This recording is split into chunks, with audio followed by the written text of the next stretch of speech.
Harry Potter and the Chamber of Secrets. Chapter 1. The Worst Birthday.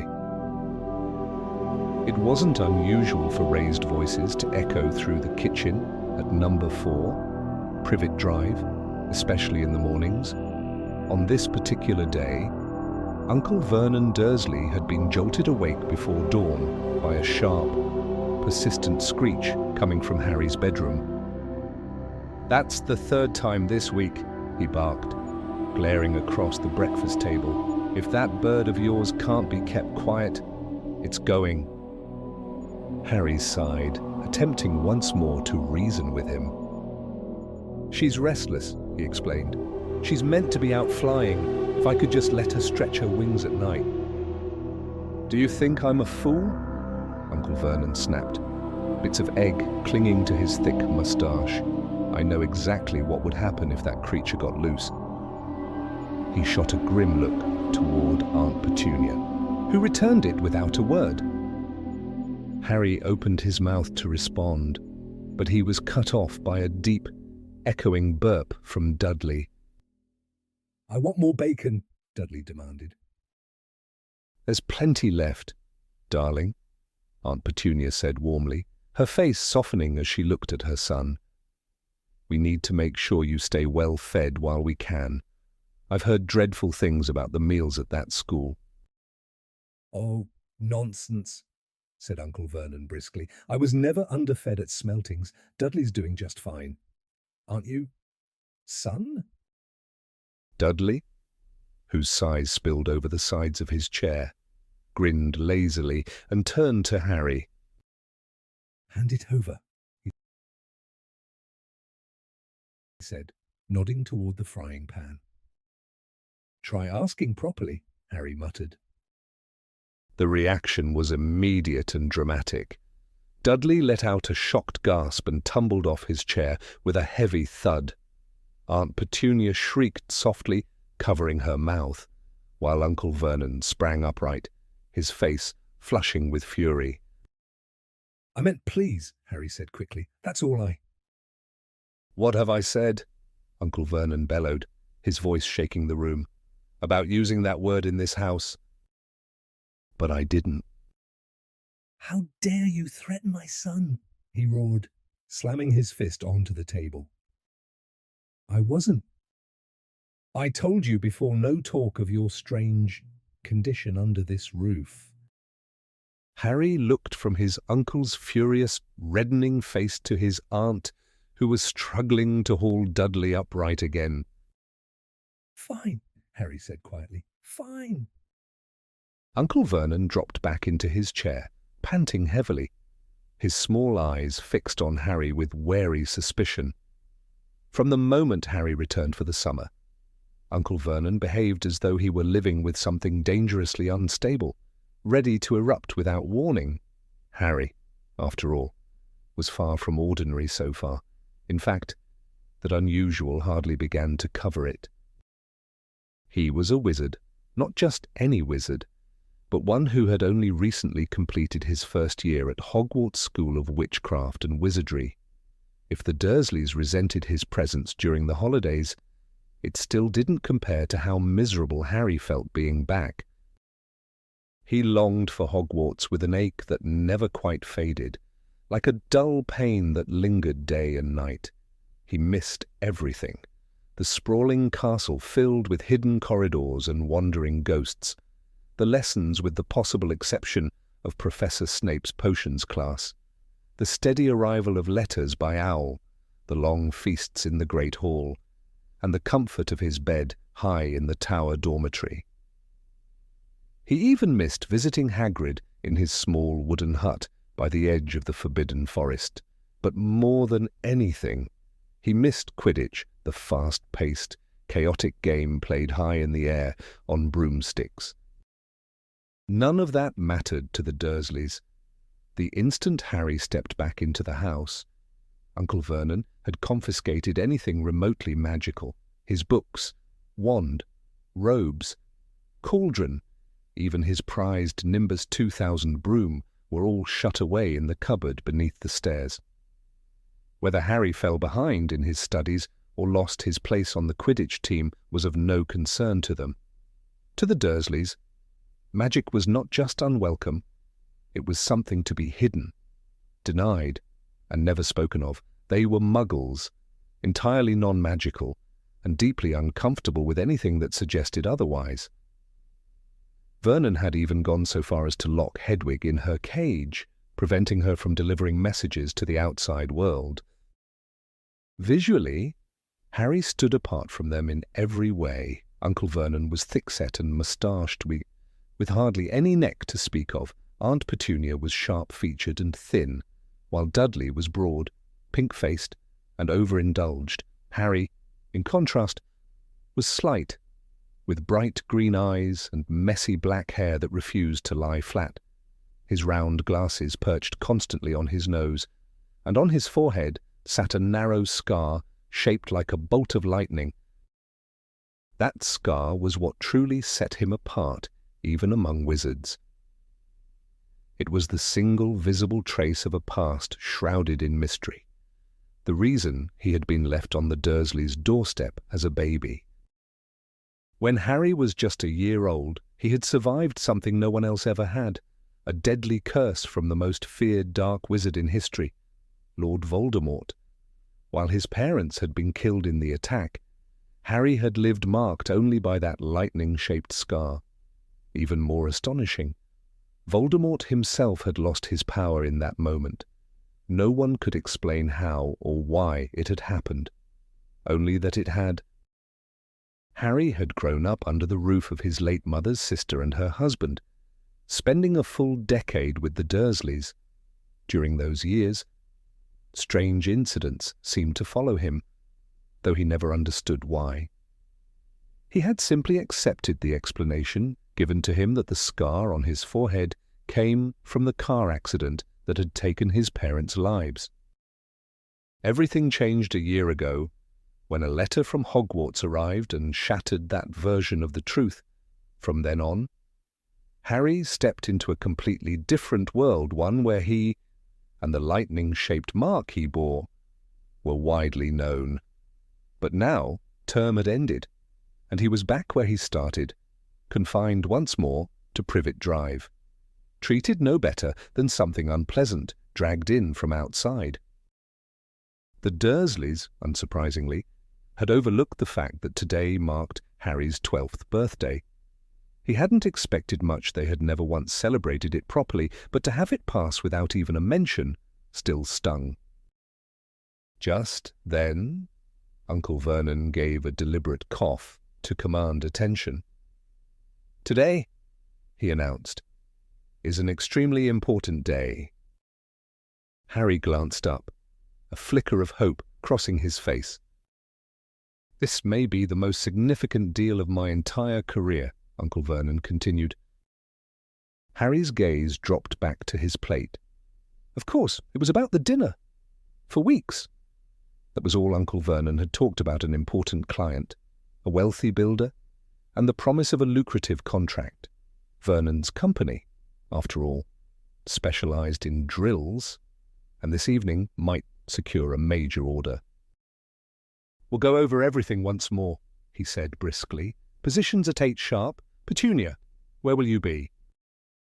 "In the sitting room," she replied immediately, ready to greet them with proper warmth. "Excellent. And Dudley?" "I'll answer the door." Dudley arranged his face into an exaggeratedly polite grin. "Good evening, Mr. and Mrs. Mason. May I take your coats?" "Oh, they'll adore him!" Aunt Petunia exclaimed, her eyes shining. "Very good," said Uncle Vernon with satisfaction. Then his attention snapped toward Harry. "And you?" "I'll stay in my room, quiet, out of sight," Harry said flatly. "Precisely," Vernon replied, a sharp edge in his voice. "I'll escort them in, introduce Petunia, and offer drinks. At 8:15. I'll call everyone to dinner," Aunt Petunia inserted smoothly. "And Dudley, you'll say." Would you care to come through to the dining room, Mrs. Mason? Dudley recited, extending his arm to thin air as if guiding an invisible guest. My darling boy, such manners, Aunt Petunia murmured proudly. Uncle Vernon turned back to Harry, his expression hardening. And you? I'll be in my room, Harry repeated dully, keeping quiet and pretending I don't exist. Exactly. Now then, we should be sure to slip in a few well-placed compliments during dinner. Petunia, any suggestions?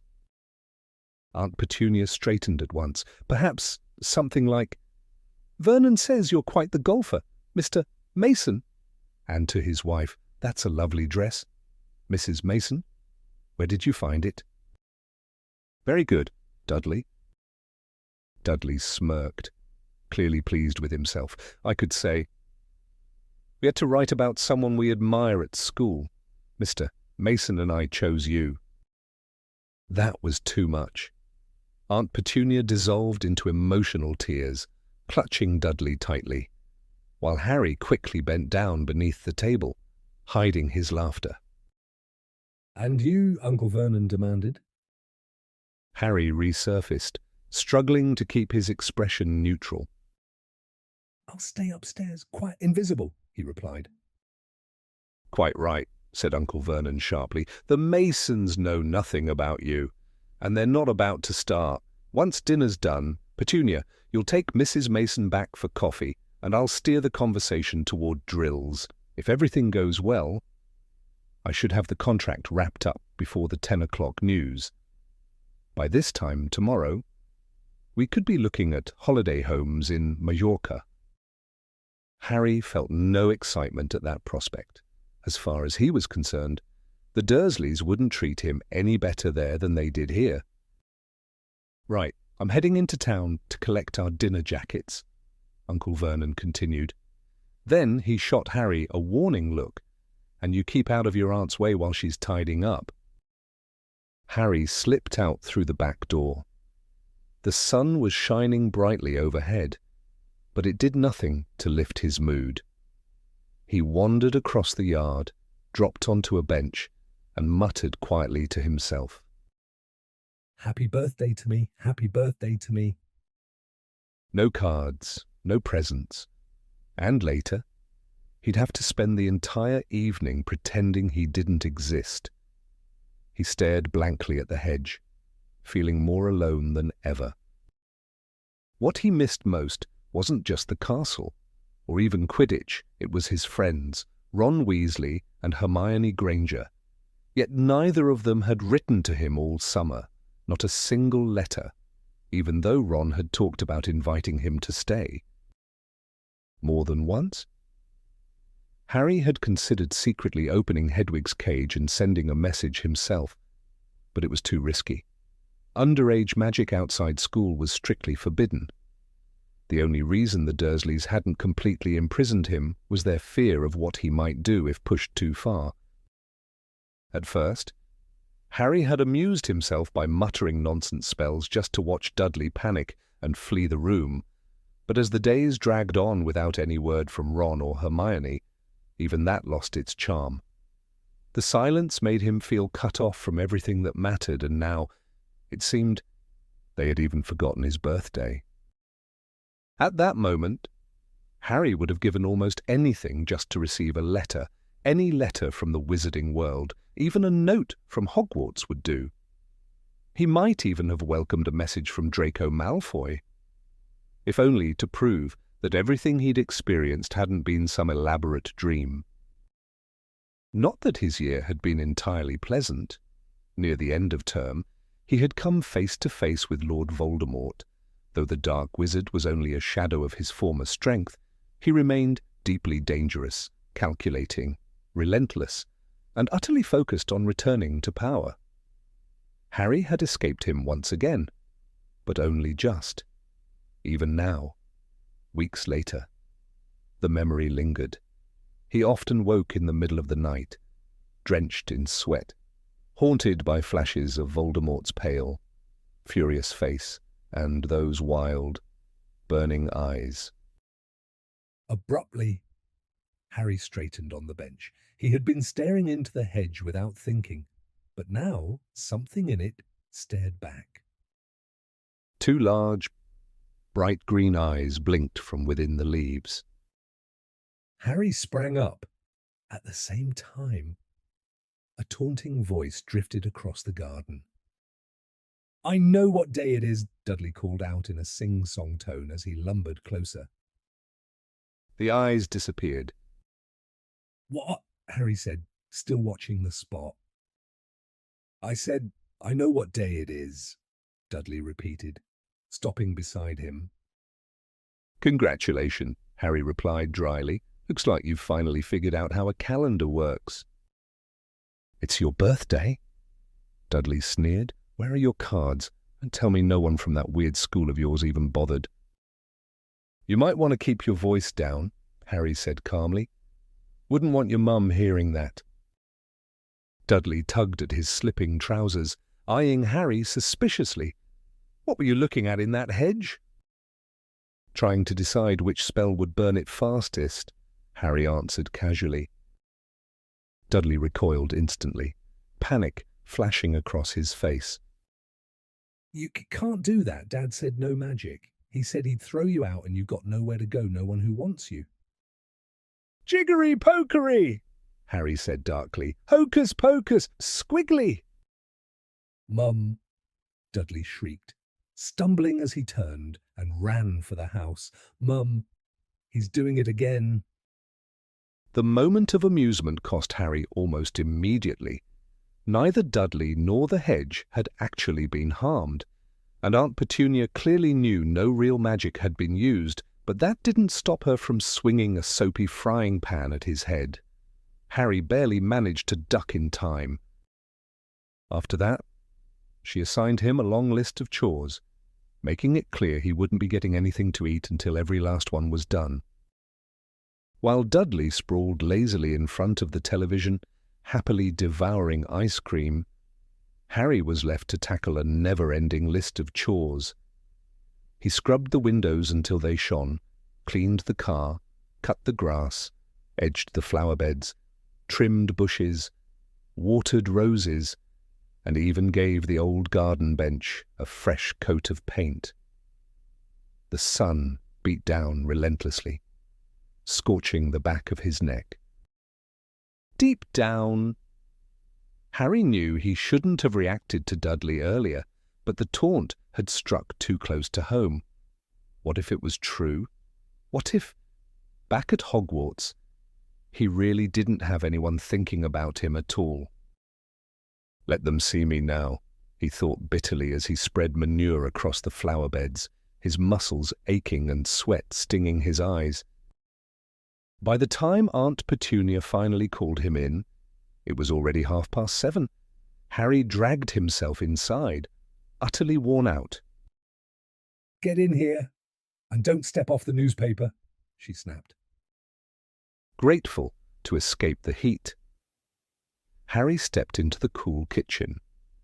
His eyes immediately fell on the elaborate dessert waiting atop the fridge, a towering creation of whipped cream adorned with crystallized violets. In the oven, a roast pork joint crackled as it cooked. "Eat! Quickly! They'll be here any minute," Aunt Petunia ordered, gesturing toward the meagre portion set aside for him. 2 slices of bread and a chunk of cheese. She herself was already dressed elegantly in a soft pink evening dress. Harry washed up and swallowed his small meal in seconds. The moment he finished, Aunt Petunia snatched his plate away. "Upstairs, now." As he passed the living room, he caught sight of Uncle Vernon and Dudley, both dressed up in formal evening wear, bow ties neatly fastened. He had just reached the top of the stairs when the doorbell rang. Uncle Vernon's face appeared below, tense and warning. "Not a sound," he hissed. Harry crept quietly to his room, slipped inside, and shut the door behind him. With a sigh, he turned toward his bed, ready to collapse. And froze. Someone was already sitting there.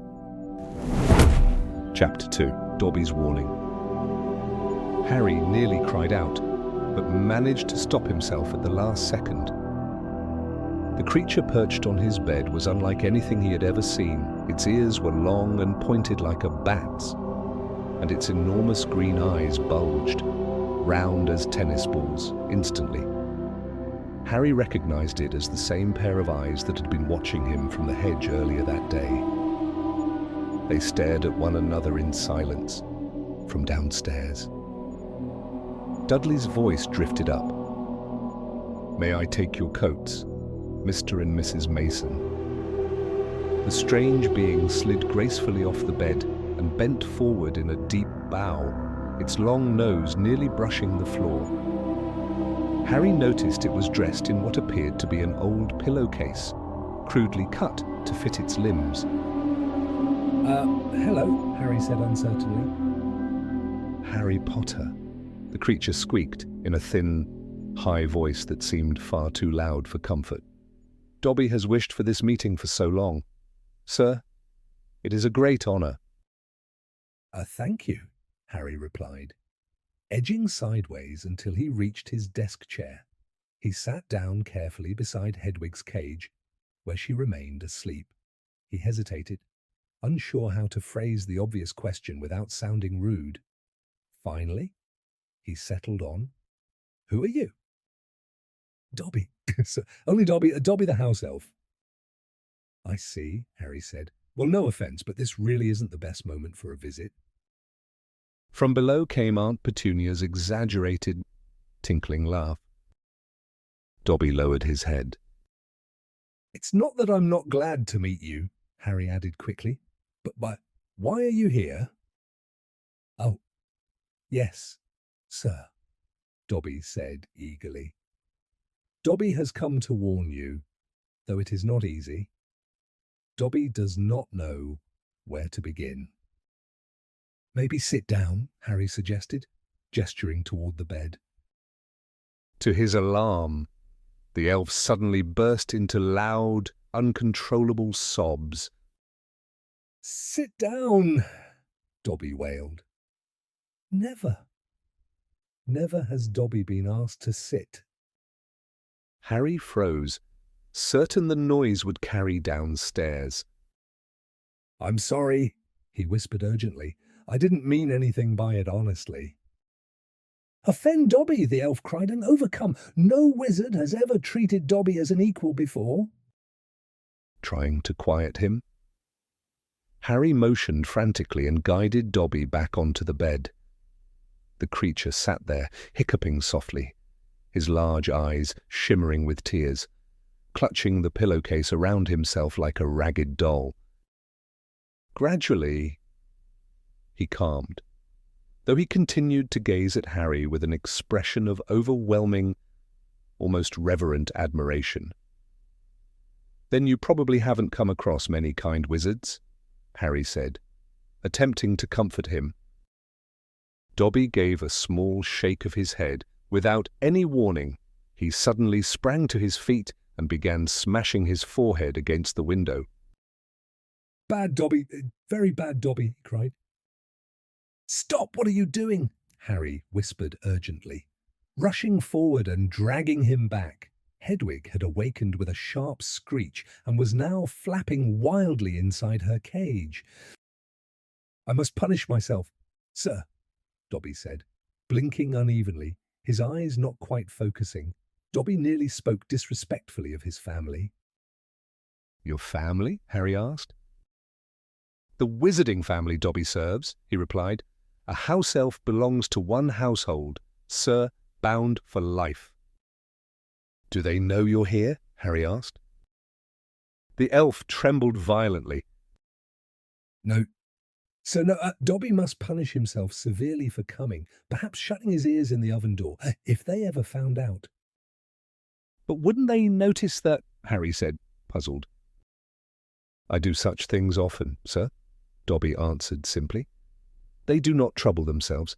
Sometimes they even remind Dobby to be harsher on himself." "Why don't you just leave?" Harry said. "Run away." A house elf cannot leave unless freed, sir, and Dobby will never be freed. Dobby must serve until the end of his days. Harry stared at him.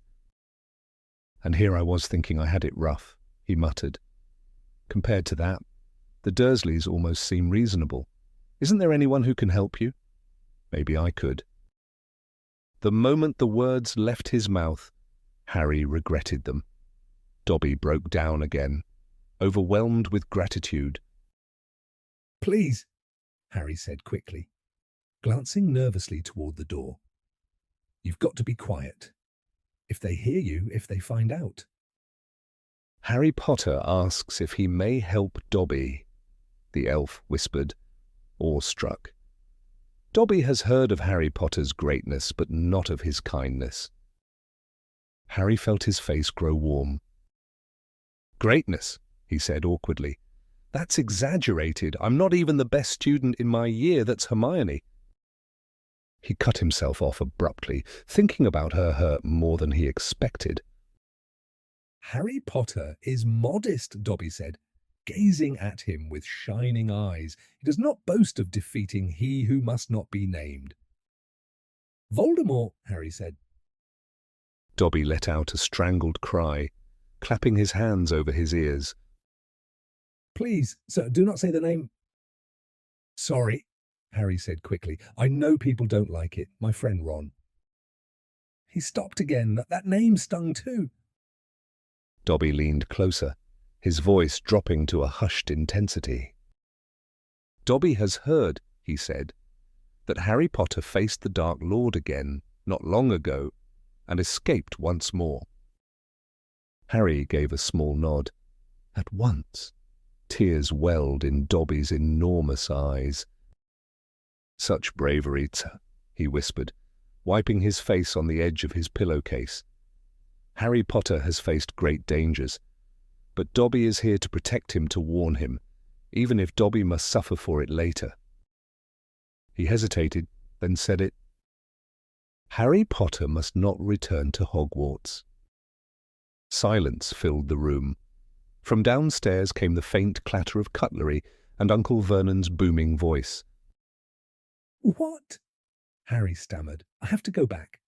Term starts September 1st, and it's the only thing I've got to look forward to. You don't understand what it's like here. I don't belong here. I belong in your world at Hogwarts." No, absolutely not," Dobby squeaked, shaking so violently that his long ears flapped against his head. "Harry Potter must remain here. Where he is safe, he's too important, too valuable to be lost. If he returns to Hogwarts, terrible danger awaits him." "Danger? What do you mean?" Harry asked, startled.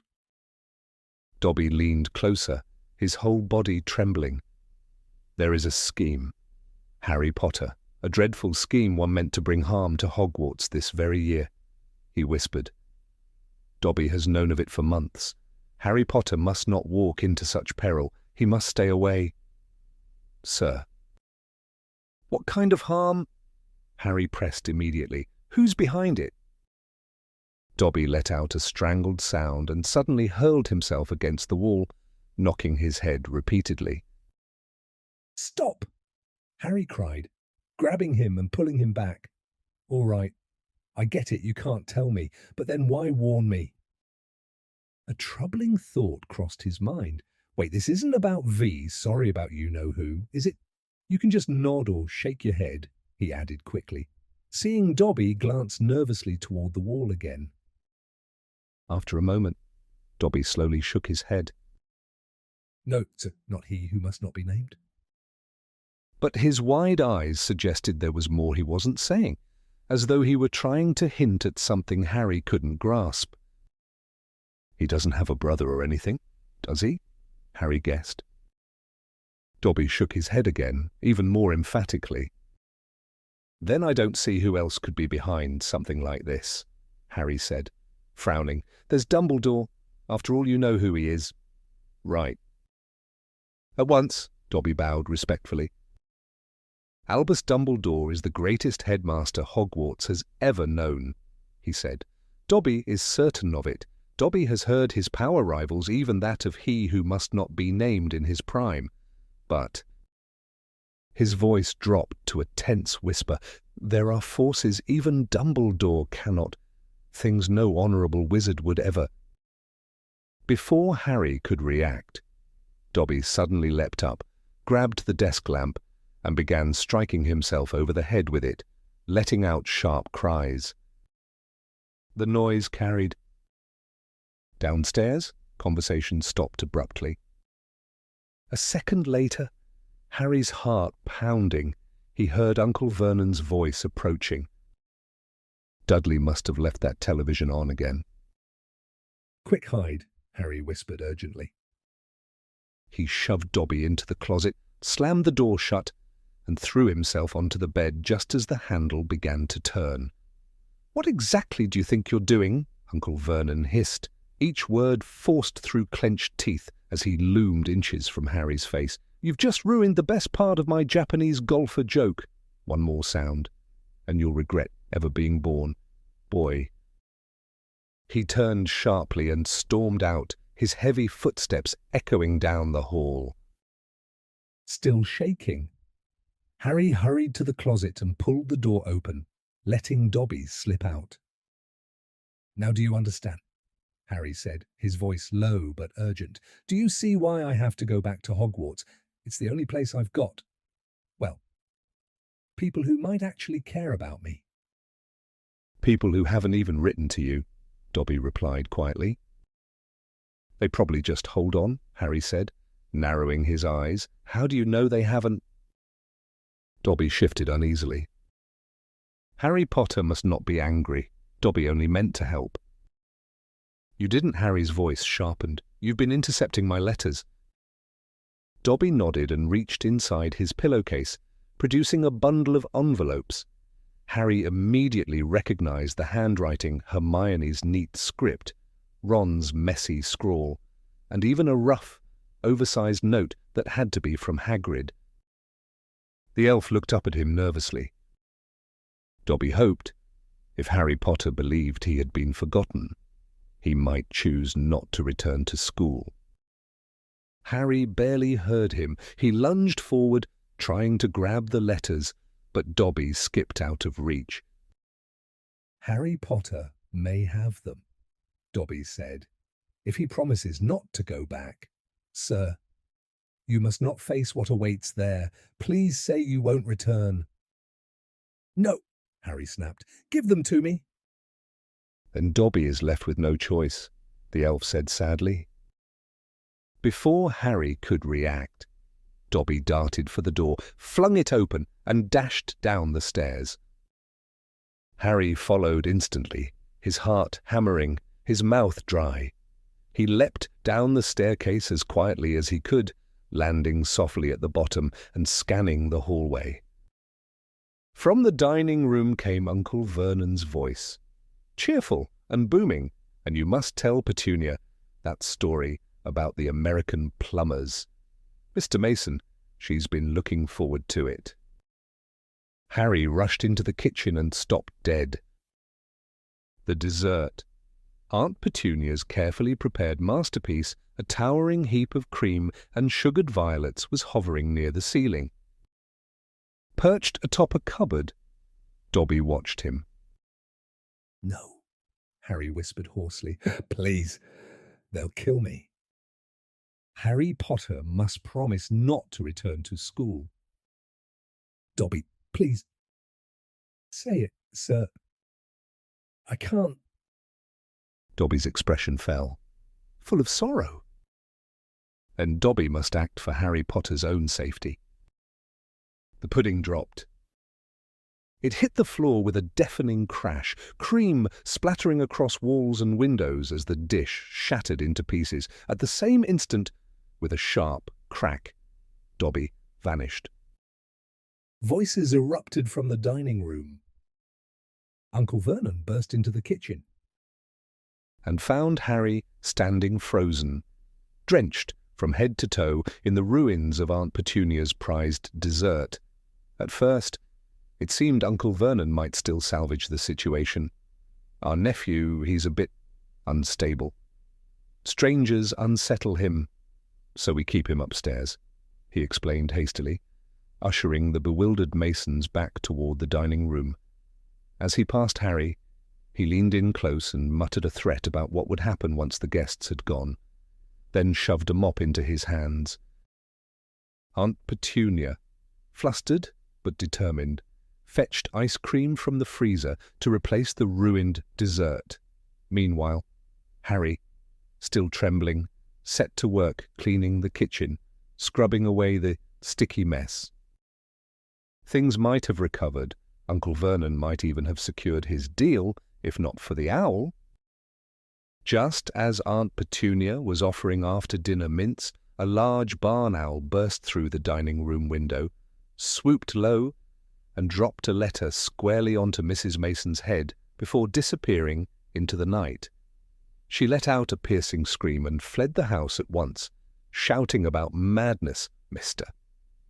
Mason lingered only long enough to explain that his wife had a deep fear of birds, then demanded to know whether this was meant as some kind of joke before storming out himself.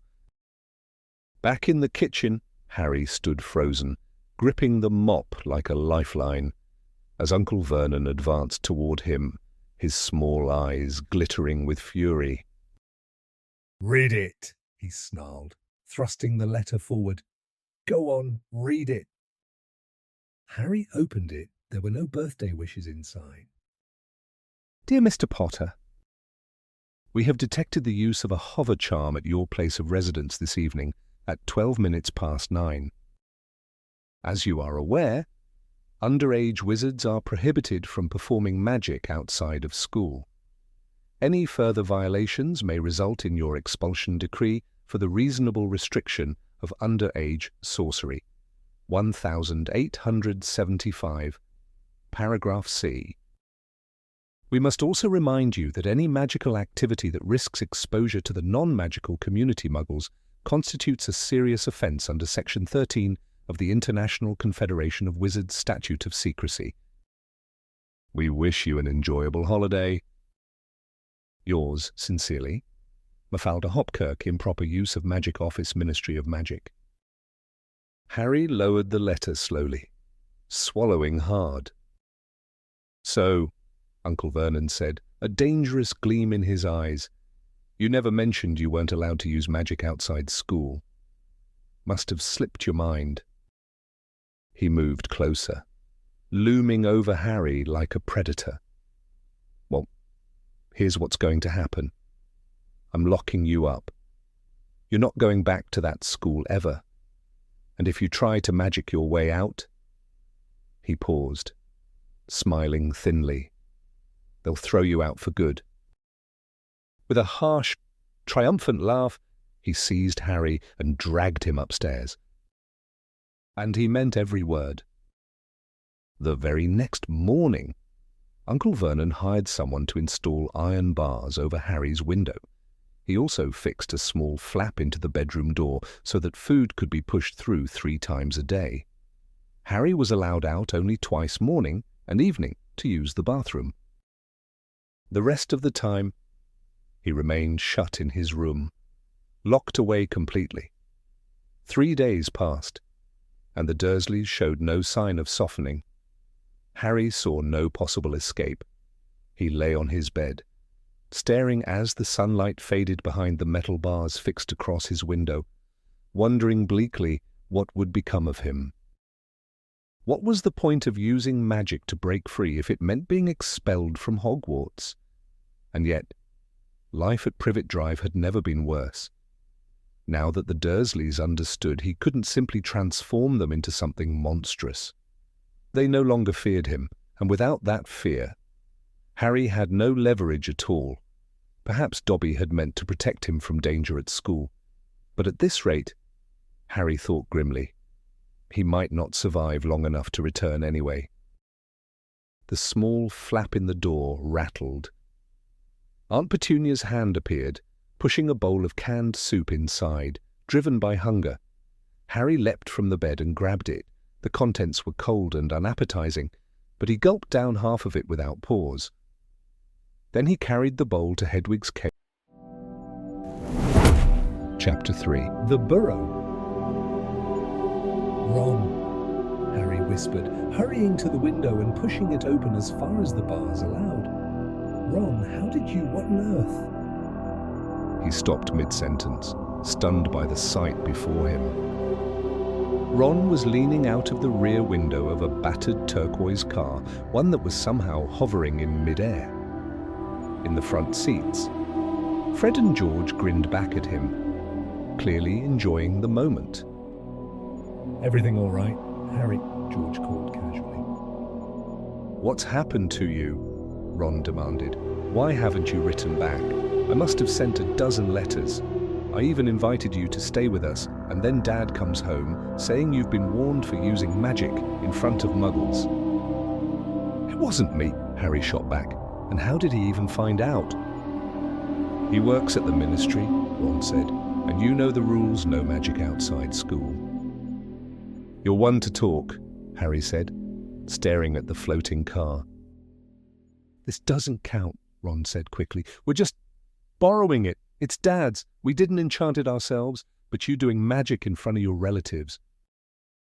I told you I didn't, Harry interrupted, but there's no time to explain. Listen, can you tell them at Hogwarts that the Dursleys have locked me in and won't let me go back? I can't break out with magic. They'll think it's another offense and... "Stop rambling," Ron cut in. "We're not here to pass messages. We're here to get you out."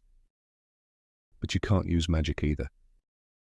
"We don't have to," Ron said, nodding toward the front seat with a grin. "You're forgetting who came with me." Tie this to the bars, Fred said, tossing him a rope.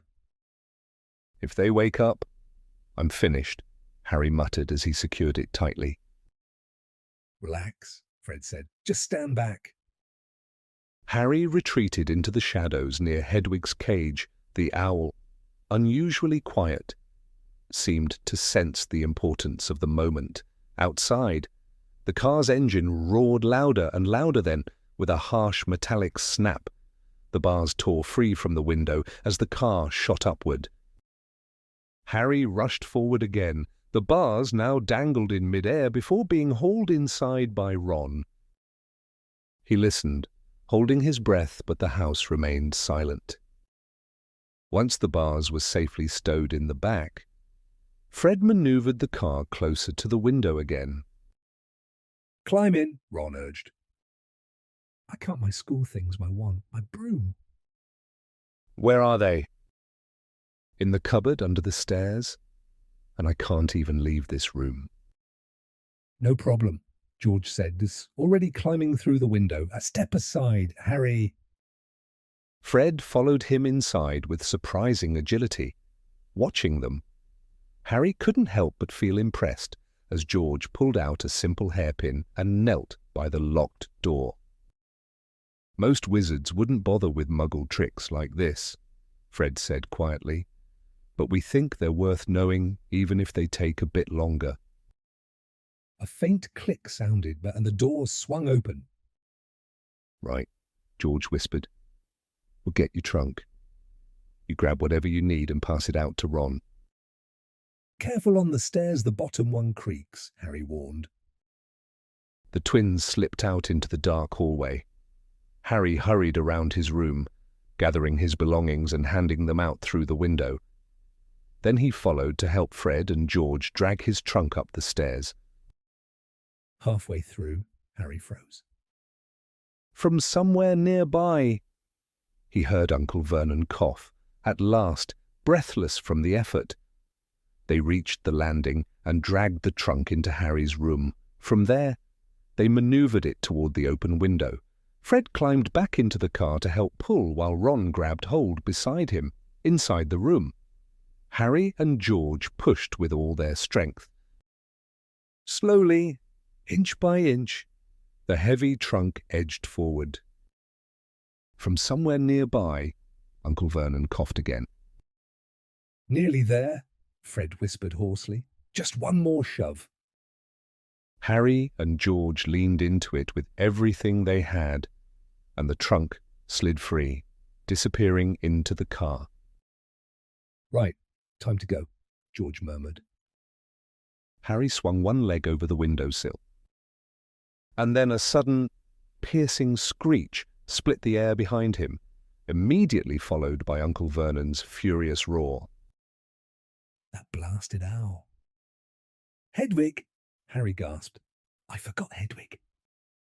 He spun around just as the hallway light flicked on, racing across the room. He grabbed her cage and rushed back to the window, thrusting it out to Ron. He had just turned to climb up again when Uncle Vernon slammed against the door. It burst open with a crash. For a fraction of a second, Uncle Vernon stood frozen in the doorway. Then, with a roar like an enraged animal, he lunged forward and seized Harry by the ankle. Ron, Fred, and George grabbed Harry's arms and pulled with all their might. Petunia! Uncle Vernon bellowed. He's escaping! He's escaping! The car rocked as the Weasleys yanked harder, and suddenly Harry's foot slipped free. He tumbled backward into the car. The door slammed shut. Go! Fred! Ron shouted. The car shot upward into the night.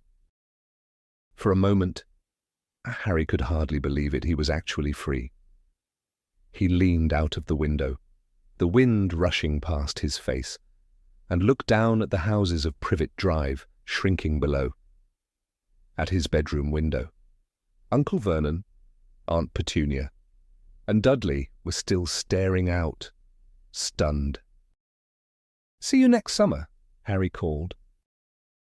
The Weasley twins burst out laughing. Harry sank back into his seat, grinning wider than he had in days. "Let Hedwig out," he said. "She can follow us. She hasn't flown properly in ages." George passed the hairpin forward, and moments later, Hedwig soared free, gliding alongside the car like a pale shadow in the night. So, Ron said eagerly, turning to Harry, what's been going on with you? Harry told them everything about Dobby, the warning and the disaster with the floating pudding. When he finished, the car fell into a thoughtful silence. "That's suspicious," Fred said at last. "Very strange," George agreed, "and he wouldn't even say who's behind it." "I don't think he could," Harry replied. Every time he got close to explaining, he started smashing his own head. Harry noticed Fred and George exchange a quick glance. "You don't think he was telling the truth?" Harry asked. "Well," Fred said thoughtfully, "is the thing house elves have their own kind of powerful magic, but they're usually not allowed to use it without their masters say so. My guess, Dobby was sent. Someone wanted to keep you from going back to Hogwarts. Could be a joke or something else. Anyone at school got it in for you?" "Yes," Harry and Ron answered at the same time. "Draco Malfoy," Harry said. "He's got it out for me." "Malfoy," George said, glancing back over his shoulder, as in Lucius Malfoy's kid. "Probably," Harry replied. "It's not exactly a common name." "Right," George muttered. "I've heard Dad mention him. Big supporter of you-know-who." "And when you-know-who vanished," Fred added, leaning slightly to catch Harry's reaction, "Lucius Malfoy suddenly claimed he'd been forced into it. Dad doesn't buy that for a second. He reckons Malfoy was right at the center of things." Harry wasn't surprised. He'd heard similar whispers before. From what he'd seen, Draco Malfoy made Dudley seem almost pleasant by comparison. "I'm not sure if the Malfoys even have a house elf," Harry said slowly. "If they do," Fred replied, "they'll be exactly the sort of family to own one old, wealthy, pureblood types." "Yeah," George added with a grin. "Mum's always saying she'd love a house elf to handle the ironing. Instead, we've got a grumpy ghoul in the attic and gnomes wrecking the garden. House elves don't exactly come with places like ours. They're for grand estates and ancient houses." Harry fell quiet, thinking. Malfoy always had the best of everything. It wouldn't be hard to imagine him strutting around some enormous manor, ordering servants about, and sending one to interfere with Harry's return to Hogwarts. That felt exactly like something Malfoy would do. Had he been foolish to trust Dobby? "Anyway, I'm just glad we came for you," Ron said. "I was starting to worry when you didn't reply. At first, I thought it was Errol." "Errol?" Harry asked. Our owl, Ron said. He's ancient. Wouldn't be the first time he passed out mid-delivery. After that, I tried borrowing Hermes. Who's that? "Percy's owl," Fred called from the front. Mum and Dad got it for him when he became a prefect. "But Percy wouldn't lend him," Ron said. "Said he needed him." "Percy's been acting strange lately," George added, frowning.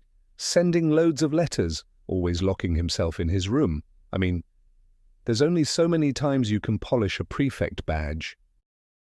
"You're drifting too far west, Fred," he added, pointing at the compass on the dashboard. Fred adjusted the wheels slightly, and the car veered back on course through the night sky. "So, your dad knows you've taken the car, right?" Harry asked, already suspecting the answer. Ron hesitated. Well, not exactly. He's working tonight. We're hoping to get it back in the garage before Mum even notices it's been gone. "What does he actually do at the ministry?" Harry asked. Ron made a face. Probably the dullest job there is. He's in the misuse of Muggle artifacts office. "The what?" "It's about dealing with enchanted Muggle objects," Ron explained. "You know, making sure things that have been tampered with don't end up back in ordinary shops or homes. Last year, for instance, this old witch died and her belongings were sold off. A Muggle woman bought her tea set. And It turned into a disaster," Ron said. "She tried serving tea to her guests. The teapot went completely mad, started spraying boiling tea everywhere. One bloke ended up in hospital with sugar tongs stuck to his nose. Dad was working non-stop for weeks sorting it out. what did he have to do? Erase memories, undo enchantments, the lot. There's only him and this elderly wizard, Perkins, in the department, so they were run off their feet." Harry blinked. "And yet your dad has a flying car." Fred snorted. "Oh, Dad loves anything to do with Muggles. Our shed's packed with their stuff. He takes things apart, enchants them, and puts them back together. Honestly, if he ever investigated our own house, he'd have to arrest himself. Mum hates it." "That's the main road down there," George said, glancing through the windshield. "We're nearly there. Good thing, too, it's starting to get light." A faint glow was spreading along the horizon.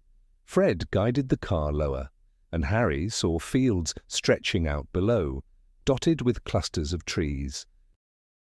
We're just outside the village, George added. Ottery Saint, catchpole. The car descended steadily. The sun's first rays were beginning to filter through the trees. Landing, Fred announced. With a gentle bump, the car touched down beside a shabby-looking garage in a small yard. Harry climbed out and got his first proper look at Ron's home.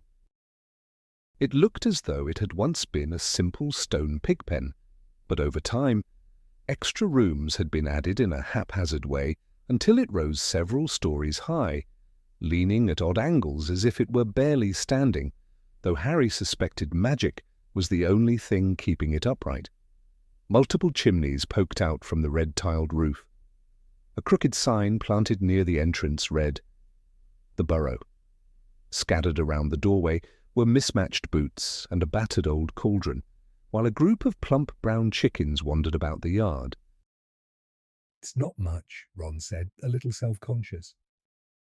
Harry smiled, thinking of Privet Drive. It's brilliant. They climbed out of the car together. "Right," Fred whispered, lowering his voice conspiratorially. "We sneak upstairs, keep quiet, and wait for Mum to call us down. Then, Ron, you come charging in all innocent and say, "Mum, look who showed up last night." She'll be thrilled to see Harry, and no one will ever know about the car. Sounds good, Ron said. Come on, Harry, I sleep at the top. He stopped abruptly. His face had turned a sickly shade of green. His eyes locked on something ahead. The others turned. Mrs. Weasley was striding across the yard, chickens scattering in every direction for a woman who was short, round, and usually warm-looking. She now resembled something far more dangerous, like a predator on the hunt. Uh-oh, Fred muttered. "This isn't good," George added. Mrs. Weasley stopped directly in front of them, planted her hands firmly on her hips, and swept her gaze across each of their faces. Her floral apron was slightly askew, a wand sticking out of its pocket. "Well," she said. "Morning, Mum," George offered brightly, a tempting charm. Her response came in a low, controlled voice that was far more frightening than a shout. "Do you have any idea how worried I've been?" "Sorry, Mum, we just thought." They didn't get any further. Though all three boys towered over her, they shrank back as her temper erupted. Beds empty. No note. Car missing. "You could have been killed. You could have been seen. I've been frantic. And did you stop to think?" "Not for a second. Just wait until your father hears about this. We've never had trouble like this from Bill or Charlie or Percy." "Perfect, Percy," Fred muttered under his breath. "You would do well to follow Percy's example," Mrs. Weasley snapped, jabbing a finger into Fred's chest. "You might have lost your lives. You might have cost your father his job." The lecture seemed endless. By the time she finished, her voice was hoarse. Then, suddenly, she turned to Harry. He instinctively stepped back. But her expression softened at once. "I'm very glad to see you all, dear," she said kindly. "Come inside and have some breakfast." She turned and went back toward the house. Harry hesitated only a moment before following, encouraged by a small nod from Ron. Inside, the kitchen felt cozy but crowded. A worn wooden table stood at the center, surrounded by mismatched chairs. Harry perched nervously on one, taking everything in. He had never seen a wizarding home before. The clock on the wall had no numbers, only a single hand pointing to phrases like "time to make tea," "feed the chickens," and "you're late." The mantel was piled high with books, their titles delightfully strange: "Charm Your Own Cheese," "Enchantment in Baking," "1-Minute Feasts, It's Magic." And from the old radio by the sink came a cheerful voice announcing a program featuring a popular magical singer. Mrs. Weasley moved briskly around the kitchen, cooking with slightly chaotic energy. Sausages sizzled in the pan as she shot disapproving looks at her sons. Every so often, she muttered under her breath, "I don't know what you were thinking. Never in all my life." Then she turned to Harry again, her tone softening.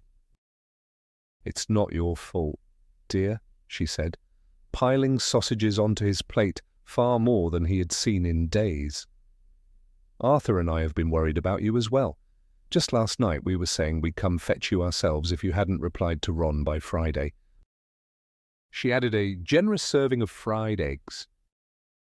"But really, she went on, "flying that car halfway across the country, someone could have spotted you." She flicked her wand absent-mindedly toward the sink. Behind her, the dishes began to wash themselves with soft clinks and splashes. It was overcast. "Mum," Fred protested. "Don't talk with your mouth." Chapter 4, at Flourish and Blots. Life at the Burrow couldn't have been more unlike Privet Drive. Order and tidiness had always ruled the Dursleys' home. while the Weasley house seemed to thrive on chaos and surprise. The first time Harry glanced at the mirror above the kitchen fireplace, it barked at him to fix his appearance, catching him completely off guard. Strange noises echoed through the house too. The ghoul upstairs would bang and wail whenever things got too quiet, and bursts of noise from Fred and George's room barely raised an eyebrow, yet none of that struck Harry as the strangest part. What truly stood out was how warmly he was treated, as if he genuinely belonged.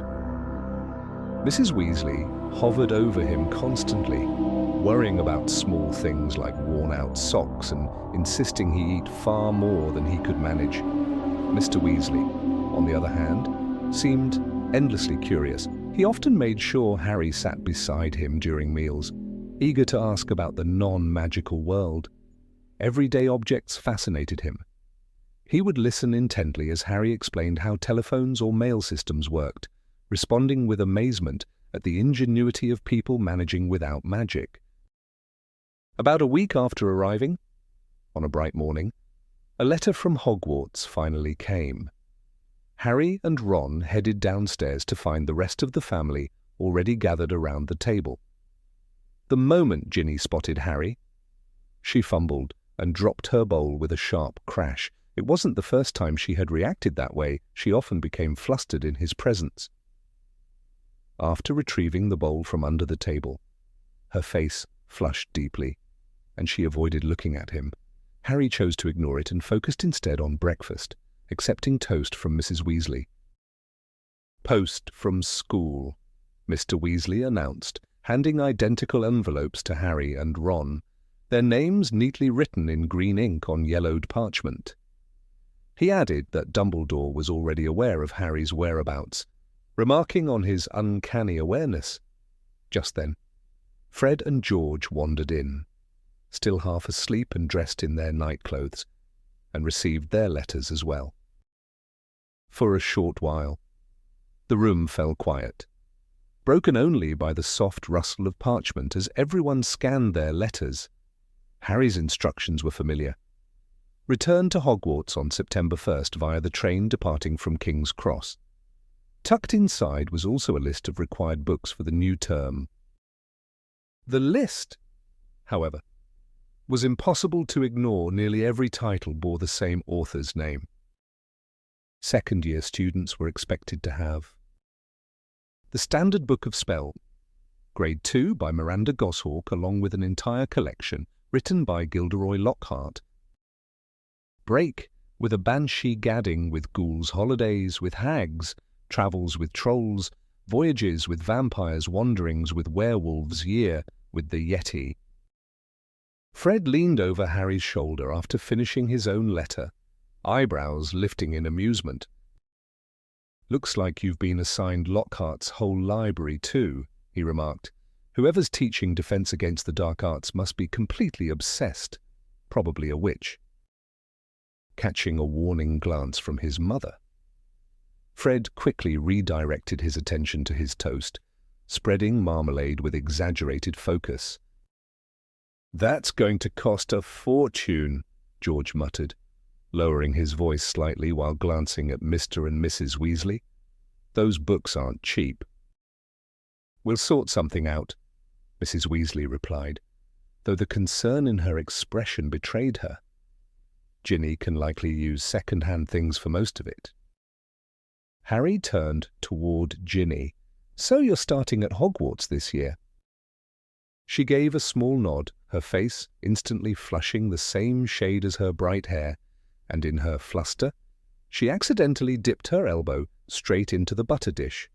No one seemed to notice except Harry. As at that exact moment, Percy entered. Already fully dressed, and he carried himself with purpose, his prefect badge gleaming on his chest. "Good morning," he said crisply. "Fine date, isn't it?" He took the last empty seat, but sprang up again almost at once, looking startled. From beneath him, he pulled out what appeared, at first glance, to be a ragged old duster until it twitched weakly. "Errol!" Ron exclaimed, hurrying over to take the exhausted owl carefully. He retrieved a letter tucked under its wing. At last, Hermione's replied, I told her we were planning to come get you away from the Dursleys. Ron carried Errol over to a wooden perch near the back door and tried to set him down, but the owl immediately sagged and tumbled off again. With a sigh, Ron placed him gently on the draining board instead. Honestly, useless, he muttered under his breath. Without wasting time, he tore open Hermione's letter and began reading aloud. Dear Ron and Harry, if you're with him, I hope everything worked out and that Harry is safe. Ron, I really hope you didn't break any laws getting him away, because that could cause serious trouble for him too. I've been quite anxious about it all. So please send word as soon as you can to confirm he's all right, though maybe use a different owl next time, as I doubt yours could survive another trip. I've been keeping busy with schoolwork. Ron stopped abruptly, looking scandalized. Schoolwork? We're on holiday. He shook his head and continued, And next Wednesday we're going to London to buy my new books. Perhaps we could meet in Diagon Alley. Write back as soon as possible and tell me everything. Love, Hermione. Mrs. Weasley, who had begun clearing away plates, nodded approvingly. That works out well. We can get everything you need while we're there. She glanced around the table. So, what's everyone planning today? Harry, Ron, Fred, and George had already decided. They were heading up the hill behind the house, where a small enclosed field lay hidden by a ring of trees. It was secluded enough that they could fly without being spotted by anyone in the village, provided they didn't go too high. Since using proper Quidditch equipment would have been far too risky, a stray bludger or snitch escaping would raise far too many questions. They improvised by tossing apples to one another instead. They also shared turns on Harry's Nimbus 2000, which far outperformed Ron's aging shooting star, a broom so slow it could barely keep up with drifting insects. Before long, the four of them were heading uphill, broomsticks slung across their shoulders. They had invited Percy along, but he had declined, claiming to be occupied. In fact, Harry had hardly seen him outside of meals. He spent most of his time shut away in his room. I can't figure out what's going on with him, Fred said, frowning slightly. He's acting strange. His exam results came just before you arrived, 12 OWLS, and he didn't even brag about it properly. OWLS ordinary wizarding levels, George added when he noticed Harry's confusion. Bill got 12 too. At this rate, Percy might end up head boy. He grimaced theatrically. Imagine that. I don't think I could live it down. Bill was the eldest of the Weasley children, followed by Charlie. Both had already finished their years at Hogwarts. Harry hadn't met either of them yet. Though he had heard plenty, Charlie was somewhere in Romania working with dragons, while Bill had taken a job in Egypt at Gringotts, the wizarding bank. After a while, George spoke again, his tone less light than usual. No idea how Mum and Dad are going to manage all the expenses this year. 5 full sets of Lockhart books, and Ginny needs everything from scratch robes, a wand, the lot. Harry stayed quiet. The subject made him uncomfortable. Hidden deep beneath London, inside a vault at Gringotts, lay a considerable sum left to him by his parents. It was wealth he could only use in the wizarding world. Coins like galleons and sickles meant nothing in ordinary shops. He had never told the Dursleys about it. Their distaste for magic was so extreme that even gold connected to it would likely horrify them. The following Wednesday, Mrs. Weasley had everyone up at dawn. After hastily eating several bacon sandwiches each, they bundled into their coats. Then she lifted a flower pot from the mantel and looked inside with a small frown. "We're nearly out." "Arthur," she said, "we'll have to pick some up while we're out today. Never mind guests first. Go on. Harry, you first. She held the flower pot out to him. Harry looked around, confused, seeing everyone's attention fixed on him. I don't know what I meant to do, he admitted. Ron suddenly slapped his forehead. Oh, he's never used flu powder before, I forgot. Never? Mr. Weasley said, clearly fascinated. Then how did you get to Diagon Alley last year? By the underground. Really? Mr. Weasley leaned forward with interest. And were there escalators? How exactly? Arthur, not now. Mrs. Weasley interrupted firmly. Flu powder is much faster, dear. But if you've never tried it... He'll manage, Fred cut in. Just watch us, Harry. He took a pinch of shimmering powder from the pot, stepped up to the fireplace, and tossed it into the flames. Instantly, the fire flared a vivid green and surged upward. Without hesitation, Fred stepped into it. Diagon Alley will be called and vanished. You need to speak clearly, Mrs. Weasley instructed Harry as George prepared to go next, and make sure you step out at the correct fireplace. The correct what? Harry asked, his nerves rising as George disappeared in a burst of green flame. There are quite a few connected fireplaces, she explained, but as long as you say it properly... He'll be fine. Molly, Mr. Weasley said calmly, already taking his own turn with the powder. But if he ends up somewhere else, how would we explain it to his relatives? She fretted. They wouldn't care, Harry said quickly. Dudley would probably find it hilarious if I got stuck in a chimney. Mrs. Weasley hesitated, then nodded. All right, you go after Arthur. Remember, once you're in, say exactly where you want to go. And keep your arms tucked in, Ron added. Close your eyes, Mrs. Weasley said. The ash. And don't move around too much, Ron continued. You might come out in the wrong place. But don't rush out either, Mrs. Weasley finished. Wait until you see Fred and George, trying to remember every instruction at once. Harry scooped up a pinch of flu powder and stepped toward the fireplace. He inhaled deeply, tossed the powder into the flames, and moved forward.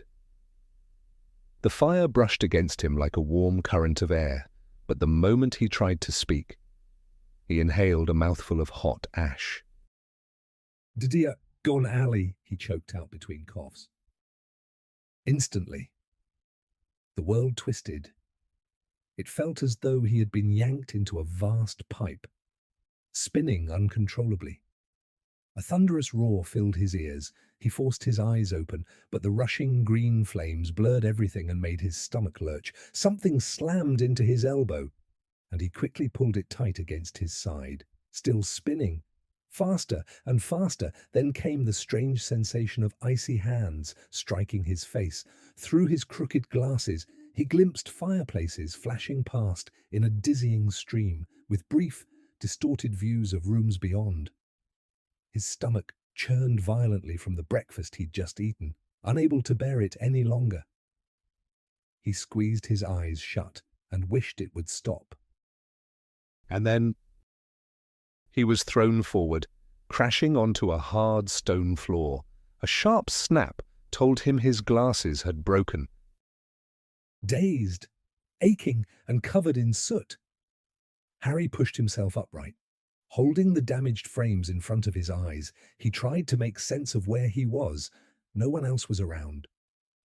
He stood inside a large stone fireplace in what appeared to be a dim, shadowy wizarding shop, but nothing here looked even remotely like school supplies. Nearby, a glass display case held a shriveled hand resting on a cushion alongside a pack of blood-stained cards and a single glass eye that seemed to stare straight at him. Disturbing masks lined the walls, their expressions twisted and menacing. Bones lay scattered across the counter. and above him hung rusted, spiked instruments that looked as though they had seen unpleasant use. Through the grimy window, he could make out a narrow, gloomy street that was unmistakably not Diagon Alley. He needed to leave fast. His nose still throbbing from the fall. Harry moved quietly toward the door, trying not to draw attention. But before he could reach it, two figures appeared on the other side of the glass. One glance was enough to make his stomach drop. Of all people to run into while lost, filthy, and half-blind. Draco Malfoy. Harry's eyes darted around the shop until they landed on a tall, dark cabinet nearby. Without hesitating, he slipped inside and eased the doors shut, leaving only a narrow gap through which he could watch. Moments later, a bell rang sharply as the door opened and Draco Malfoy entered. The man who came in behind him could only be his father. The resemblance was unmistakable, the same sharp features, the same pale complexion, and those cold, silvery eyes, moving with an air of quiet authority. Mr. Malfoy strolled toward the counter, casting indifferent glances at the objects around him. He tapped a bell lightly, then turned to Draco. "Keep your hands to yourself," he said calmly. Draco, who had already been reaching toward a glass eye, drew back with a scowl. "I thought you were going to get me something." "I told you I would consider a racing broom," his father replied, drumming his fingers in mild impatience. "That's pointless if I'm not even on the team," Draco snapped. "Potter got a Nimbus 2000 last year. Dumbledore made an exception just so he could play for Gryffindor. He's not even that talented. It's all because he's famous. Famous for that ridiculous scar." He turned away, crouching to inspect a row of skulls on a lower shelf.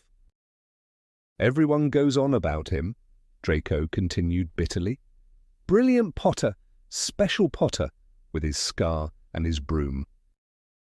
"That will do," Mr. Malfoy cut in, his voice quiet but firm. "You've made your feelings quite clear already." His gaze sharpened slightly. "And it would be wise not to show open dislike. Many in our world still see him as the one responsible for the Dark Lord's fall. Mr. Borgin?" A thin, stooped man had emerged from behind the counter, slicking back his oily hair as he approached. "Mr. Malfoy, it's always a pleasure," said Mr. Borgin smoothly. "And young Master Malfoy as well, how fortunate. What can I offer you today?" "I've just acquired several remarkable pieces."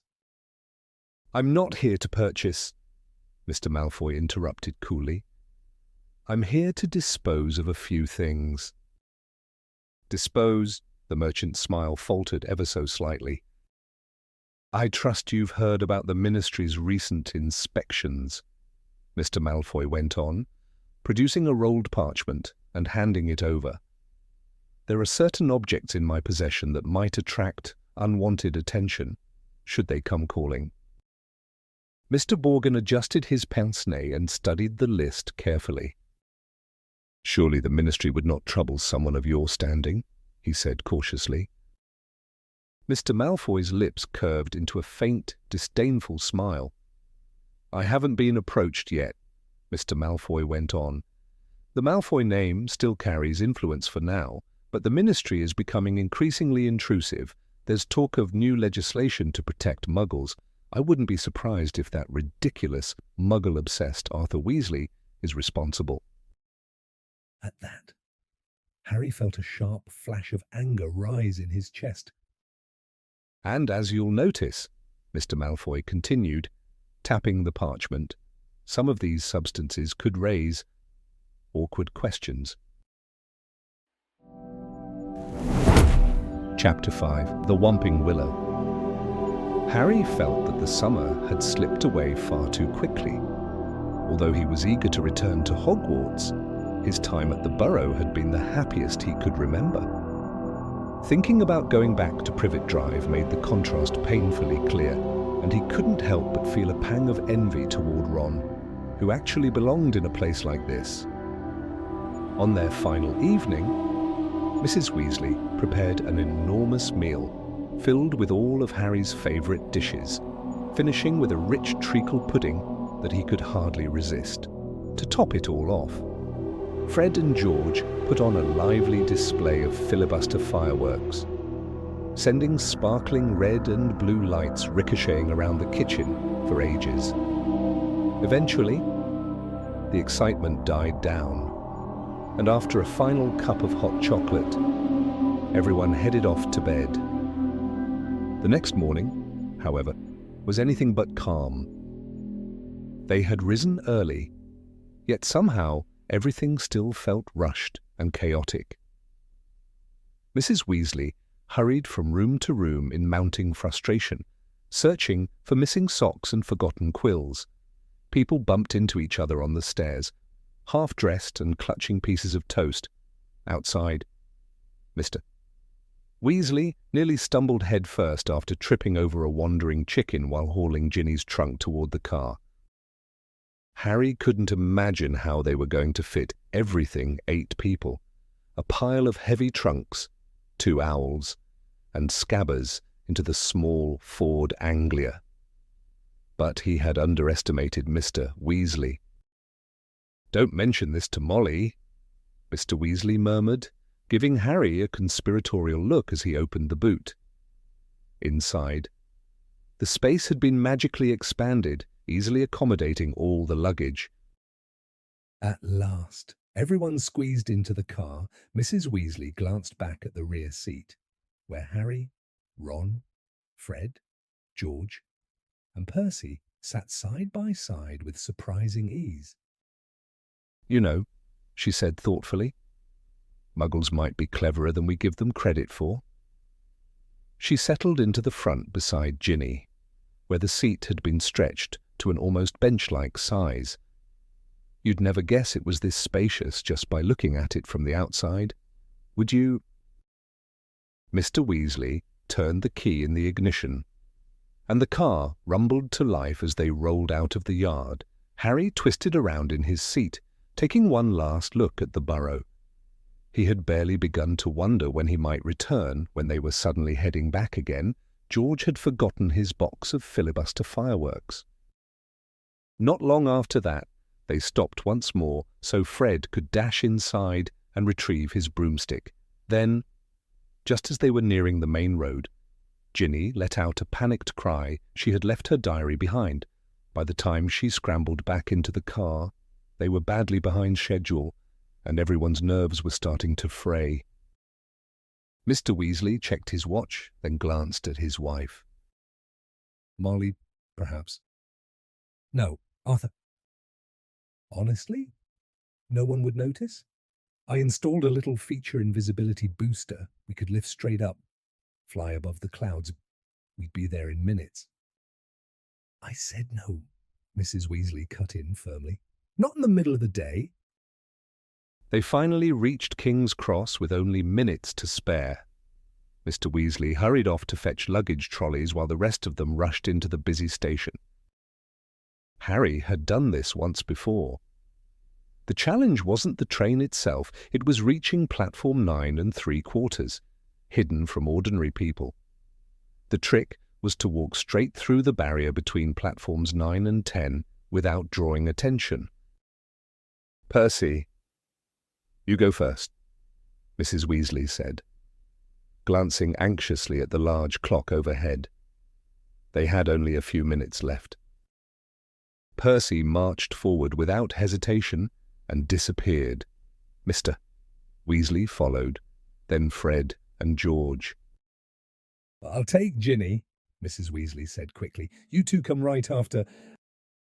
She grasped Ginny's hand and moved toward the barrier, and in an instant, both of them were gone. "Let's do it together," Ron said, urgency creeping into his voice. "We've got no time." Harry secured Hedwig's cage on top of his trunk and positioned his trolley. Compared to travelling by flue powder, this felt simple enough. They leaned forward, gripping the handles, and began to walk briskly toward the barrier. As they got closer, they picked up speed, then broke into a run. And slammed straight into solid metal. The impact sent both trolleys rebounding. Ron's trunk crashed to the ground, Harry was knocked flat, and Hedwig's cage skidded across the polished floor, the owls screeching furiously. Heads turned all around them. A nearby guard stormed over. "What do you think you're doing?" "I lost control of the trolley," Harry said breathlessly, wincing as he pushed himself upright and held his aching ribs. Nearby, Ron scrambled after Hedwig, who was screeching loudly enough to draw disapproving looks from passers-by, muttering about animal mistreatment. "Why isn't it working?" Harry muttered urgently. "I have no idea." Ron glanced around in panic. A small crowd had gathered, watching them with open curiosity. "We're going to miss it," Ron said under his breath. "I don't get it. The entrance shouldn't just close like that." Harry's eyes flicked up to the large clock overhead. A sinking feeling settled in his stomach as the seconds ticked down. 10, 9. He pushed his trolley forward again, pressing it firmly against the barrier and shoving with all his strength. It didn't budge. 3, 2, 1. "It's gone," Ron said blankly. "The train's left. What if Mum and Dad can't get back through? Do you have any muggle money?" Harry let out a dry, humourless laugh. "The Dursleys haven't given me money in years." Ron leaned close to the barrier, pressing his ear against it. "I can't hear anything," he said anxiously. "What are we supposed to do? We don't know when they'll come back." They both glanced around again. People were still staring, mostly because Hedwig hadn't stopped protesting. "Maybe we should head back to the car," Harry suggested. "We're attracting too much attention." "Harry!" Ron suddenly exclaimed, his face lighting up. "The car!" "What about it?" "We can take it flight to Hogwarts." Harry hesitated, but I thought. "We don't have a choice," Ron said quickly. "We're stuck here, and we need to get to school. And underage magic's allowed in emergencies. There's a rule about it. Section something of the restriction law."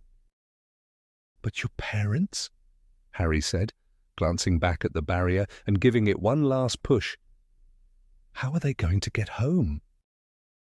"They don't need the car," Ron said impatiently. "They can apparate disappear and reappear at home. They only use the car or flue powder because we're not old enough yet." Harry hesitated, then felt his anxiety shift into something sharper, almost thrilling. "You know how to fly it?" "Easy," Ron said confidently, turning his trolley toward the exit. "Come on if we're quick. We might even catch up with the train." They pushed through the watching crowd and made their way out of the station, back to the quiet side street where the old Ford Anglia was parked. Ron unlocked the trunk with a few taps of his wand, revealing the magically expanded space inside. They loaded their luggage back in, settled Hedwig in the rear seat, and climbed into the front, ready to go. "Make sure no one's around," Ron said, tapping his wand once more to start the engine. Harry leaned out of the window and scanned the street below. Cars moved steadily along the busy road ahead, but the lane where they were parked was completely deserted. "All clear," he said. Ron immediately pressed a small silver switch on the dashboard. At once, the car disappeared. So did they. Harry could still feel everything, the faint tremor of the engine, the firmness of the seat beneath him, the weight of his glasses on his face, but when he looked down, there was nothing to see. It was as though he had become nothing more than a pair of floating eyes suspended above the pavement.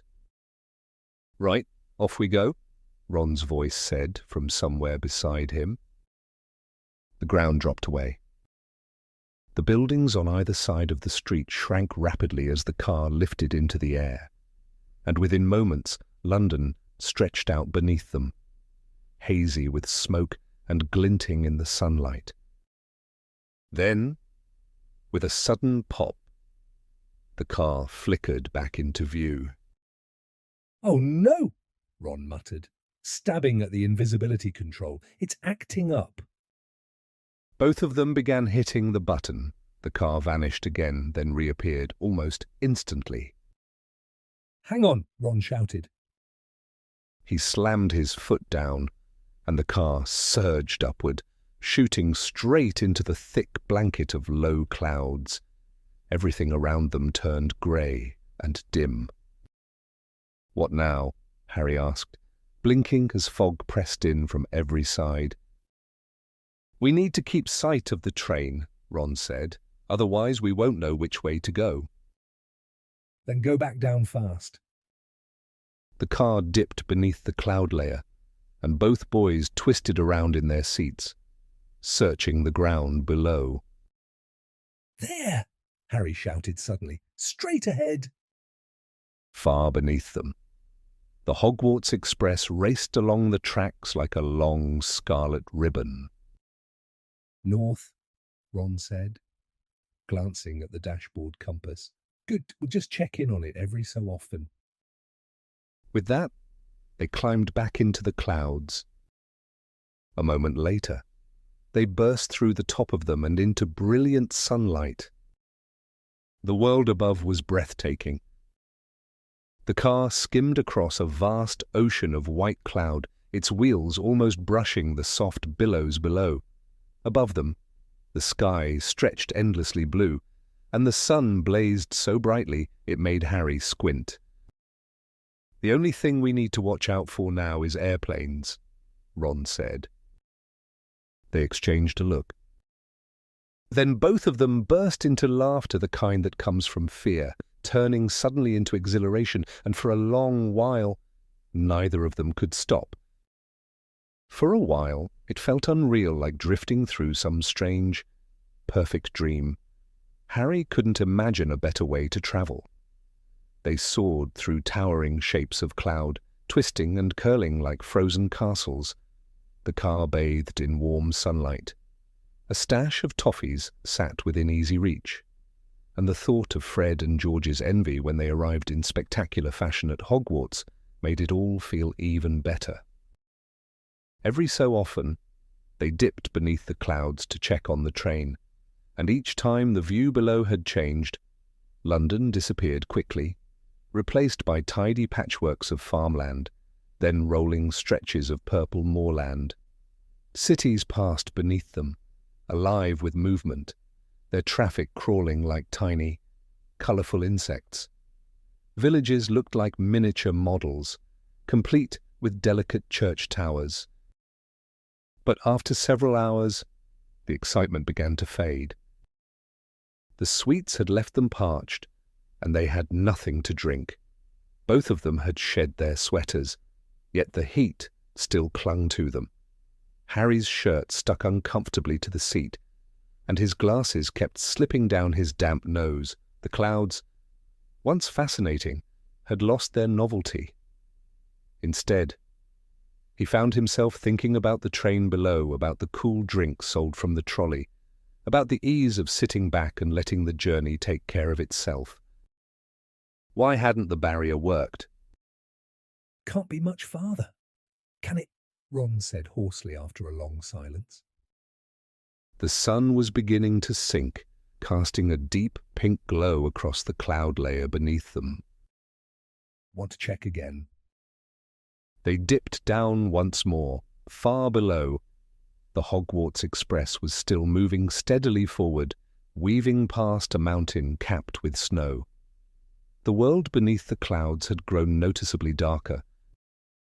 Ron pressed the accelerator, sending them climbing again, but this time, the engine made an unfamiliar whining sound. Harry looked at Ron. Ron glanced back. "It's fine," Ron said quickly. "Probably just tired. It's never flown this far before." Neither of them mentioned the noise again. But it didn't stop. If anything, it grew louder as the sky deepened into evening. Stars began to appear, scattered across the darkening sky. Harry pulled his sweater back on, trying not to think about the sound or the way the windshield wipers had started moving weakly, almost as if the car itself were complaining. "Almost there," Ron murmured, though it sounded like he was reassuring the car more than Harry. He tapped the dashboard uneasily. "Just a bit farther." When they dipped below the clouds again, darkness had thickened, forcing them to strain their eyes for anything familiar.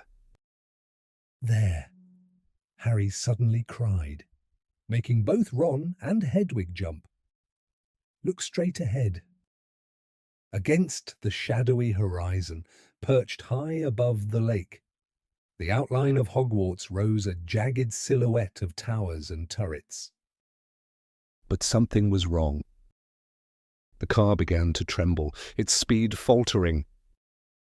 "Come on," Ron coaxed, shaking the wheels slightly. "You can do it. We're nearly there." The engine responded with a strained groan. Thin streams of steam curled out from beneath the hood. Harry tightened his grip on the seat as they sped toward the dark stretch of water below. The car lurched violently. Harry glanced down. Far beneath them lay the lake, smooth and black as glass. Ron's hands were clenched tight around the wheel, his knuckles pale. The car shuddered again. "Come on," Ron whispered. They passed over the lake now. The castle loomed directly ahead. Ron pushed the accelerator harder. A sharp clank, a choking sputter. And silence. "Oh no," Ron breathed. The engine had died. The front of the car tipped downward. They were no longer flying, they were falling, picking up speed as the castle wall rushed toward them. "No!" Ron shouted, wrenching the wheel sideways. The car veered just in time. Missing the stone by inches, it swung wide in a desperate arc, soaring over the greenhouses, then the gardens, and finally out across the open lawns, but they were still dropping, faster and faster. Ron released the wheel completely, fumbling for his wand. "Stop, stop!" he yelled, banging frantically on the dashboard and windshield. Nothing changed. The ground surged up to meet them. "The tree!" Harry shouted, lunging for the wheel. Too late. Crash. The impact exploded through the car as metal slammed into wood. They hit the massive trunk and dropped hard onto the ground. Steam poured from the crushed hood. Hedwig screeched wildly. Harry's head throbbed where it had struck the glass. Beside him, Ron let out a hollow groan. "Are you all right?" Harry asked quickly. "My wand," Ron said weakly. "Look at it." It was broken, nearly snapped in half, the tip hanging uselessly by a few splintered fibers.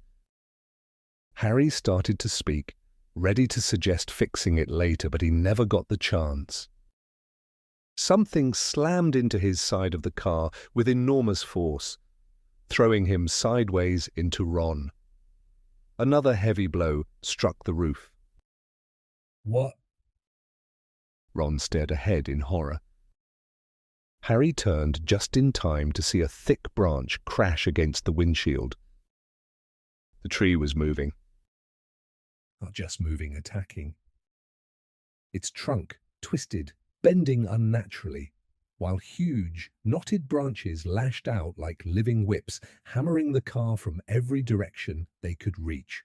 "Ah!" Ron. Chapter 6, Gilderoy Lockhart.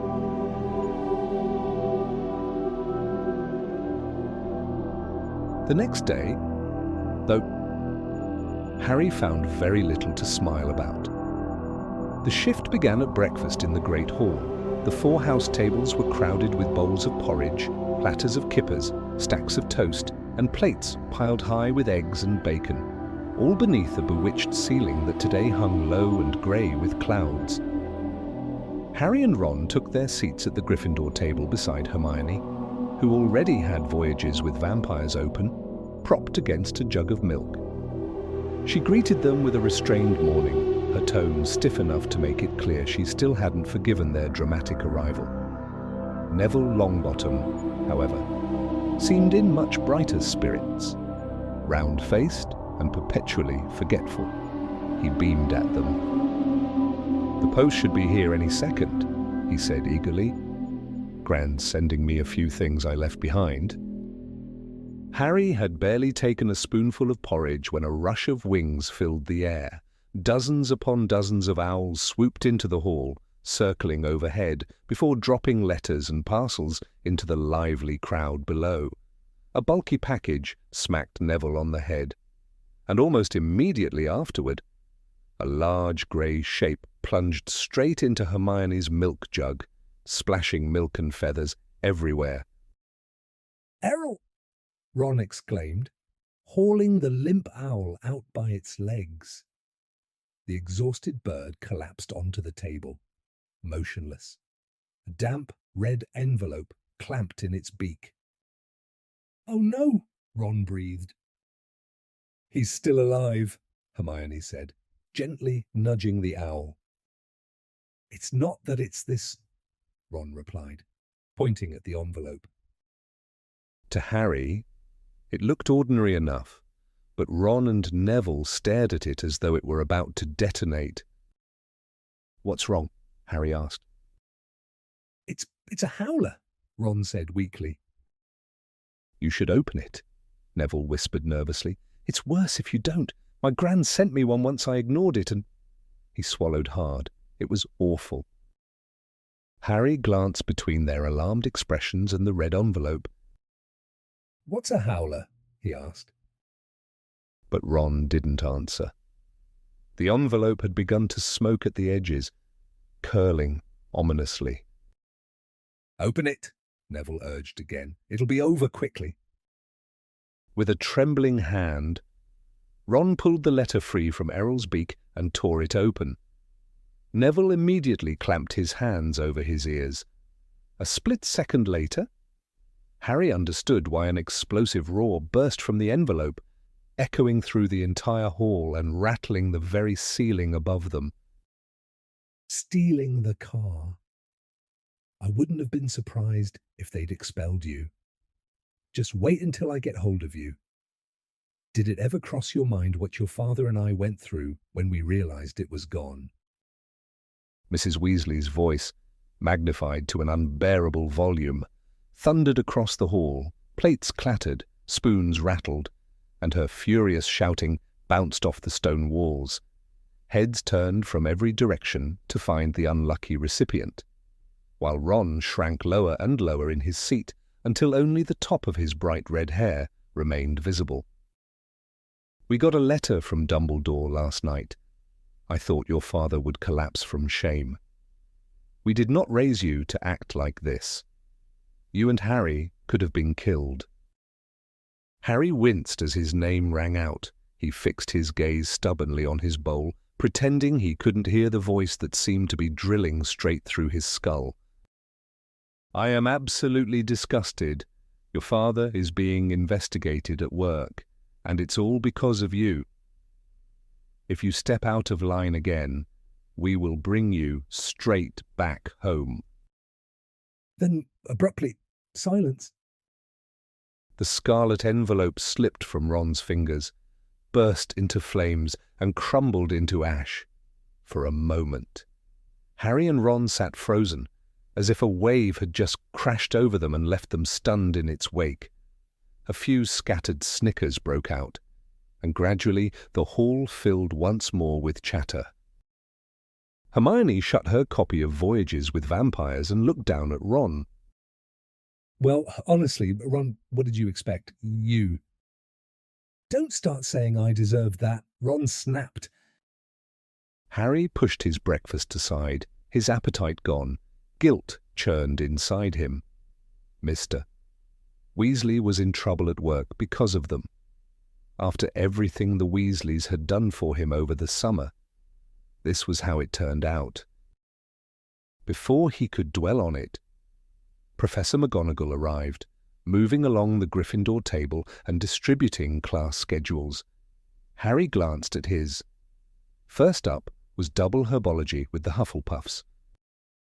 Soon after, Ron and Hermione made their way out of the castle, across the vegetable patch and toward the greenhouses where magical plants were grown. At least the Howler had one positive effect. Hermione seemed satisfied that justice had been served and was speaking to them normally again. As they approached, they saw their classmates already gathered outside, waiting. They had barely joined the group when Professor Sprout appeared, striding briskly across the lawn with Gilderoy Lockhart at her side. Her arms were laden with bandages, and Harry couldn't help noticing, with another pang of guilt, the distant whomping willow. Several of its battered branches now wrapped carefully in slings. Professor Sprout was a short, stocky witch whose patched hat barely contained her unruly hair. Her robes were usually smudged with soil, and her fingernails perpetually caked with dirt would have horrified Aunt Petunia. In sharp contrast, Gilderoy Lockhart stood beside her in flawless turquoise robes, his golden hair gleaming beneath a carefully angled hat trimmed with gold. "Oh, hello," he called brightly, flashing a dazzling smile at the gathered students. "I was just explaining to Professor Sprout the proper way to treat a whomping willow. Not that I'd want you to think I know more about herbology than she does, merely that I've encountered quite a few unusual plants in my travels. Greenhouse 3 today, everyone," Professor Sprout announced briskly, though her expression suggested she was far from pleased. A ripple of excitement ran through the class.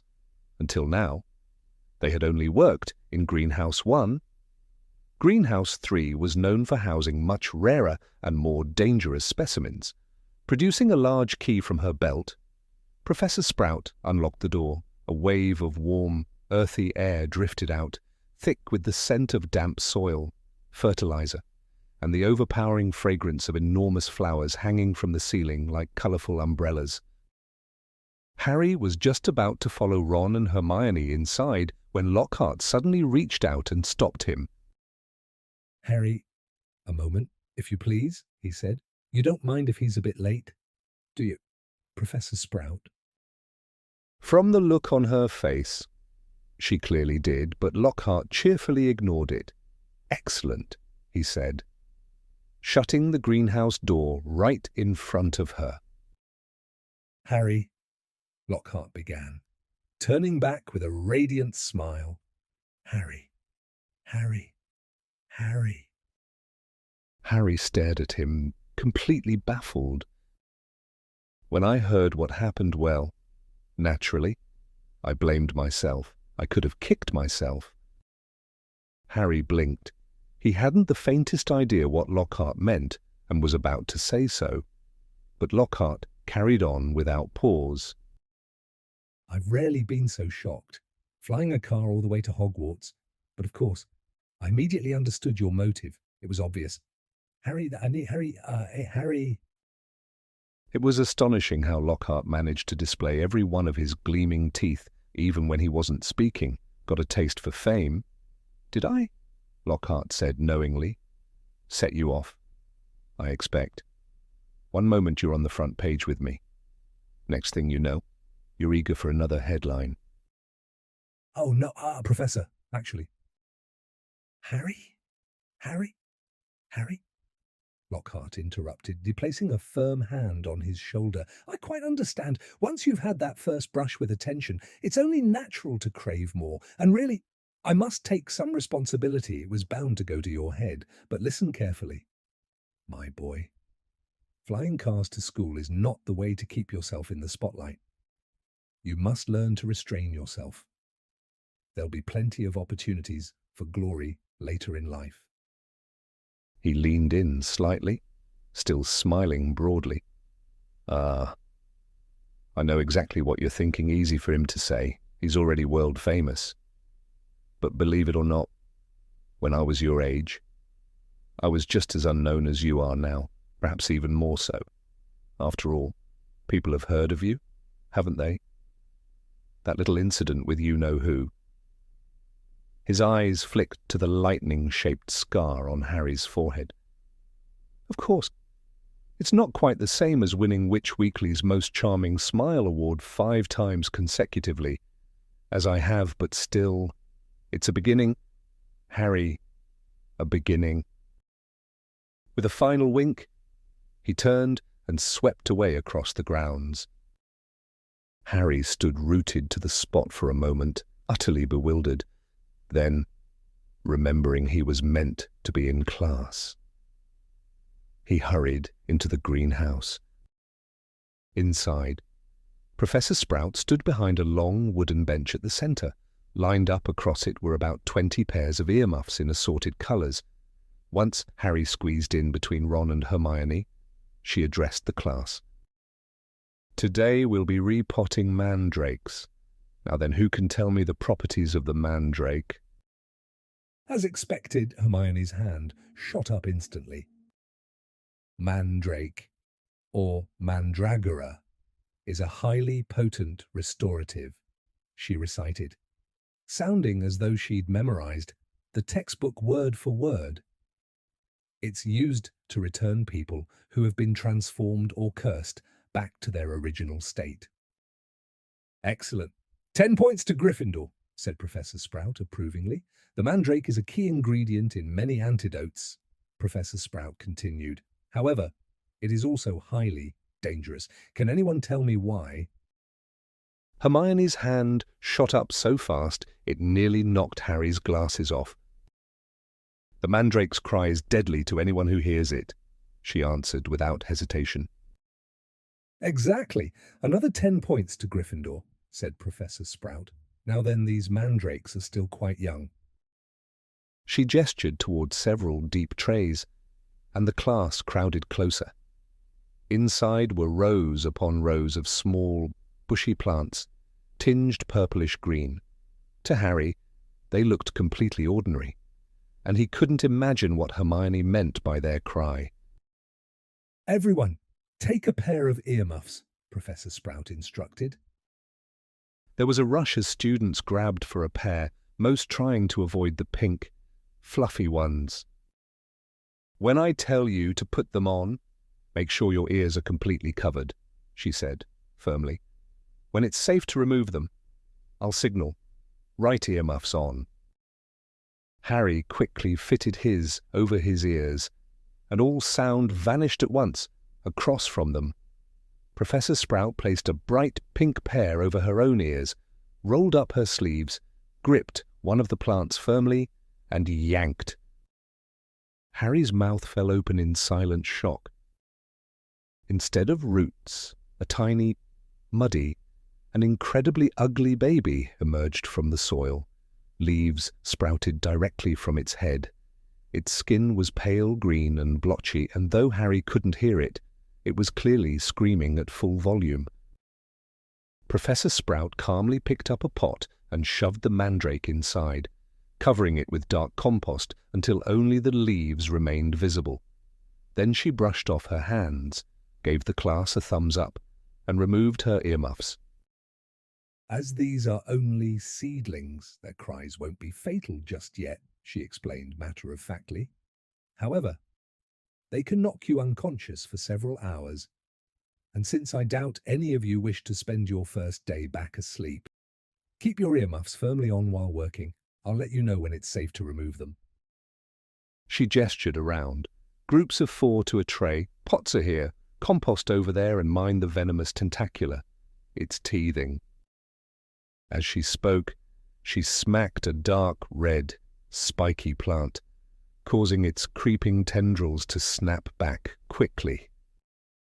Harry, Ron, and Hermione were soon joined by a curly-haired Hufflepuff boy Harry recognized but had never spoken to before. Justin Finch Fletchley. He introduced himself cheerfully, shaking Harry's hand. "Of course I know who you are, Harry Potter." He turned next to Hermione. "And you must be Hermione Granger, top of the class in everything."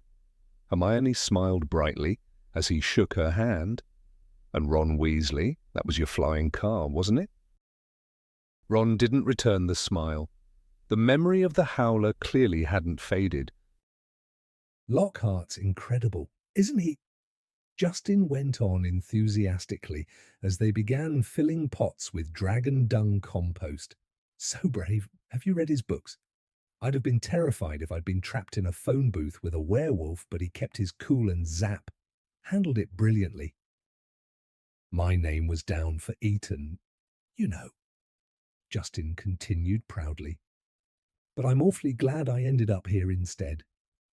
Mum was a bit disappointed at first, but once she read Lockhart's books, she started to see the advantages of having a fully trained wizard in the family."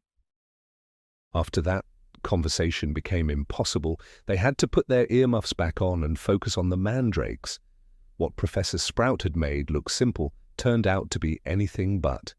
The mandrakes resisted being pulled out of the soil, yet didn't seem eager to go back in either.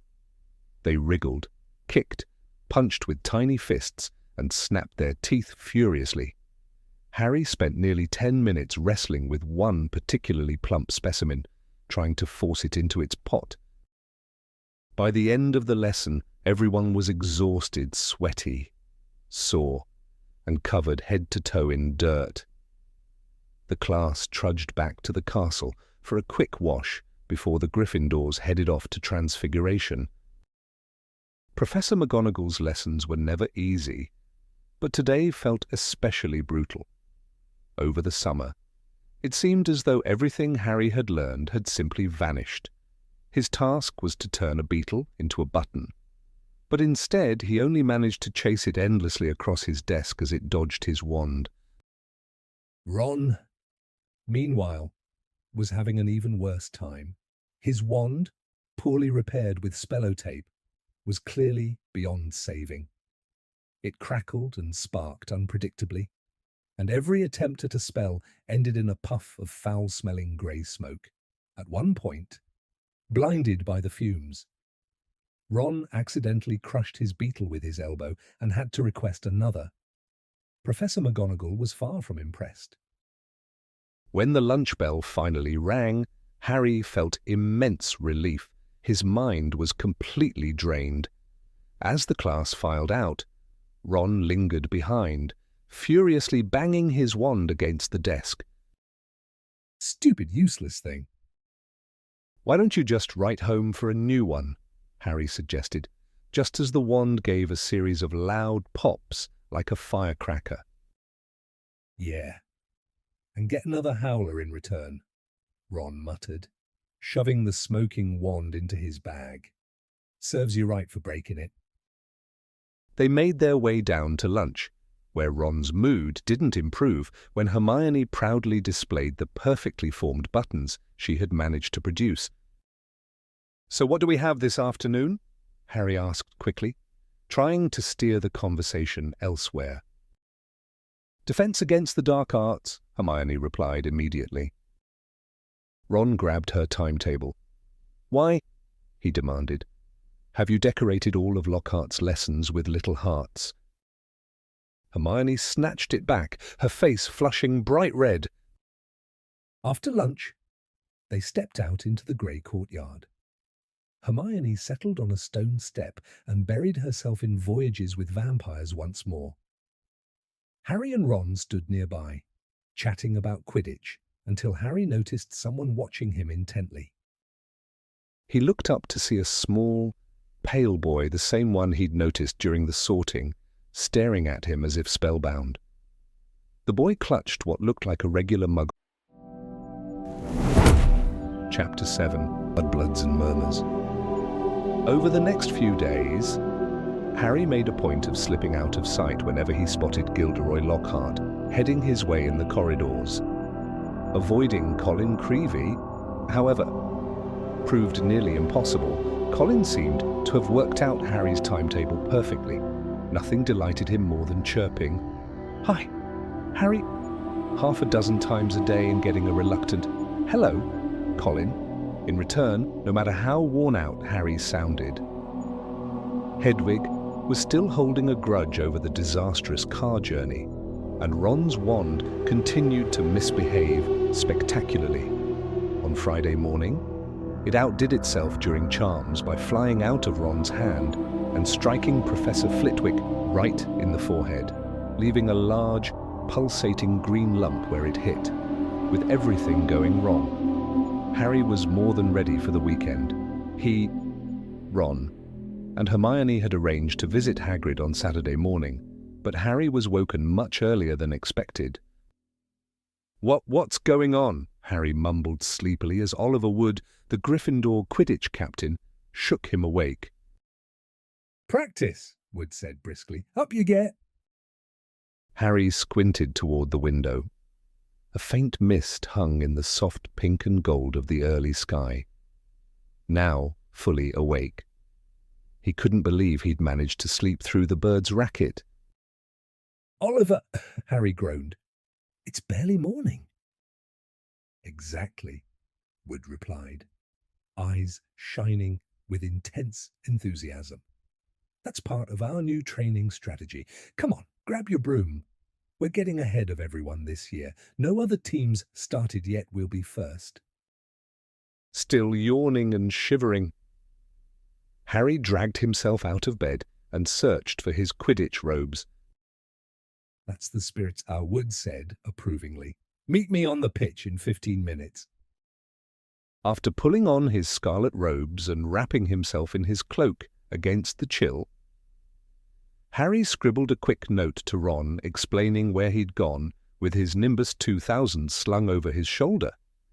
He headed down the spiral staircase toward the common room. Just as he reached the portrait hole, he heard hurried footsteps behind him. "Harry, wait." Colin Creevey came rushing down the stairs, his camera bouncing wildly against his chest, a photograph clutched in his hand. "I heard your name. I wanted to show you this. I had it developed." Harry looked down in confusion as Colin thrust the picture under his nose. In the black and white moving photograph, Lockhart was tugging insistently at Harry's arm. Harry was relieved to see that his photographed self was resisting stubbornly, refusing to be pulled fully into view.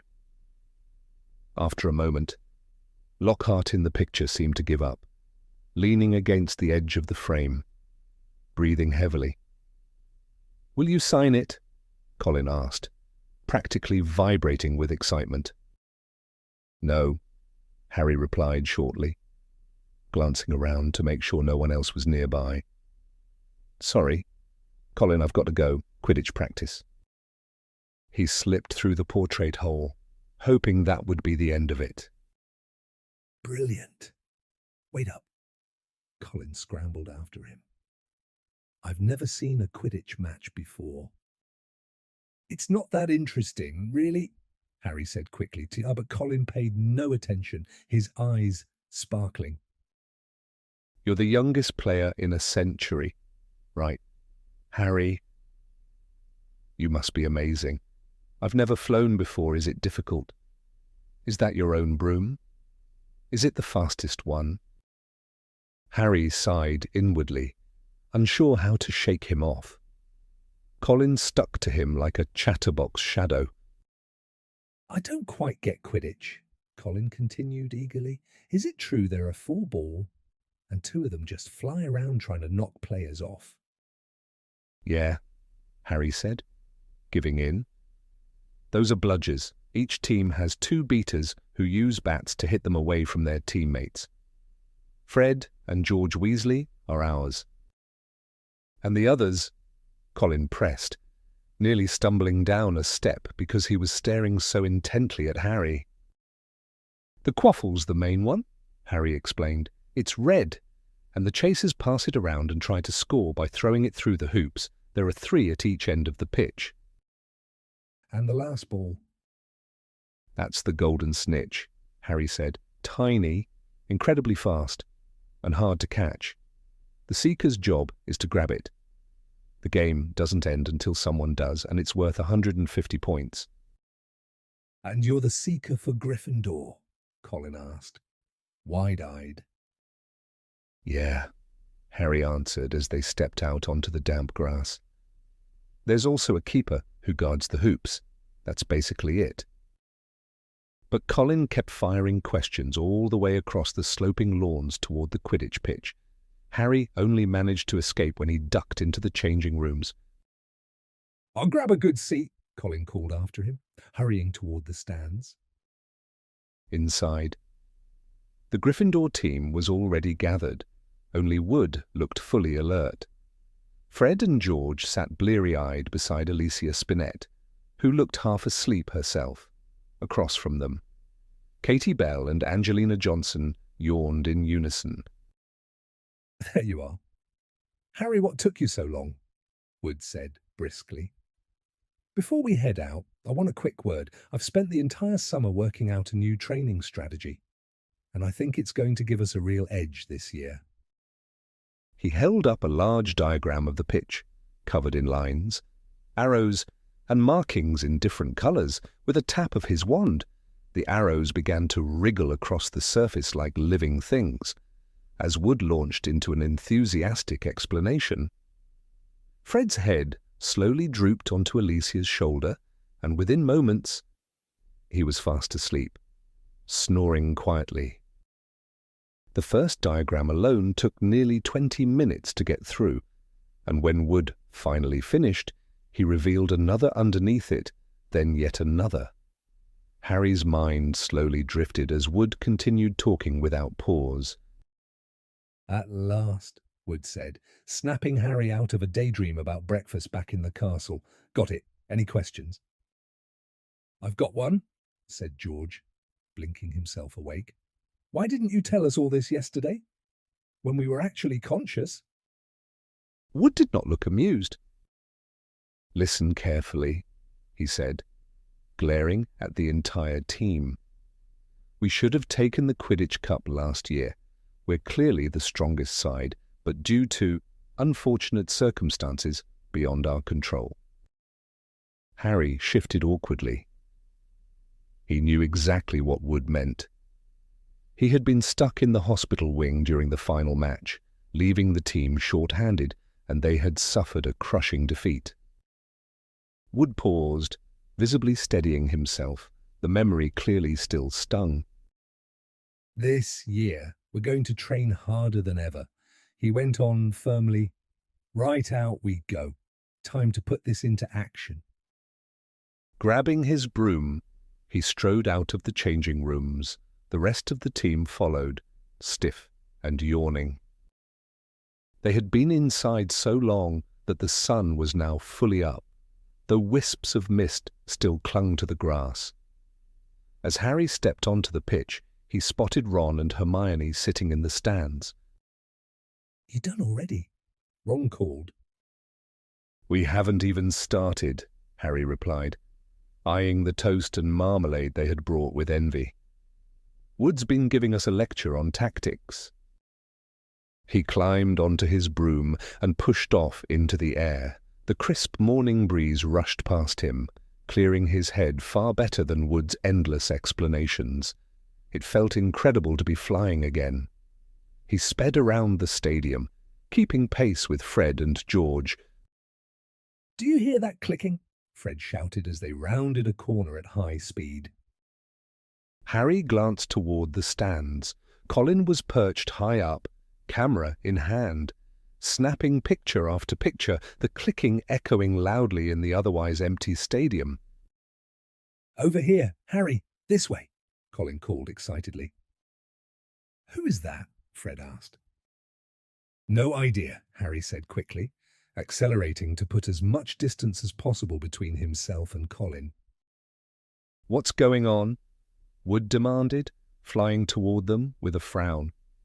Why is that first year taking photos? I don't like it. Could be a Slytherin spy, trying to learn our strategies. He's in Gryffindor, Harry said at once. And besides, George added casually, the Slytherins don't need a spy. What's that supposed to mean? Wood snapped. George pointed toward the field. They're already here.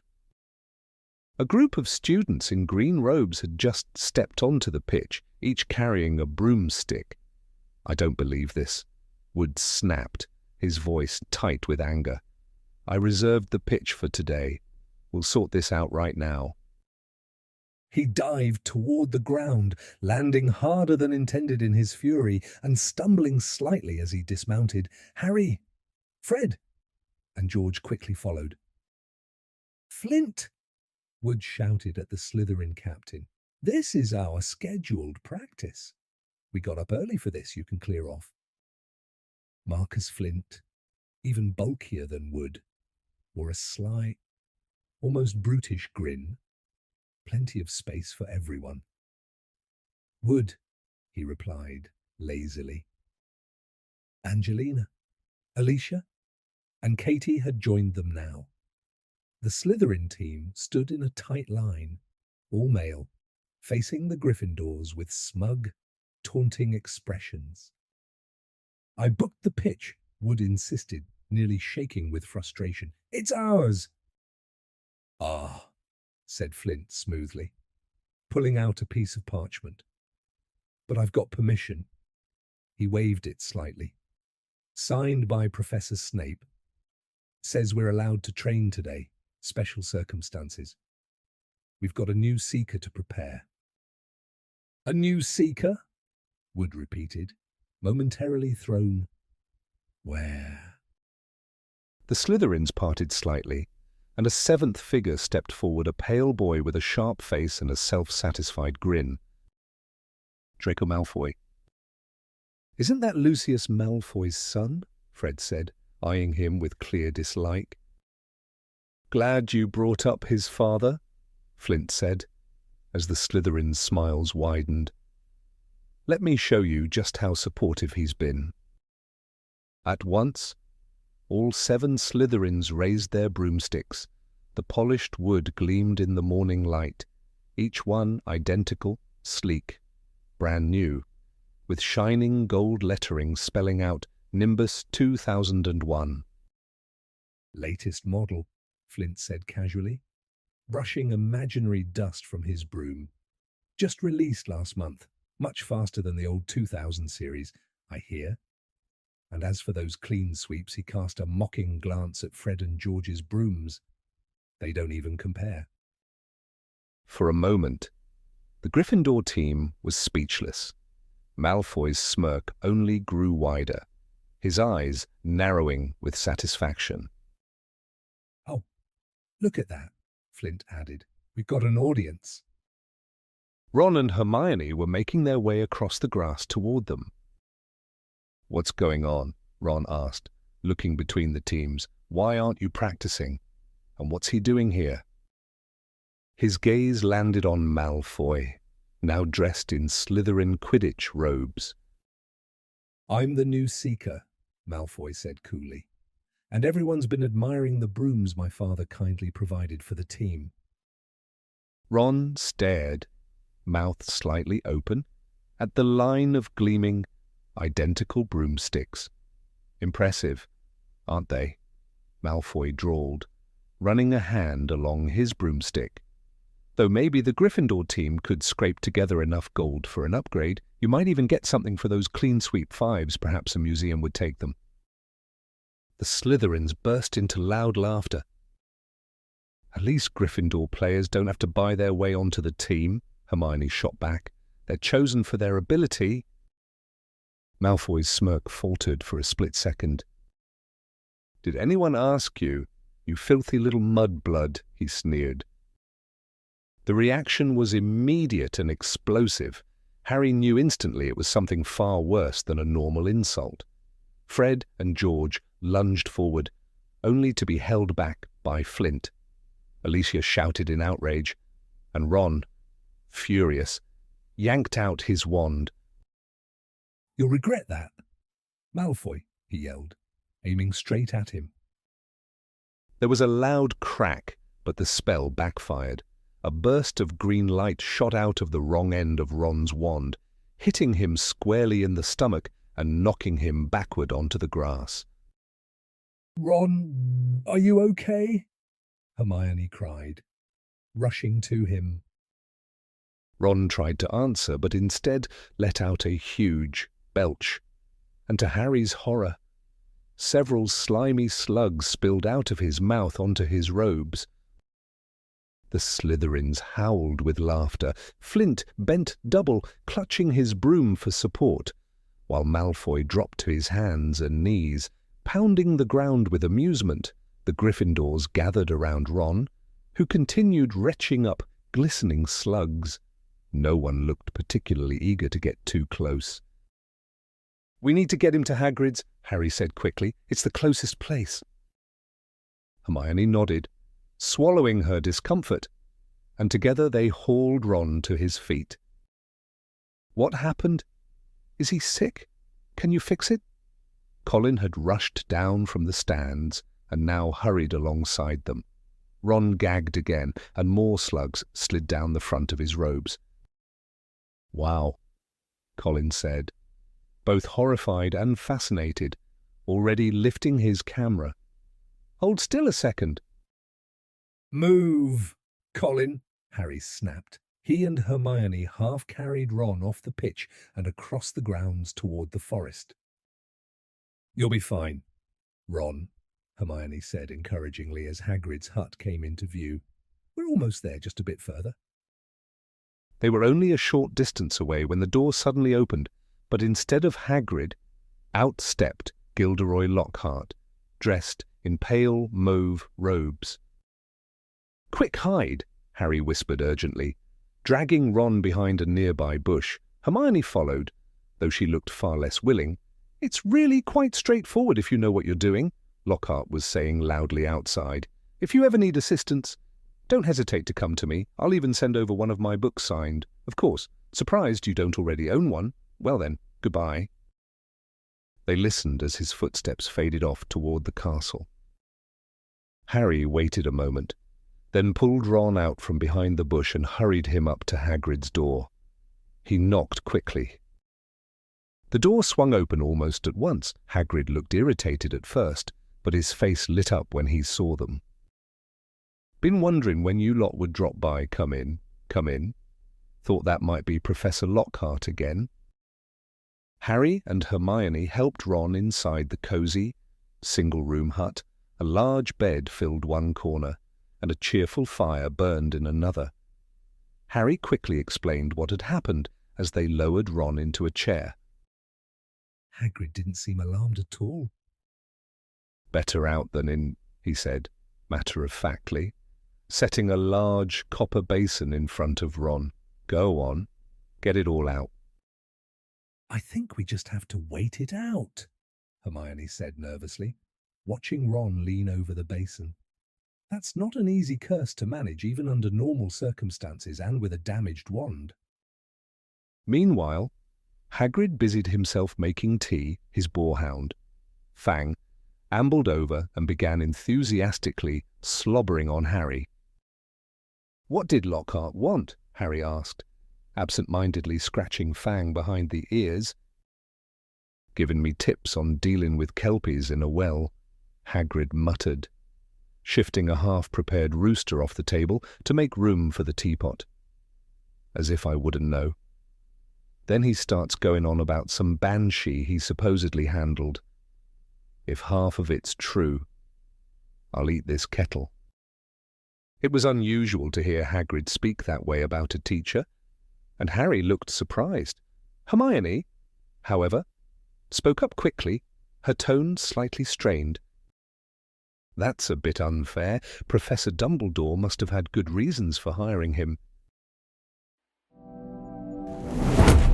Chapter 8.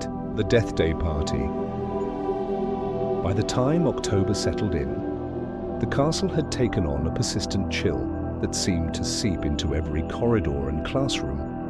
A wave of cold swept through both students and teachers, leaving Madame Pomfrey busier than ever. Her pepper-up potion worked wonders, clearing symptoms instantly, but anyone who drank it spent the next few hours with steam curling from their ears.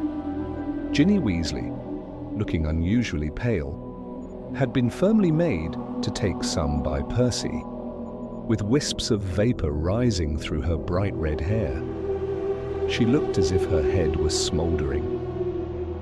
Outside, the weather showed no mercy. Rain lashed the windows day after day. Loud and relentless, the lake crept higher along its banks.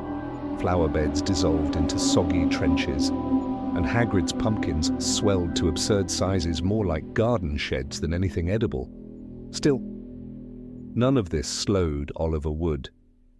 His training schedule remained as intense as ever, which was why Harry found himself late one stormy Saturday afternoon, slogging back toward Gryffindor Tower, drenched, cold, and streaked with mud. The miserable conditions weren't the only issue.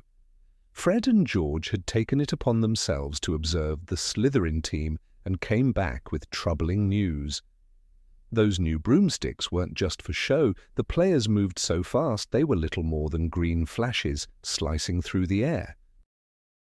As Harry made his way down a quiet corridor, his shoes squelching with every step, he noticed a familiar ghost hovering near a window. Nearly headless Nick looked unusually downcast, staring out at the storm while muttering under his breath. Hardly qualifies, not enough, not even close.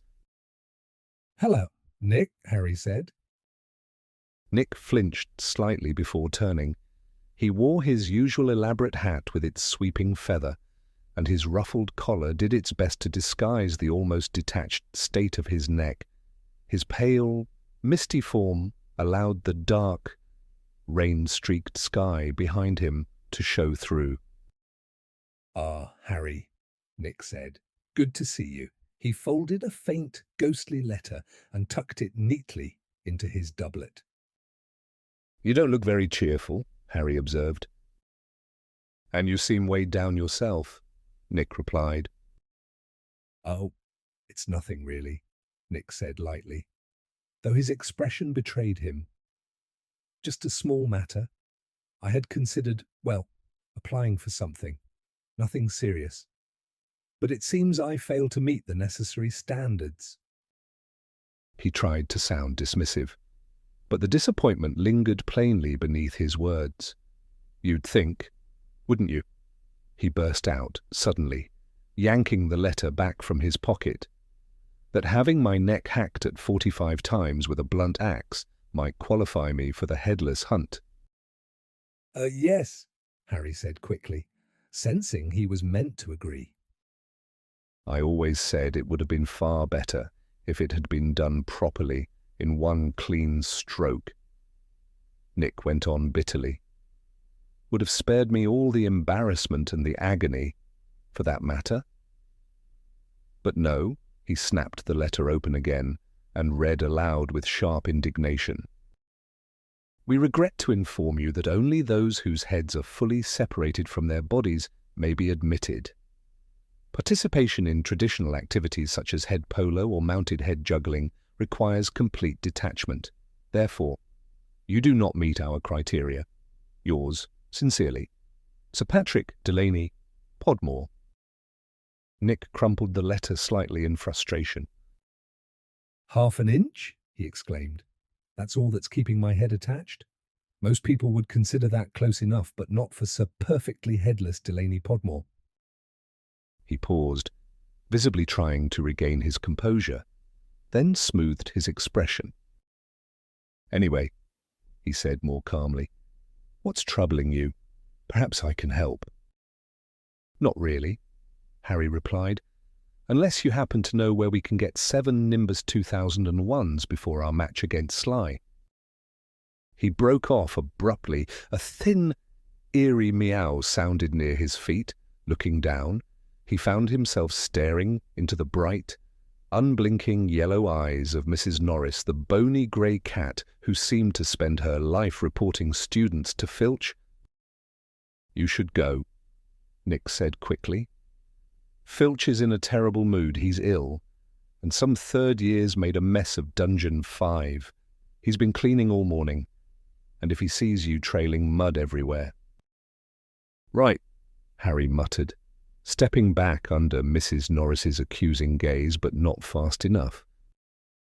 As if summoned by the cat itself, Argus Filch suddenly burst out from behind a nearby tapestry, breathing heavily and scanning the corridor for trouble. A thick, tartan scarf was wrapped tightly around his head, and his nose had turned an alarming shade of purple. "Filth!" Filch shrieked, his face trembling with outrage, eyes bulging as he jabbed a finger at the muddy trail dripping from Harry's robes. "Mud everywhere. I won't tolerate it any longer. Come with me. Potter now." With a resigned sigh, Harry gave nearly headless Nick a helpless glance and followed Filch down the corridor, unintentionally leaving even more muddy footprints behind him. Harry had never set foot in Filch's office before, and now he understood why no one wanted to. The room was cramped, dark, and airless, lit only by a dim oil lamp swaying slightly from the ceiling. The smell of old fried food lingered unpleasantly. Filing cabinets lined the walls, each labelled with the names of students and their past punishments. Harry noticed that Fred and George Weasley had an entire drawer dedicated to them.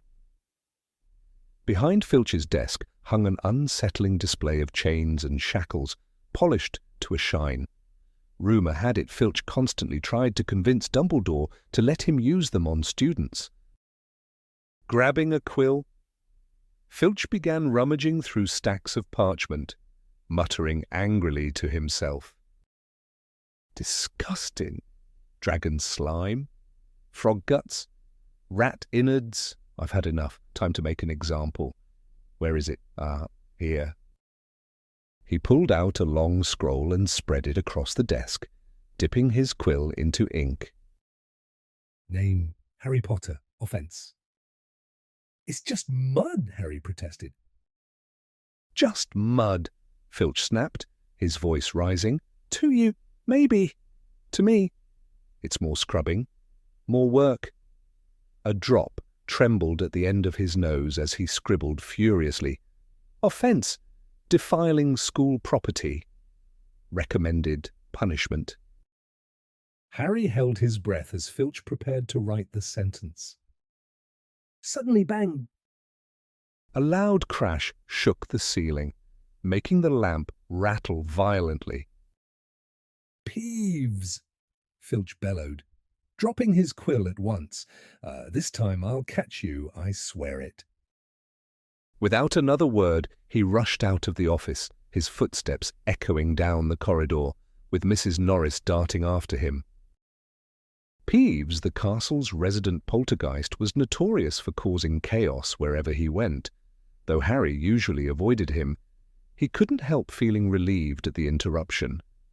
Whatever trouble Peeves had just caused sounded serious enough to keep Filch occupied, and hopefully far too distracted to come back for Harry any time soon. Deciding it was safer to wait, Harry dropped into a worn, threadbare chair beside Filch's desk. The room was silent now, except for the faint creak of the lamp overhead.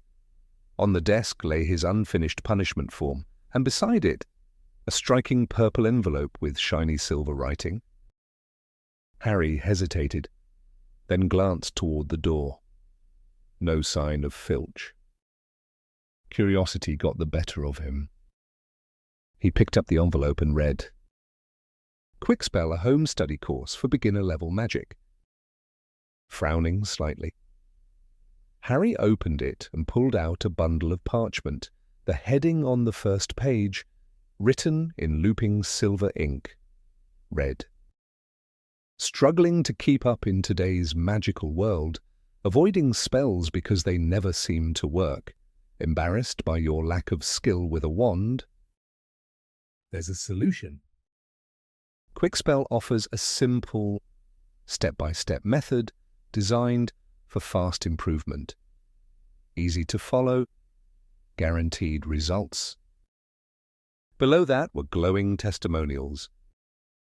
"I used to forget every spell and ruin every potion. After Quickspell, I'm now the star of every gathering. Madam Z. Nettles." My magic was hopeless until this course. Now I can even perform advanced transformations. D.J. Prod. Harry flipped through the pages, increasingly puzzled. Why would Filch need something like this? Did it mean he couldn't actually perform magic? He had just reached a section titled Lesson 1, Basic Wand Handling, when he heard footsteps returning outside. Panicking, Harry shoved the papers back into the envelope and dropped it onto the desk, though not quite where it had been before. The door swung open. Filch hobbled in, looking extremely pleased with himself.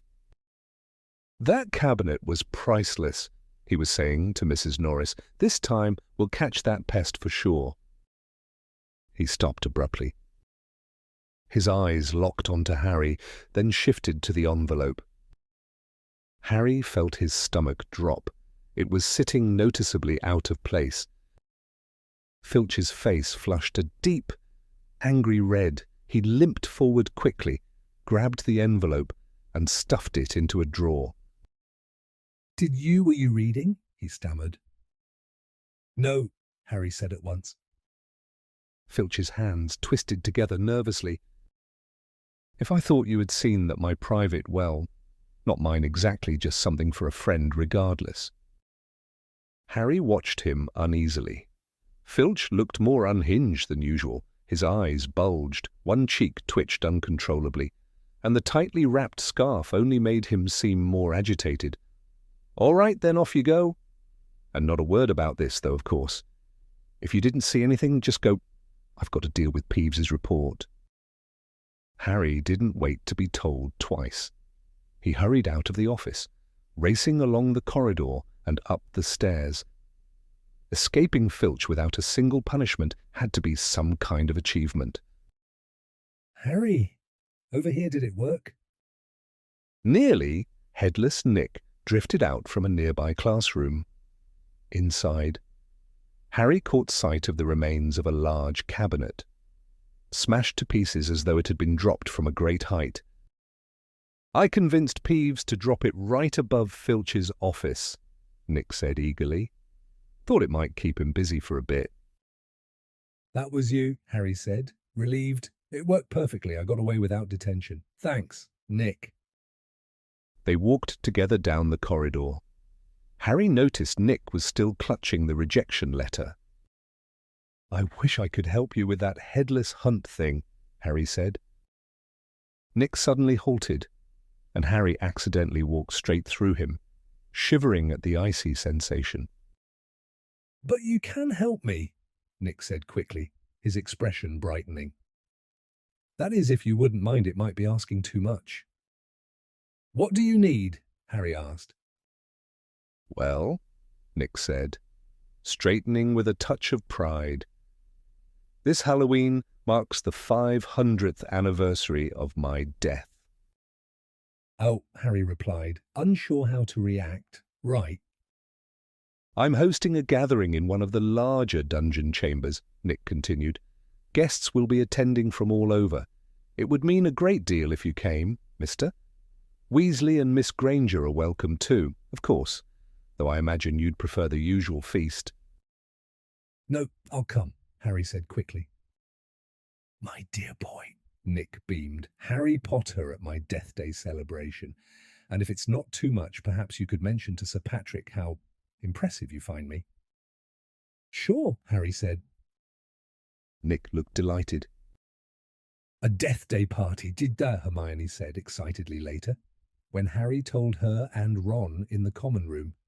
"That's so rare, hardly any living people get invited to something like that." "Why would anyone celebrate dying?" Ron muttered, frowning over his homework. "Sounds miserable to me." Rain continued to hammer against the windows, turning the outside world into a blur of darkness. Inside, however, the common room felt warm and lively. Firelight flickered across soft armchairs where students lounged, some buried in books, others chatting or finishing assignments. Not far away, Fred and George Weasley were conducting yet another questionable experiment. They had somehow managed to slip a filibuster firework to a small salamander. The bright orange creature, rescued or stolen from a care of magical creatures lesson, now lay glowing faintly on a table, surrounded by fascinated onlookers. Harry had just begun telling Ron and Hermione about Filch and the strange quickspell course when chaos erupted. The salamander suddenly shot upward, crackling with sparks, spinning wildly through the air like a rogue firework.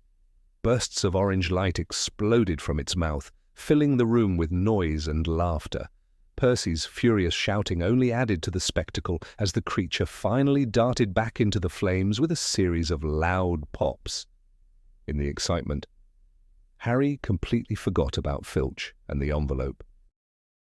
By the time Halloween came around, Harry was starting to regret agreeing to nearly headless Nick's invitation. The rest of the school buzzed with excitement for the feast. The great hall had been transformed, live bats swooped overhead. Enormous pumpkins from Hagrid's garden had been carved into glowing lanterns big enough to sit inside, and rumours spread about skeletons that would dance for entertainment. "You gave your word," Hermione reminded him firmly. "You can't just not go." So at 7 that evening, instead of joining the crowd streaming into the brightly lit Great Hall, Harry, Ron, and Hermione turned away and headed toward the dungeons. The corridor leading to Nick's celebration was lit by candles as well, but these were nothing like the warm golden ones upstairs. Tall, thin black candles burned with cold blue flames, casting a faint, eerie glow that made everything look pale and unreal. With every step downward, the air grew colder. Harry pulled his robes tighter around himself as a chilling sound reached his ears, like countless nails scraping slowly across a vast chalkboard. "Is that music?" Ron muttered under his breath. They rounded the corner and found nearly headless Nick waiting at an entrance draped in heavy black velvet. "My dear guests," he said in a mournful tone, "welcome. I'm so very glad you came." With a sweeping gesture, he removed his feathered hat and ushered them inside. The scene beyond was astonishing. The dungeon was packed with pale, ghostly figures, hundreds of them gliding across a crowded dance floor. They moved in slow, drifting circles to the eerie sound of an orchestra made entirely of musical saws, their thin, trembling notes echoing through the chamber. Above, a chandelier flickered with cold blue light from countless black candles. The air was freezing. Each breath came out in mist, as if they had stepped into an ice box. "Maybe we should walk around a bit," Harry suggested, stamping his feet slightly to keep warm. "Just don't walk through anyone," Ron said uneasily. They edged along the perimeter of the dance floor. Passing by, they saw clusters of spirits, a group of solemn-looking nuns, a man weighed down with chains, and the cheerful fat friar chatting with a knight who still had an arrow lodged in his forehead. Nearby hovered the bloody baron, his hollow gaze and silver-stained robes keeping the other ghosts at a distance. "Oh no!" Hermione said suddenly, stopping dead. "Let's go back. I don't want to run into Moaning Myrtle." "Who's that?" Harry asked as they quickly turned around. "She lives in a girl's bathroom upstairs," Hermione explained. "She's always flooding it and throwing fits. It's unusable most of the time, honestly. It's bad enough trying to use the place without her wailing the whole..." Chapter 9. The Writing on the Wall. "What's happening? What is this?" Malfoy's yell had clearly drawn attention, because Argus Filch came pushing through the gathered students.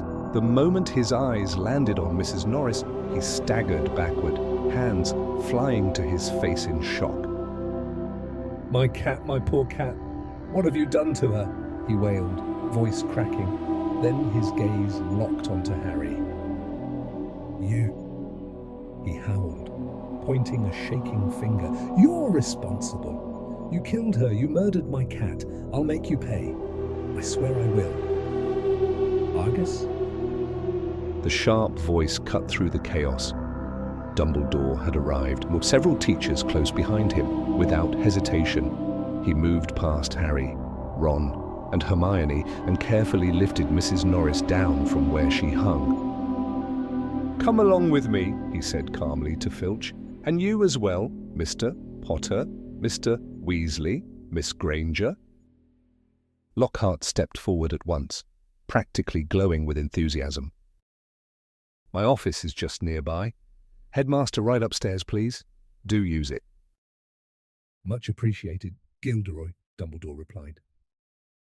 The crowd fell silent and parted, allowing them through. Lockhart bustled after Dumbledore, looking both thrilled and self-important, while Professors McGonagall and Snape followed close behind. Inside Lockhart's dim office, the portraits lining the walls stirred suddenly. Harry noticed several painted versions of Lockhart ducking out of sight, some with curlers still tangled in their hair. The real Lockhart hurried to light the candles on his desk, then stepped aside. Dumbledore gently placed Mrs. Norris on the gleaming surface and began his inspection. Harry, Ron, and Hermione exchanged uneasy glances before lowering themselves into chairs at the edge of the flickering light, watching in tense silence. Dumbledore leaned in very close, the tip of his long, crooked nose nearly brushing the cat's fur. Through his half-moon glasses he studied her intently, his fingers moving with delicate precision. McGonagall bent beside him, her expression tight with concern. Snape stood, looming behind them, half hidden in shadow, wearing a strangely restrained look, almost as if suppressing a smile. Meanwhile, Lockhart hovered restlessly, unable to keep quiet. "This has all the signs of a powerful curse, yes. Quite obvious, perhaps something like the transmogrifian torture. I've encountered it before, you know. If only I'd been present. I could have applied the exact counter-curse needed." His rambling was broken by Filch's harsh, uneven sobbing. Slumped in a chair, he buried his face in his hands, unable to look at Mrs. Norris. Though Harry had never liked Filch, he felt a flicker of sympathy. Still, that feeling was overshadowed by his own dread. If Dumbledore believed Filch's accusation, there would be no escaping the consequences. He would almost certainly be expelled. Dumbledore was murmuring under his breath now, uttering unfamiliar incantations while lightly tapping Mrs. Norris with the tip of his wand. Nothing changed. She remained rigid and lifeless in appearance, like a perfectly preserved specimen. "This reminds me of a case in Ouagadougou," Lockhart began smoothly. "There was a whole string of similar incidents, quite serious at the time. I describe it in detail in my memoirs. Fortunately, I was able to supply the villagers with protective charms, and that resolved everything rather neatly." Around the room, the portraits of Lockhart nodded along in agreement. One of them was still wearing a hairnet, apparently having forgotten to take it off. At length, Dumbledore straightened and turned. "She isn't dead, Argus," he said quietly. Lockhart cut himself off mid-sentence, abandoning his tally of past heroic deeds. "Not dead," Filch croaked, peering at Mrs. Norris through his fingers. "Then why is she like that? So stiff, so cold?" "She has been petrified," Dumbledore replied. "Yes, exactly what I suspected," said Lockhart quickly. "As for how it was done, that remains unclear." "Ask him!" Filch shouted suddenly, spinning toward Harry, his face blotched with tears and fury. "No second-year student could accomplish this," Dumbledore said firmly. "It would require highly advanced dark magic." "He did it. I know he did." Filch cried, his voice shaking with rage. "You saw the writing on the wall."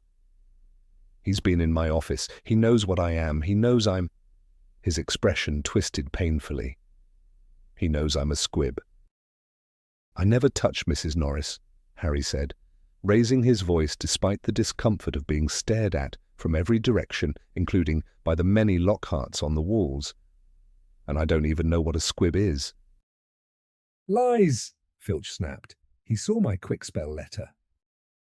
"If I may, Headmaster," Snape said from the shadows. Harry felt a sinking certainty that whatever came next would not favour him. It is possible Potter and his companions were simply in the wrong place at an unfortunate time. Snape continued, though the slight curl of his lip suggested he didn't quite believe it. Even so, certain details are questionable. Why was he in that corridor to begin with? Why was he not attending the Halloween feast? "Harry! Ron!" And Hermione immediately began explaining about the Death Day party. "There were ghosts everywhere. They can confirm we were there." "Then why not return to the feast afterward?" Snape interrupted, his dark eyes catching the candlelight. "Why go wandering up that corridor?" Ron and Hermione turned to Harry. Because Harry faltered, his heart pounding hard. He knew how absurd it would sound to admit he had followed a disembodied voice that no one else could hear, because we were tired and wanted to go to bed, he finished. "Skipping dinner altogether," Snape said, a look of satisfaction briefly crossing his thin face. "I wasn't aware ghosts served anything suitable for the living at their gatherings." "We just weren't hungry," Ron replied loudly, though his stomach chose that exact moment to growl loudly in protest. Snape's expression stretched into a broader, more unpleasant smile. "I would suggest, Headmaster, that Potter is withholding the truth," he said smoothly. "Perhaps it would be wise to remove certain privileges until he decides to be fully forthcoming, personally. I think he should be suspended from the Gryffindor Quidditch team until he learns to be honest." "Honestly? Severus?" Professor McGonagall snapped. "There's no justification for that. This is not a Quidditch-related matter. The cat was hardly struck by a broomstick. There is no proof whatsoever that Potter is involved." Dumbledore's eyes rested on Harry, studying him closely. The soft blue gleam behind his half-moon spectacles made Harry feel as though nothing about him could remain hidden. "We do not punish without evidence, Severus," he said calmly but firmly. Snape's face darkened with anger. Filch, too, looked livid. "My cat has been petrified," Filch cried, his voice rising sharply. "Surely someone must be punished." "She can be restored, Argus," Dumbledore said with measured patience. "Professor Sprout has recently obtained mandrakes. Once they mature, a restorative potion can be brewed to revive Mrs. Norris."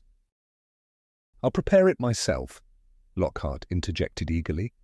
"I've done it countless times. A mandrake restorative draught is quite simple for me. I could manage it without effort."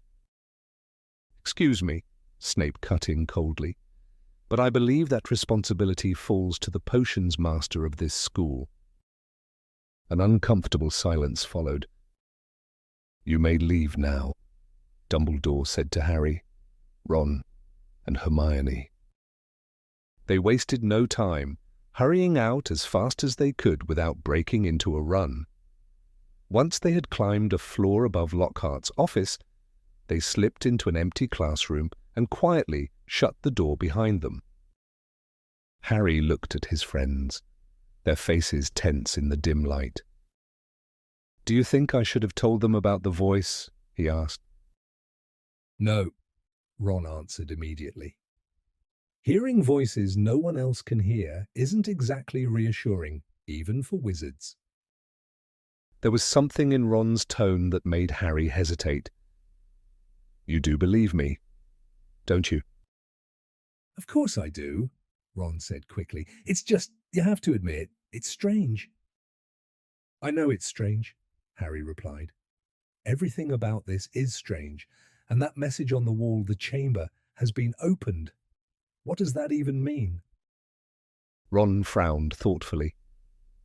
It sounds familiar somehow, he said slowly. I think I've heard something about a hidden chamber at Hogwarts before. Maybe from Bill. And what exactly is a squib? Harry asked. To his surprise, Ron gave a small, stifled laugh. Well, it's not exactly hilarious, but since it's Filch, Ron said, lowering his voice slightly. A squib is someone born into a wizarding family who doesn't have any magical ability at all. Sort of the reverse of muggle-born witches and wizards. They're pretty rare, though. If Filch is taking a quick spell course, then I'd bet that's what he is. He paused, then added with a knowing grin. It actually explains quite a bit like why he can't stand students. Ron looked rather pleased with his conclusion. He's just resentful. Somewhere in the castle, a clock began to strike. Midnight, Harry said. We should get back before Snape shows up and decides to blame us for something else. Over the next few days, talk of Mrs. Norris's attack spread through the school and refused to fade. Filch made sure of that, frequently lingering near the scene as if expecting the culprit to return. Harry even saw him attempting to scrub away the writing on the wall using Mrs. Scour's all-purpose magical mess remover. But it made no difference. The message remained as vivid as ever, glowing against the stone. When Filch wasn't stationed there, he wandered the corridors with red-rimmed eyes, snapping at students without warning and handing out detentions for the smallest things like making too much noise while breathing or appearing cheerful. Ginny Weasley, meanwhile, was clearly shaken by what had happened. Ron explained that she had always been fond of cats. But she never really knew Mrs. Norris, Ron told her, trying to sound reassuring. Honestly, things are better without that cat. Ginny didn't look convinced. Her lip quivered slightly.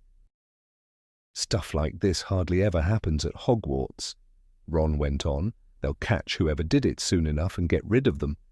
Though, he added, it'd be nice if they managed to petrify Filch before that happens. Just kidding, he said quickly, noticing Ginny's pale expression. The incident seemed to affect Hermione as well.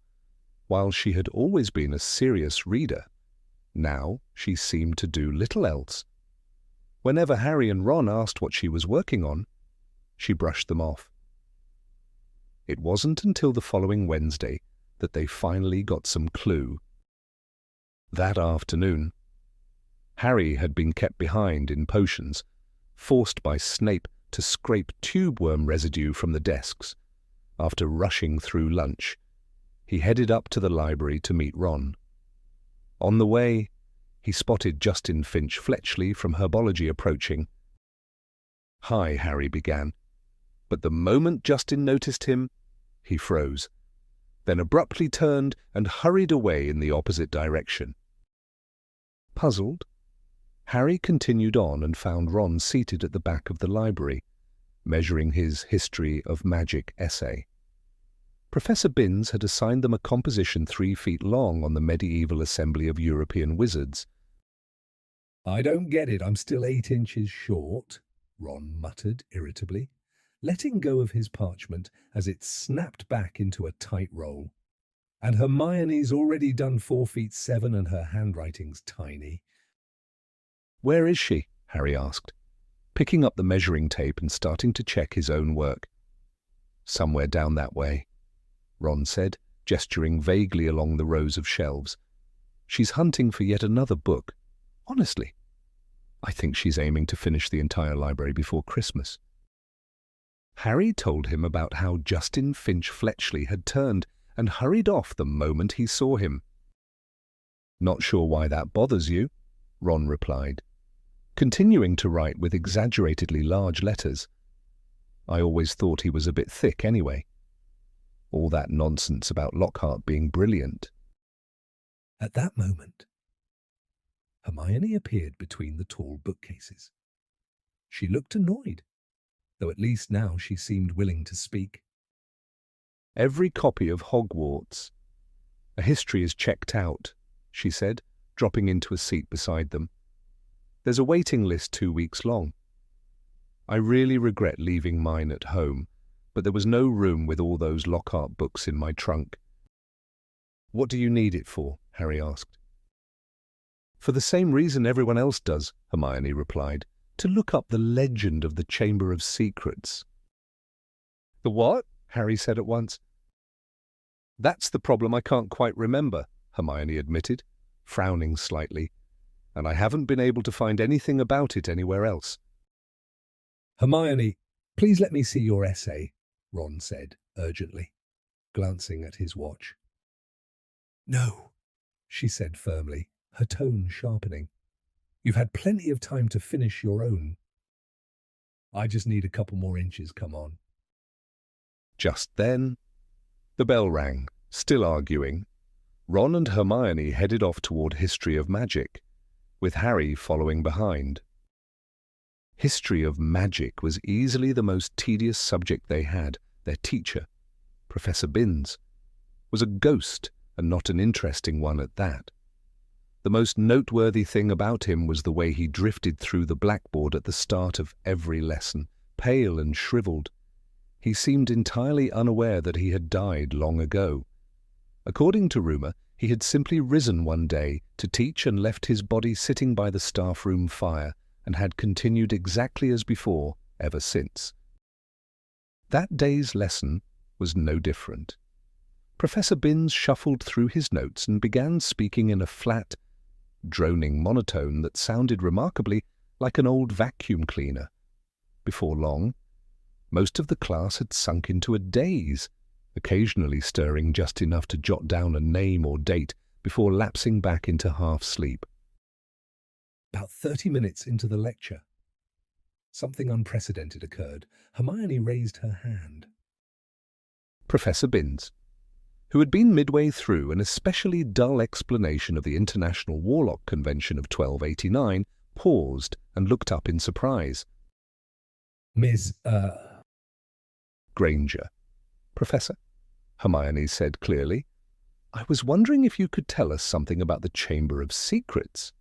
Dean Thomas, who had been staring blankly out the window with his mouth slightly open, snapped back to attention. Lavender Brown lifted her head from where it had been resting on her arms, and Neville Longbottom nearly lost his balance as his elbow slipped off the desk. Professor Binns blinked slowly. My subject, he said in his thin, rasping voice, is the history of magic. I concern myself with facts. Miss Granger, not folklore or fanciful tales. He gave a small cough that sounded like chalk breaking, then resumed. In September of that same year, the delegation of Sardinian warlocks. He faltered mid-sentence. Hermione's hand was raised once more, waving insistently. Miss Granger, sir? She corrected politely. But surely legends are often rooted in truth. Professor Binns stared at her as though she were something entirely new. Harry had the distinct impression that no one living or otherwise had ever interrupted him before. Well, Binns said slowly, yes. I suppose that... Chapter 10, The Rogue Bludger. After the unfortunate incident with the pixies, Professor Lockhart had clearly decided to avoid bringing any more live creatures into class. Instead, he now preferred to read aloud from his own books, occasionally acting out the more exciting scenes.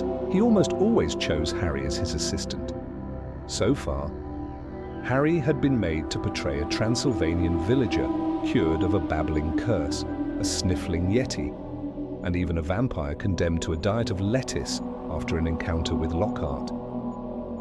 At their next Defense Against the Dark Arts lesson, Harry was once again summoned to the front this time to play the role of a werewolf.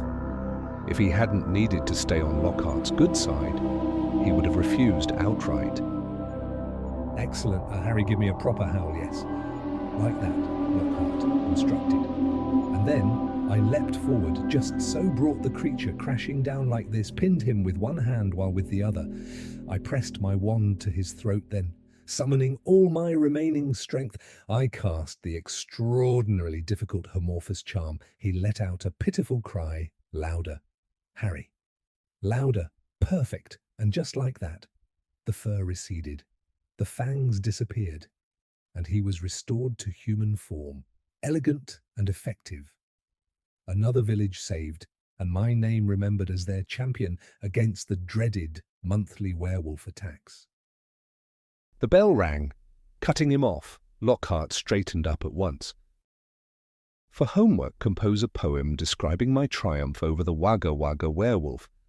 A signed copy of Magical Me to the best entry. The students began filing out. Harry made his way to the back, where Ron and Hermione were waiting.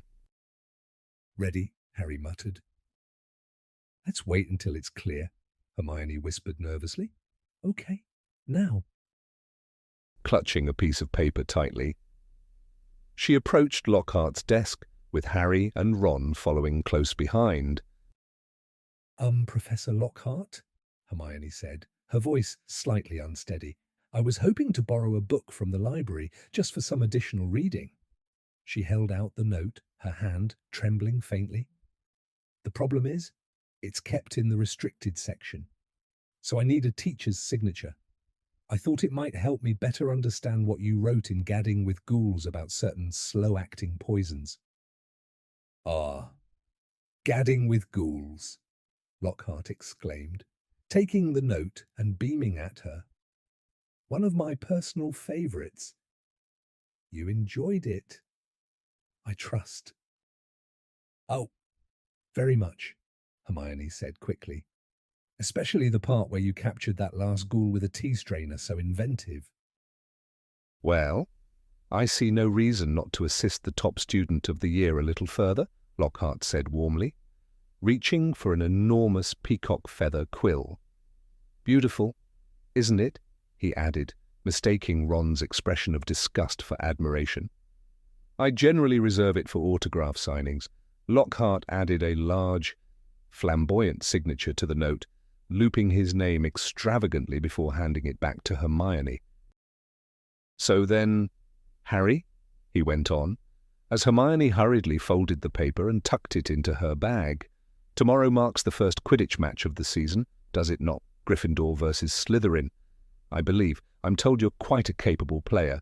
I myself was a seeker in my day. In fact, I was invited to try out for the national team, but I chose instead to devote my life to combating the dark arts. Still, if you ever feel you'd benefit from a bit of personal coaching, do come to me. I'm always willing to share my experience with less advanced players. Harry made a vague, non-committal sound and quickly slipped away to catch up with Ron and Hermione. I can't believe that worked, he said, as they examined the signed note. He didn't even check which book we asked for. That's because he's completely clueless, Ron said. But who cares? We got what we needed. He is not clueless, Hermione snapped, as they hurried toward the library. Just because he called you the best student in the year, Ron began. They lowered their voices as they stepped into the library's hushed atmosphere. Madame Pince stood at her desk, thin and sharp-featured, like a hungry bird of prey. Moste potente potions, she repeated suspiciously, reaching for the note Hermione was holding. Hermione hesitated, reluctant to let go. Could I keep it, please? She asked nervously. Oh, honestly, Ron said, snatching it from her and handing it over. We'll get another one. Lockhart would autograph a lamppost if it stood still long enough. Madame Pince raised the note to the light, scrutinizing it carefully for any sign of forgery. Apparently satisfied, she disappeared among the tall shelves and returned a few minutes later with a thick, dusty-looking volume. Hermione slipped it into her bag with great care, and the three of them left, trying to appear casual despite their excitement. A few minutes later, they found themselves back in Moaning Myrtle's out-of-order bathroom, the door firmly shut behind them. Hermione had overruled Ron's protests by pointing out that no one in their right mind would willingly come here, making it the perfect place for privacy. From inside her stall, Myrtle could be heard sobbing loudly, but the three of them paid her no attention, and she seemed to ignore them in return. Hermione carefully opened Moste Potente Potions, and the three of them leaned in over its stained, aging pages. It was immediately obvious why the book had been kept in the restricted section. Some of the potions described were disturbingly grotesque, and the illustrations were even worse. One showed a man seemingly turned inside out, while another depicted a witch growing multiple extra arms from her head. "Here it is," Hermione said eagerly, stopping at a page titled The Polyjuice Potion. The margins were filled with sketches of people caught mid-transformation, their features shifting into someone else's. Harry couldn't help hoping the artist had exaggerated the agonized expressions on their faces. "This might be the most complicated potion I've ever come across," Hermione said as they studied the instructions. "Let's see. Lacewing flies, leeches, fluxweed, knotgrass," she read, tracing the ingredient list with her finger. "Those shouldn't be a problem. We can get them from the student supplies cupboard. Oh, but look at this powdered bicorn horn. No idea where we'd find that. And shredded boomslang skin. That won't be easy either. And of course, we'll need a piece of whoever we want to transform into." "Sorry, what?" Ron said, recoiling. "What do you mean, a piece of them? I'm not drinking anything with bits of crab in it like his toenails or something." Hermione continued as if he hadn't spoken. "That part comes at the very end, so we don't need to worry about it yet." Ron turned to Harry, speechless, but Harry had his own concern. "Do you realize how much we'd have to steal to make this?" he said. "Boomslang skin definitely isn't in the student cupboard. What are we supposed to do, break into Snape's private stores? I'm not sure this is such a good idea." Hermione snapped the book shut. "Well, if you're both too scared, then forget it," she said sharply. Her cheeks were flushed pink, and her eyes were shining with determination. "I don't enjoy breaking rules, you know. But threatening Muggle-born students is far worse than making a difficult potion. If you're not interested in finding out whether Malfoy's behind this, I'll just return the book right now." "I never thought I'd see you encouraging rule-breaking," Ron said. "Fine, we're in, but no toenails, agreed." "How long would it even take to brew this?" Harry asked, as Hermione, now looking much more satisfied, opened the book again. "Well, the fluxweed has to be picked during the full moon, and the lacewing flies need to be stewed for 21 days, she said thoughtfully. "So assuming we can gather everything, it should be ready in about a month." "A month?" Ron repeated. "Malfoy could have attacked loads of Muggle-borns by then." Hermione shot him a sharp look, and he quickly added, "But it's still our best shot, so let's go for it." While Hermione moved toward the door to make sure no one was nearby, Ron leaned closer to Harry and muttered, "Honestly, it'd be a lot simpler if you just knocked Malfoy off his broom during the match tomorrow." Harry woke early the next morning and lay still for a while, staring at the ceiling and thinking about the upcoming Quidditch game. A knot of nerves sat in his stomach, partly because he dreaded Wood's reaction if Gryffindor lost, and partly because Slytherin's team would be riding the best brooms money could buy. More than ever, he wanted to beat them. After half an hour of restless thoughts, he got up, dressed, and headed down early for breakfast.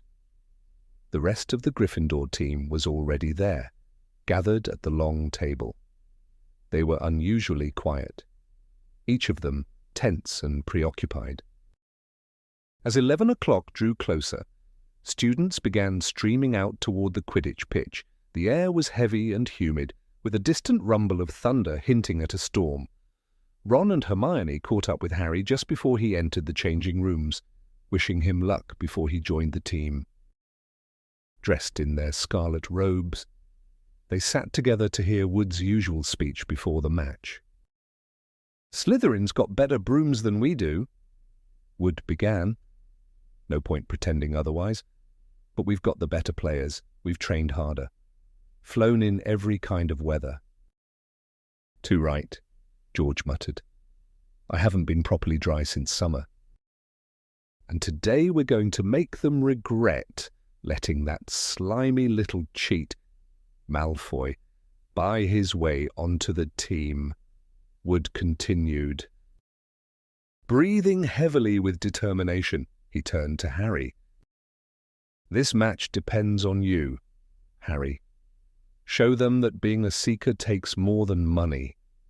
Catch the snitch before Malfoy does, or die trying. We have to win this." "No pressure, then," Fred said lightly, giving Harry a wink. As they stepped out onto the field, a wave of noise crashed over them. Most of it was cheering. Ravenclaw and Hufflepuff were eager to see Slytherin lose, but the Slytherin supporters made sure their boos were heard as well. Madam Hooch called Flint and Wood forward to shake hands. They did so stiffly, glaring at one another and gripping harder than necessary. "On my whistle," Madam Hooch said. 3, 2, 1. The whistle blew, and with a surge of cheers from the crowd, all 14 players shot up into the grey sky. Harry climbed higher than the rest, scanning the air for the snitch. "Everything all right up there, Scarhead," Malfoy called, darting beneath him to show off the speed of his broom. Harry didn't get the chance to answer. A bludger came hurtling straight at him, and he barely managed to dodge in time. It missed him by inches, whipping past so close it stirred his hair. "That was close!" "Harry!" George shouted as he sped past. Bat raised, he swung hard, sending the bludger hurtling toward Adrian Pusey, but halfway through the air, it abruptly veered off course and came racing straight back at Harry. Harry dropped sharply, barely dodging it. George struck again, this time aiming for Malfoy. Yet the bludger twisted once more, as if pulled by an invisible force, and shot directly at Harry's head. Harry accelerated, darting toward the far end of the pitch. Behind him, he could hear the bludger slicing through the air in pursuit. Something wasn't right. Bludgers weren't supposed to fixate on a single player. They were meant to attack anyone in range. At the other end, Fred Weasley was ready.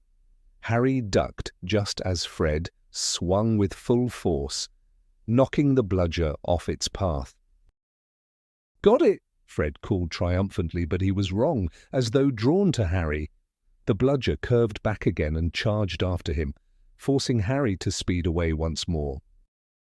Rain had begun to fall, heavy drops splashing against Harry's face and blurring his glasses. He had no idea what was happening elsewhere in the match until Lee Jordan's voice rang out from the stands. "Slytherin are ahead, 60 points to 0. Their superior brooms were clearly giving Slytherin the advantage, while the rogue bludger relentlessly targeted Harry. Fred and George had closed in on either side of him, swinging constantly, leaving Harry unable to see anything beyond their frantic movements, let alone search for the snitch. "This thing's been tampered with," Fred grunted, smashing at the bludger as it lunged at Harry again. "We need a timeout," George shouted, and trying to signal Wood, while simultaneously keeping the bludger from smashing into Harry's face.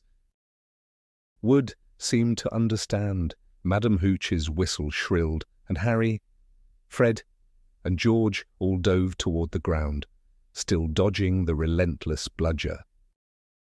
"What's going on?"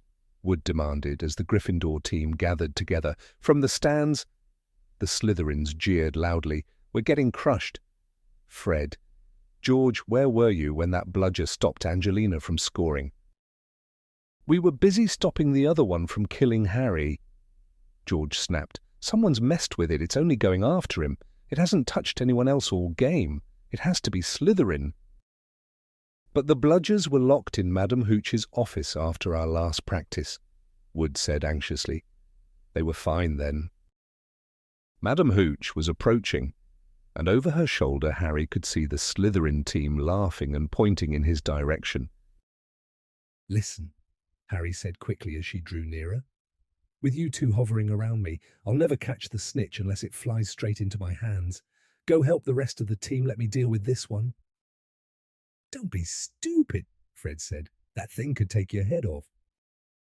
Wood looked between Harry and the twins, uncertain. "Oliver, this is madness," Alicia Spinett said sharply. "You can't leave Harry to handle that alone. We should call for an investigation." "If we stop now, we forfeit the match," Harry argued. "We're not handing Slytherin a win because of one rogue bludger. Come on, Oliver, tell them to back off." "This is exactly your fault," George added angrily, glaring at Wood. "Catch the snitch or die trying. What kind of advice was that?" Madame Hooch reached them. "Ready to continue?" she asked Wood. Wood hesitated, then met Harry's determined expression. "All right," he said finally. "Fred, George, you heard him. Leave Harry to handle it himself." The rain had grown heavier, drumming steadily against the pitch, at Madame Hooch's whistle. Harry shot upward, pushing off hard, and instantly heard the familiar rush of the bludger chasing him again.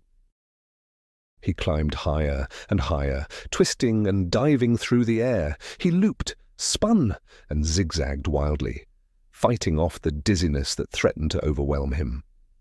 Rain streaked across his glasses, blurring his vision, while cold drops slid into his nose as he flipped upside down to evade yet another attack. From the stands came bursts of laughter. Harry knew he must look ridiculous, but the bludger, though fast, couldn't match his agility. He began darting along the edges of the stadium in sharp, erratic patterns, squinting through the sheets of rain toward the Gryffindor goalposts, where Adrian Pusey was attempting to slip past Wood. A sharp whistle by his ear told him the bludger had missed him again by inches. Harry rolled mid-air and sped off in the opposite direction. "Practicing for a dance recital. Potter," Malfoy called mockingly, as Harry was forced into another awkward spin to avoid the attack.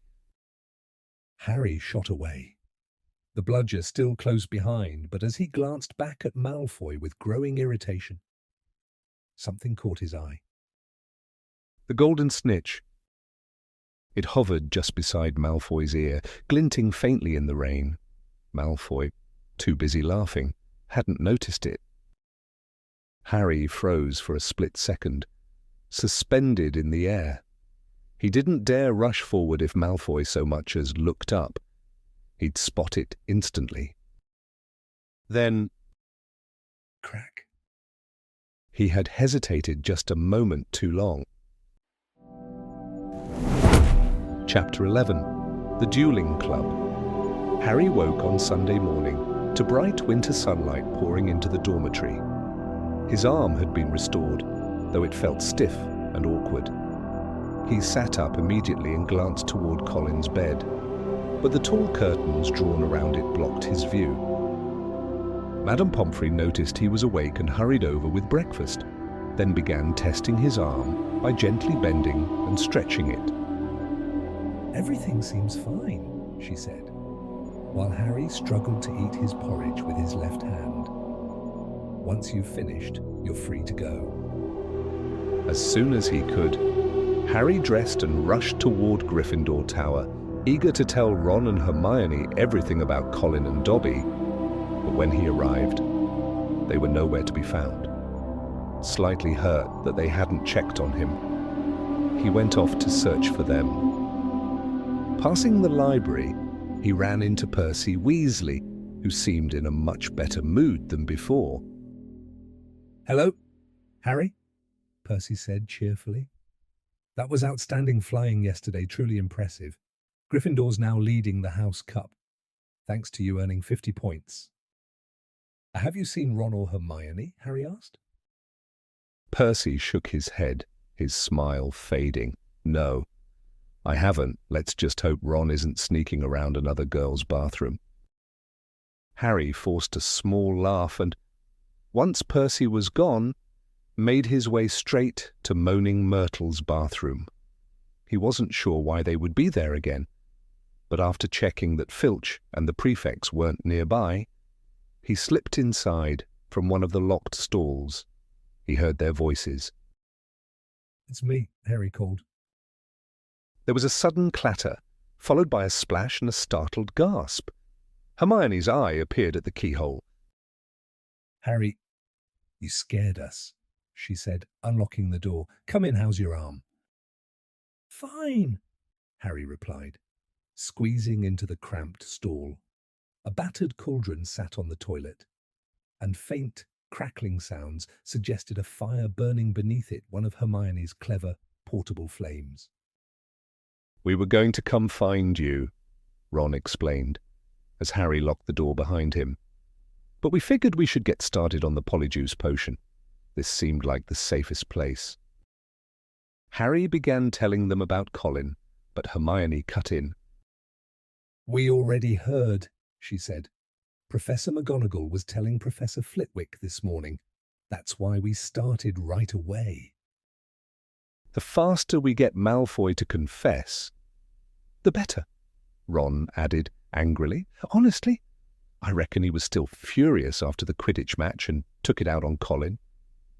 "There's something else," Harry said, watching Hermione shred pieces of knotgrass and drop them into the bubbling potion. "Dobby came to see me last night." Ron and Hermione both looked up in surprise. Harry explained everything Dobby had told him and everything he had refused to say. They listened in stunned silence. "So the Chamber of Secrets has been opened before," Hermione said slowly. "That confirms it," Ron declared confidently. "Lucius Malfoy must have opened it back when he was a student, and now he's passed the secret down to Draco. Makes perfect sense. I just wish Dobby had said what kind of monster is inside. How has no one noticed it roaming around the school?" "Maybe it can turn invisible," Hermione suggested, pushing leeches deeper into the potion, or disguise itself like pretending to be armor. "I've read about creatures like that, chameleon ghouls."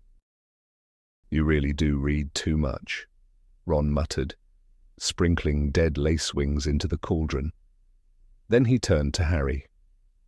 "So Dobby blocked us from the train and wrecked your arm." He shook his head. "Honestly, if he keeps trying to protect you, he might end up killing you." By Monday morning, news of Colin Creevy's attack had spread throughout the entire school. Fear and suspicion filled the air. First-year students now travelled in tight groups, too frightened to walk the corridors alone. Ginny Weasley, who shared Charms class with Colin, was deeply shaken. Fred and George, however, chose a questionable way to cheer her up, taking turns disguising themselves with fur or fake boils and jumping out to scare her. They only stopped when Percy, furious, threatened to inform their mother after Ginny began having nightmares.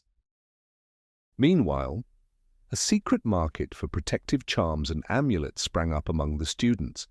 Neville Longbottom bought several odd items, a foul-smelling onion, a purple crystal, and even a decaying newt tail until his fellow Gryffindors reminded him he wasn't likely to be targeted since he was a pureblood. But Filch was attacked first, Neville argued nervously. "And everyone knows I'm practically a squib." In the second week of December, Professor McGonagall made her usual round, noting which students would stay at school over Christmas. Harry, Ron, and Hermione all signed up, having learned that Malfoy would also remain at Hogwarts, a detail they found highly suspicious. The holidays seemed like the perfect opportunity to use the Polyjuice potion and trick him into revealing the truth. Unfortunately, their potion was only halfway complete. They still needed powdered bicorn horn and boomslang skin ingredients that could only be found in Snape's private stores. Privately, Harry thought he would rather face the legendary monster of Slytherin than risk being caught stealing from Snape's office. "What we really need," Hermione said firmly as their double potions class on Thursday approached, "is some kind of distraction. That way, one of us can slip into Snape's office and grab the ingredients."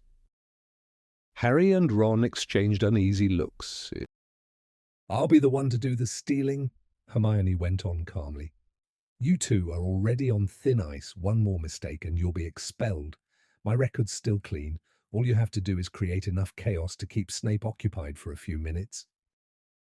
Harry gave a weak grin. Causing trouble in Snape's class sounded about as wise as provoking a dangerous beast. The lesson took place. As usual, in one of the dungeon classrooms, rows of cauldrons bubbled between wooden desks, surrounded by scales and jars filled with strange ingredients. Snape stalked through the room, criticizing Gryffindor work while the Slytherins laughed quietly. Draco Malfoy, clearly Snape's favorite, kept tossing bits of pufferfish eyes toward Harry and Ron, daring them to react, but they knew better than to rise to it. Harry's swelling solution was far too watery, but he barely noticed. His attention was fixed on Hermione, waiting for her signal, when Snape moved off to berate Neville. Hermione caught Harry's eye and gave a small nod. Harry quickly crouched behind his cauldron and pulled out one of Fred's fireworks. With a tap of his wand, it began to spark and hiss. Acting fast, he stood up and tossed it across the room, straight into Goyle's cauldron. The explosion was immediate. Potions splashed everywhere, and the room erupted in screams. Malfoy was hit full in the face, his nose ballooned grotesquely. Goyle stumbled blindly, his eyes swollen to enormous size. Chaos spread as students tried to wipe potion off themselves. Snape bellowed for silence, struggling to regain control. Through the confusion, Harry spotted Hermione quietly slipping into Snape's office. "Silence! Silence!" Snape shouted. "Anyone affected, come here for an antidote. And when I discover who is responsible." Harry fought to keep a straight face as Malfoy staggered forward, his oversized nose dragging his head down. Around him, students shuffled towards Snape, some with swollen limbs, others barely able to speak. At last, Harry saw Hermione return, her robes noticeably bulging at the front. Once everyone had taken the antidote and the swelling began to subside, Snape marched over to Goyle's cauldron and fished out the charred remains of the firework. The room fell completely silent. "If I ever discover who was responsible for this," Snape said quietly, "that student will be expelled." Harry quickly arranged his face into an innocent, confused look. Snape's eyes lingered on him suspiciously, and when the bell finally rang 10 minutes later, it felt like a huge relief. "I'm sure he knows it was me," Harry said as he, "Ron," and Hermione hurried back toward Moaning Myrtle's bathroom. "I could tell from the way he looked at me." Hermione wasted no time adding the stolen ingredients to the potion, stirring it with intense focus. "Should be finished in about 2 weeks," she said, clearly pleased. "Snape can't prove anything," Ron told Harry. "What's he going to do?" "Knowing him, something unpleasant," Harry replied, watching the potion bubble and foam. About a week later, the three of them were crossing the entrance hall when they noticed a group of students gathered around a newly posted notice. Seamus Finnegan and Dean Thomas waved them over eagerly. "They're starting a dueling club," Seamus announced. "First meeting tonight. I think it'd be brilliant to learn, might come in handy." "You think Slytherin's monster knows how to duel?" Ron joked, though he read the notice with interest. "Still, it could be useful," he added as they headed into dinner. "Should we go?" Harry and Hermione agreed, and at 8 that evening they made their way back to the Great Hall.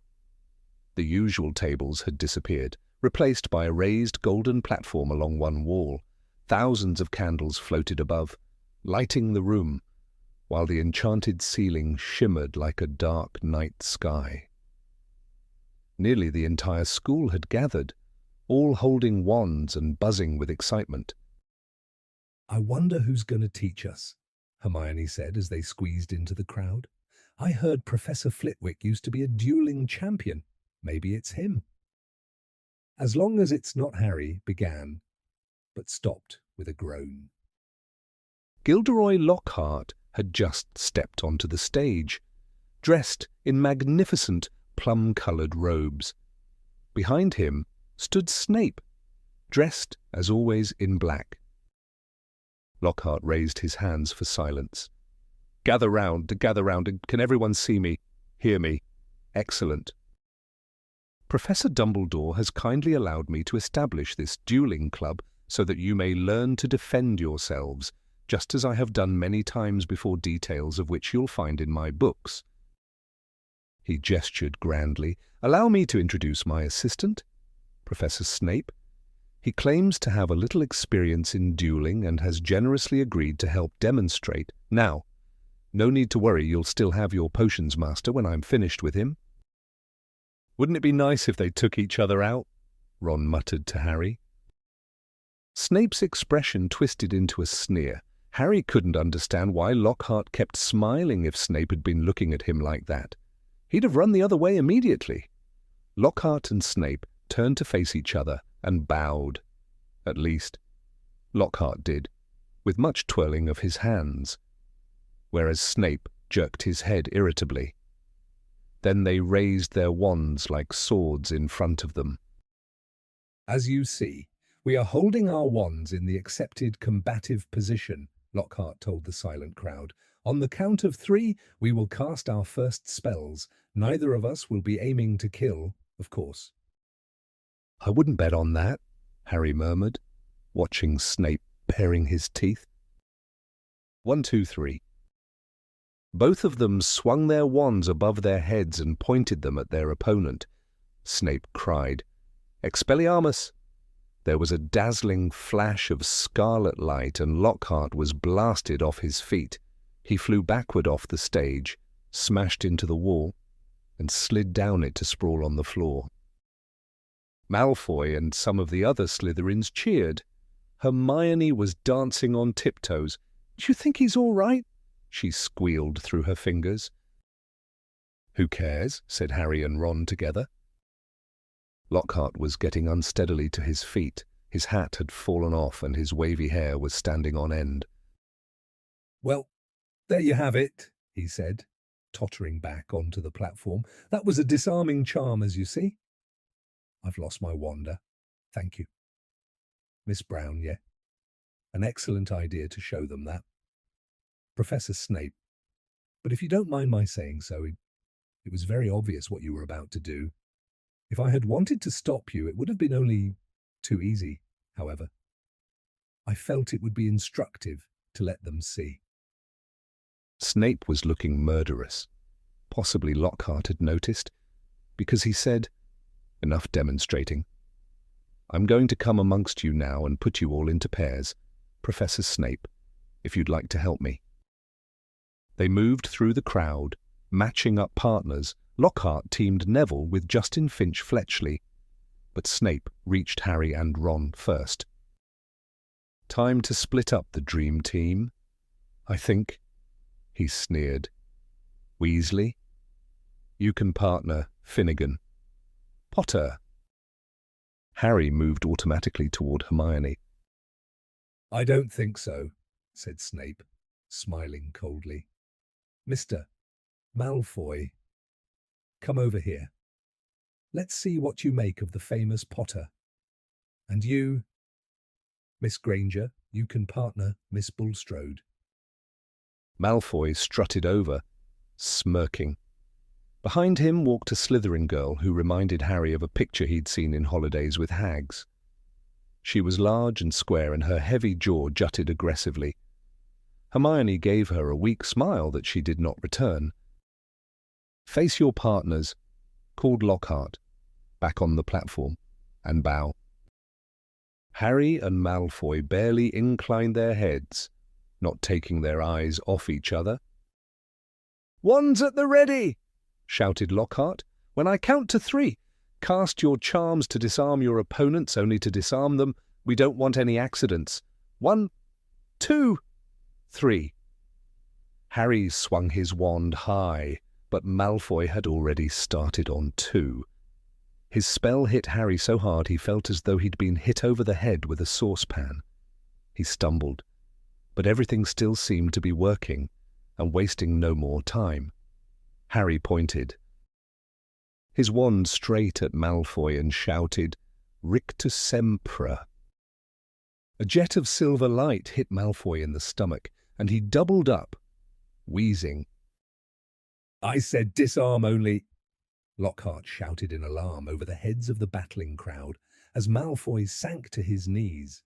Harry had hit him with a tickling charm, and he could barely move for laughing. Harry hung back, with a vague feeling it would be unsporting to bewitch Malfoy while he was on the floor. But this was a mistake. Gasping for breath, Malfoy pointed his wand at Harry's knees, choked, Tarantallegra, and the next second Harry's legs began to jerk around out of his control in a kind of quick-step. "Stop! Stop!" screamed Lockhart. But Snape took charge. "Finite incantatum!" he shouted. Harry's feet stopped dancing. Malfoy stopped laughing, and they were able to look up. A haze of greenish smoke was hovering over the scene. Both Neville and Justin were lying on the floor, panting. Ron was holding up an ashen-faced Seamus, apologizing for whatever his broken wand had done. But Hermione and Millicent Bulstrode were still moving. Millicent had Hermione in a headlock, and Hermione was whimpering in pain. Both their wands lay forgotten on the floor. Harry leapt forward and pulled Millicent off. It was difficult. She was a lot bigger than he was. Oh dear, Lockhart said, hurrying around the hall and surveying the results of the duels. Up you get. Macmillan, easy now. Miss Fawcett, press that firmly. Boot, it'll stop the bleeding soon. Looking slightly overwhelmed, he stood in the middle of the room. "Perhaps it would be best if I showed you how to defend yourselves against hostile spells," he said. He glanced towards Snape, whose eyes gleamed coldly, and quickly looked away. "Let's have 2 volunteers, Longbottom and Finch Fletchley, perhaps." "I wouldn't recommend that," Snape interrupted smoothly, gliding forward like a dark shadow. "Longbottom has a talent." Chapter 12. Polyjuice Potion. They stepped off the moving staircase at the top, and Professor McGonagall knocked firmly on the door. It swung open without a sound, and they entered. She instructed Harry to stay where he was, then left him alone in the room. Harry glanced around, taking everything in. One thing was immediately clear among all the staff offices he'd seen. This one was by far the most fascinating. If he hadn't been so terrified about possibly being expelled, he might have enjoyed exploring it. The office was spacious and circular, filled with soft whirring and odd little hissing sounds. Strange silver devices stood on thin-legged tables, spinning gently and releasing small puffs of smoke. The walls were lined with portraits of former headmasters and headmistresses, all dozing peacefully in their frames. At the center stood a large desk with clawed feet, and perched on a shelf behind it was a worn, patched wizard's hat, the sorting hat. Harry hesitated, glancing at the sleeping portraits. Surely it wouldn't hurt to try it on again, just for a moment, just to be certain it hadn't made a mistake about his house. Moving quietly, he walked around the desk, picked up the hat, and lowered it onto his head. It slipped down over his eyes, just as before. He stared into darkness, waiting. Then a faint voice spoke near his ear. "Something on your mind? Am Harry Potter?" Yes, Harry said awkwardly. Sorry to bother you, but I wanted to ask. "You're wondering if I sorted you correctly?" the hat replied promptly. "Indeed, you were quite a challenge, but I stand by my decision." Harry felt a flicker of hope you would have done very well in Slytherin. Harry's stomach dropped. He yanked the hat off quickly. It lay limp and faded in his hands. He set it back on the shelf, feeling uneasy. "You're wrong," he said aloud to the silent hat. There was no response. Harry stepped back cautiously, still watching it. Then, from behind him, came a strange, choking sound. He spun around. He wasn't alone. Perched near the door on a golden stand was a pitiful-looking bird, resembling a scruffy, half-plucked turkey. It stared at him with dull eyes and made that same odd gagging noise. It looked terribly sick. As Harry watched, a couple of feathers drifted loose from its tail. Harry had just begun to worry that the creature might die right there in front of him when, without warning, it burst into flames. Startled, Harry shouted and stumbled backward into the desk. He frantically looked around for water, but there was none. The bird was now completely engulfed, blazing brightly. It gave a sharp cry, and then, suddenly, it was gone, leaving behind only a small heap of smouldering ash. At that moment, the door opened and Dumbledore entered, looking serious. "Professor," Harry exclaimed, "your bird, I didn't do anything, it just caught fire." To his surprise, Dumbledore smiled. "Ah, good timing," he said calmly. He'd been looking quite miserable lately. I was beginning to think he was putting it off.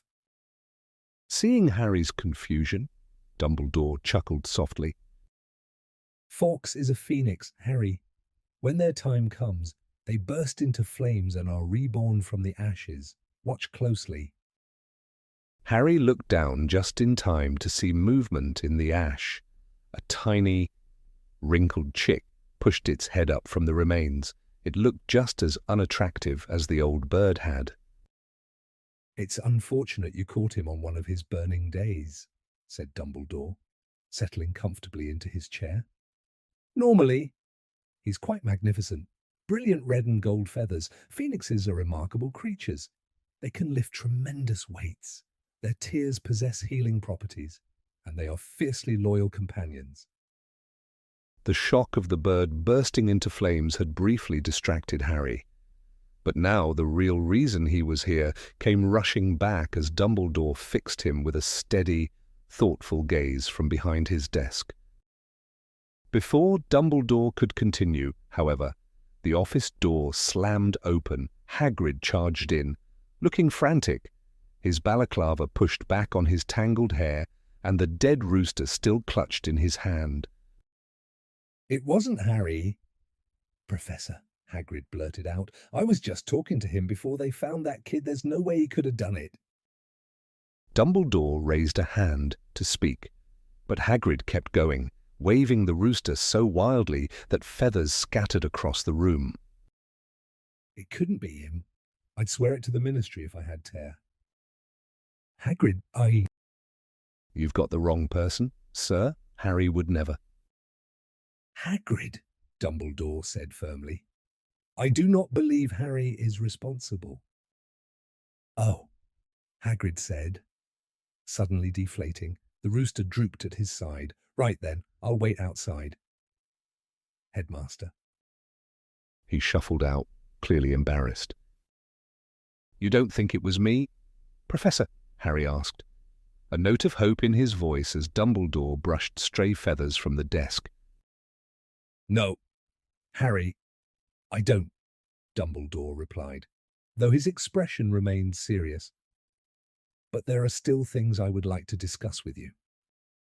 Harry stood uneasily as Dumbledore regarded him in silence, fingertips pressed together. I must ask you, Dumbledore said gently, if there is anything you wish to tell me, anything at all. Harry hesitated.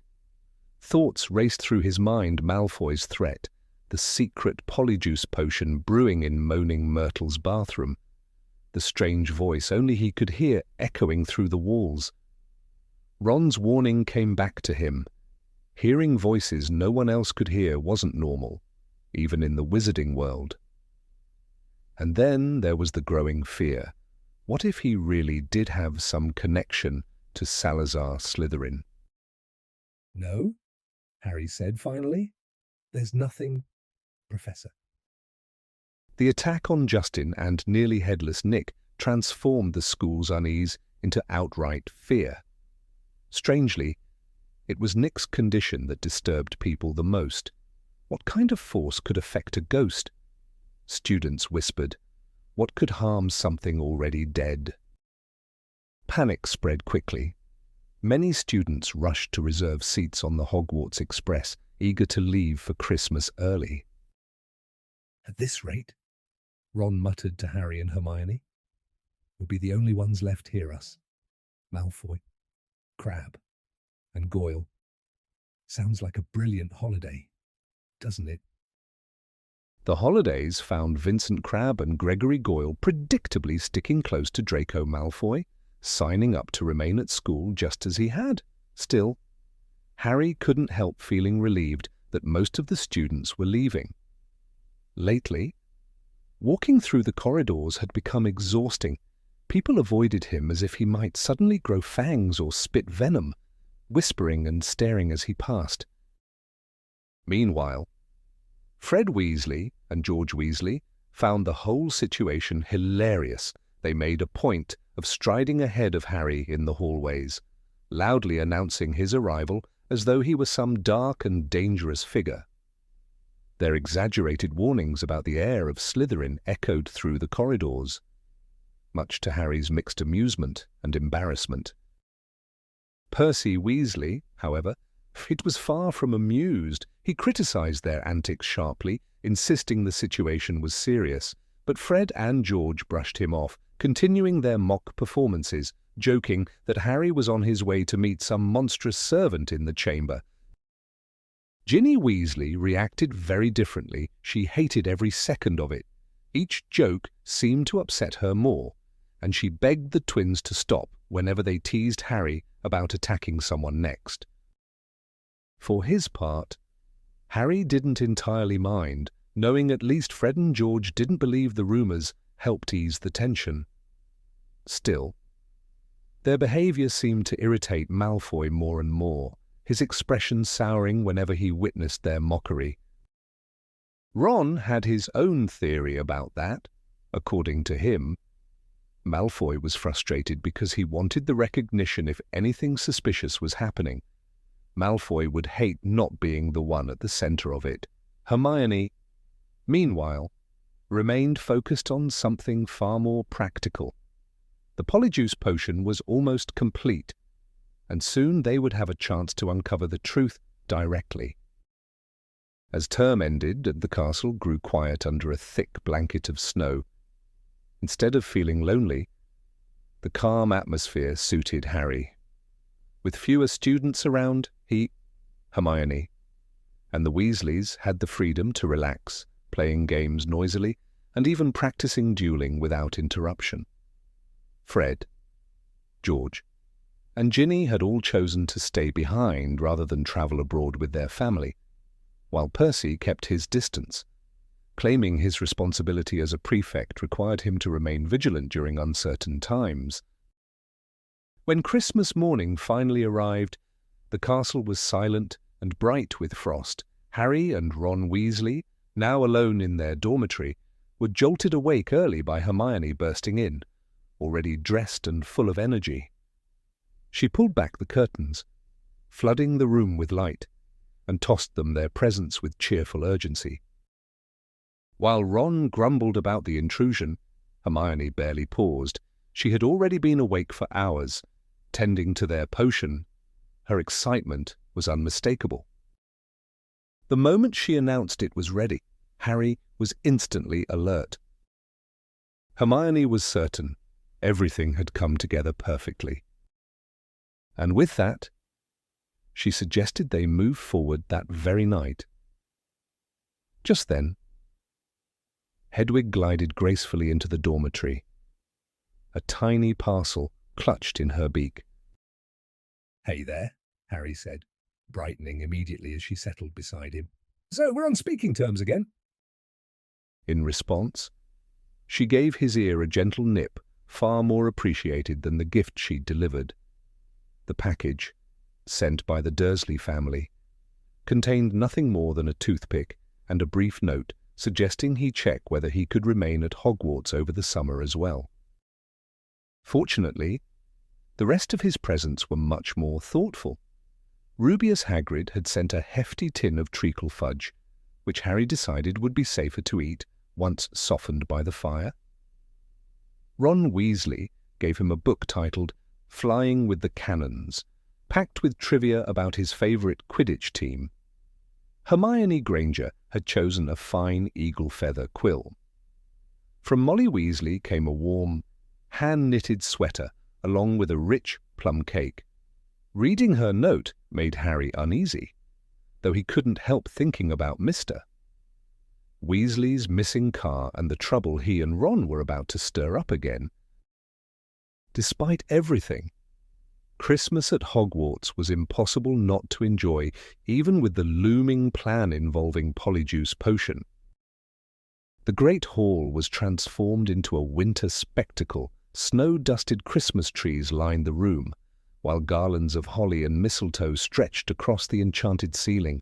Soft flakes of warm, dry snow drifted gently downward.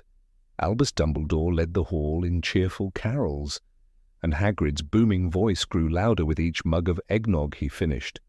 Meanwhile, Percy Weasley remained oblivious to the fact that his prefect badge had been bewitched to read Pinhead, much to the amusement of Fred Weasley and George Weasley.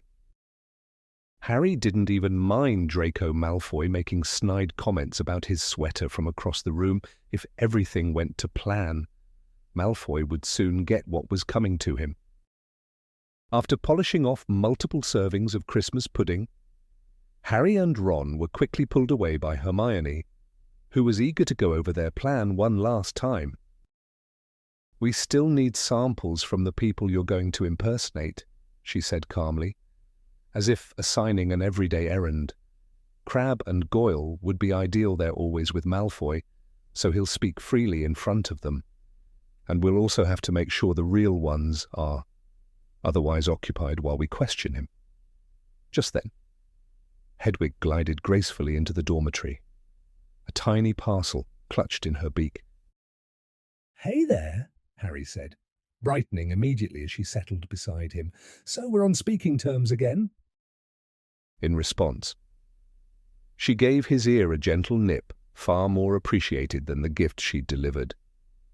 The package, sent by the Dursley family, contained nothing more than a toothpick and a brief note suggesting he check whether he could remain at Hogwarts over the summer as well. Fortunately, the rest of his presents were much more thoughtful.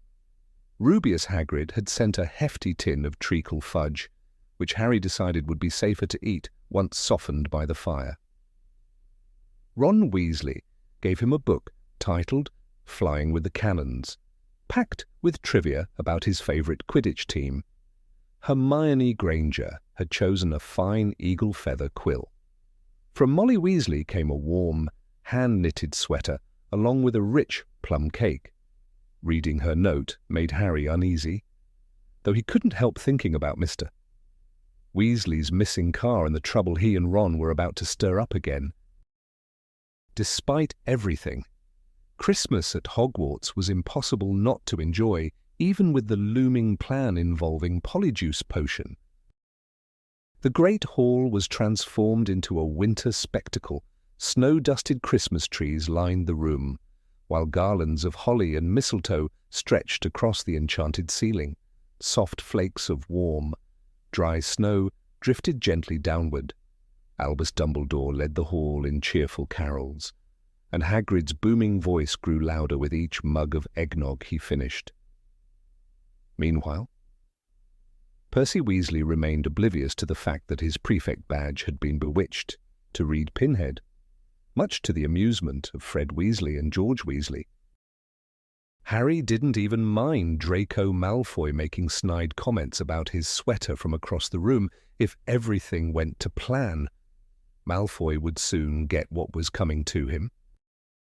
After polishing off multiple servings of Christmas pudding, Harry and Ron were quickly pulled away by Hermione, who was eager to go over their plan one last time. "We still need samples from the people you're going to impersonate," she said calmly, as if assigning an everyday errand.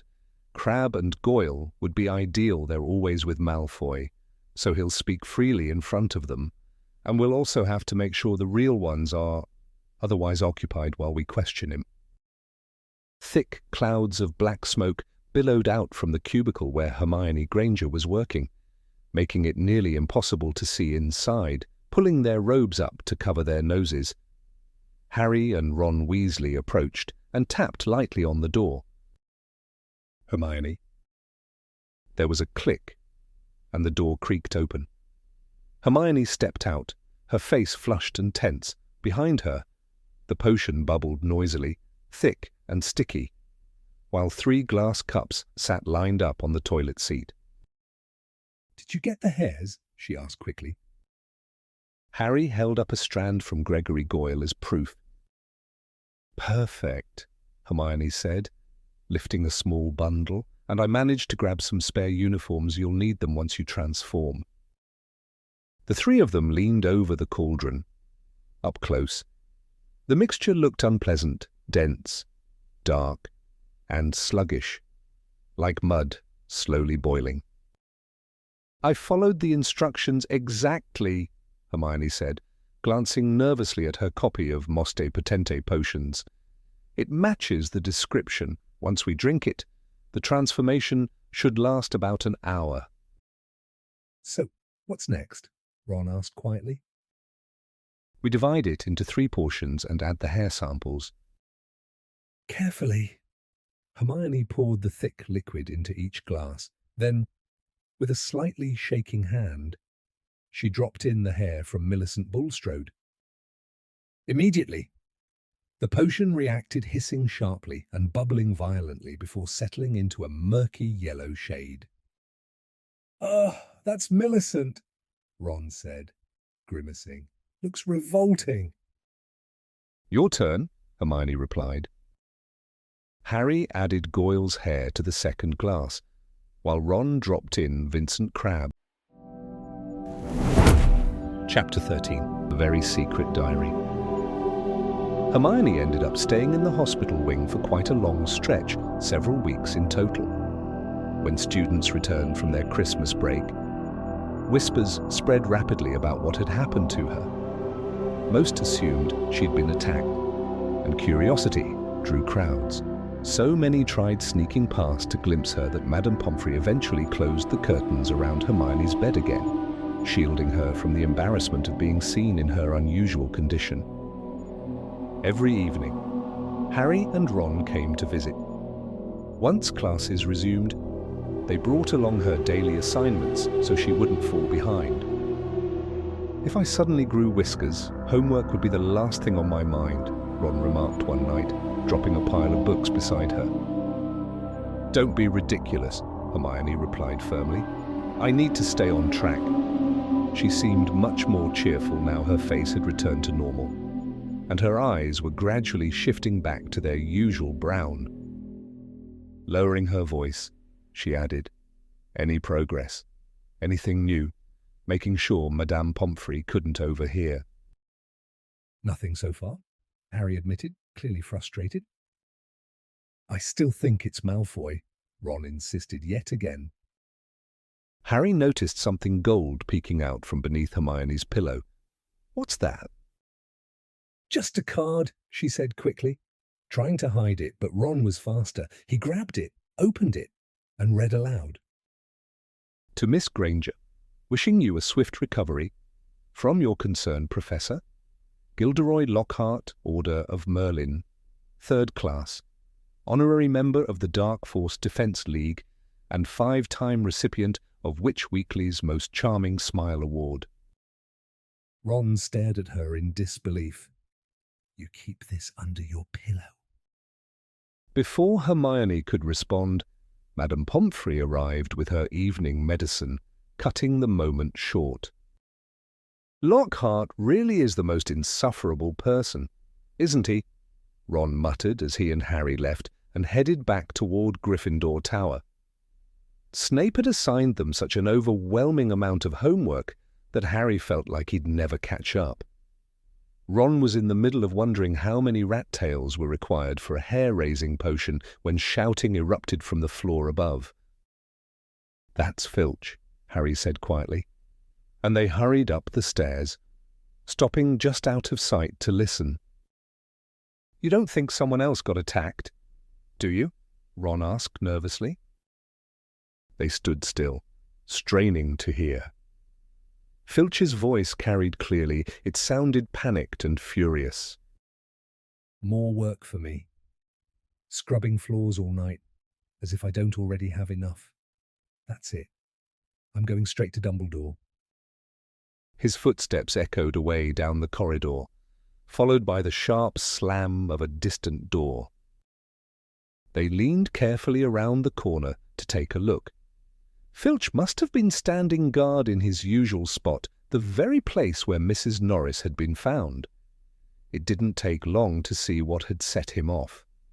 Water covered a large stretch of the corridor, spreading in every direction, and more of it was still trickling out from beneath the door of moaning Myrtle's bathroom.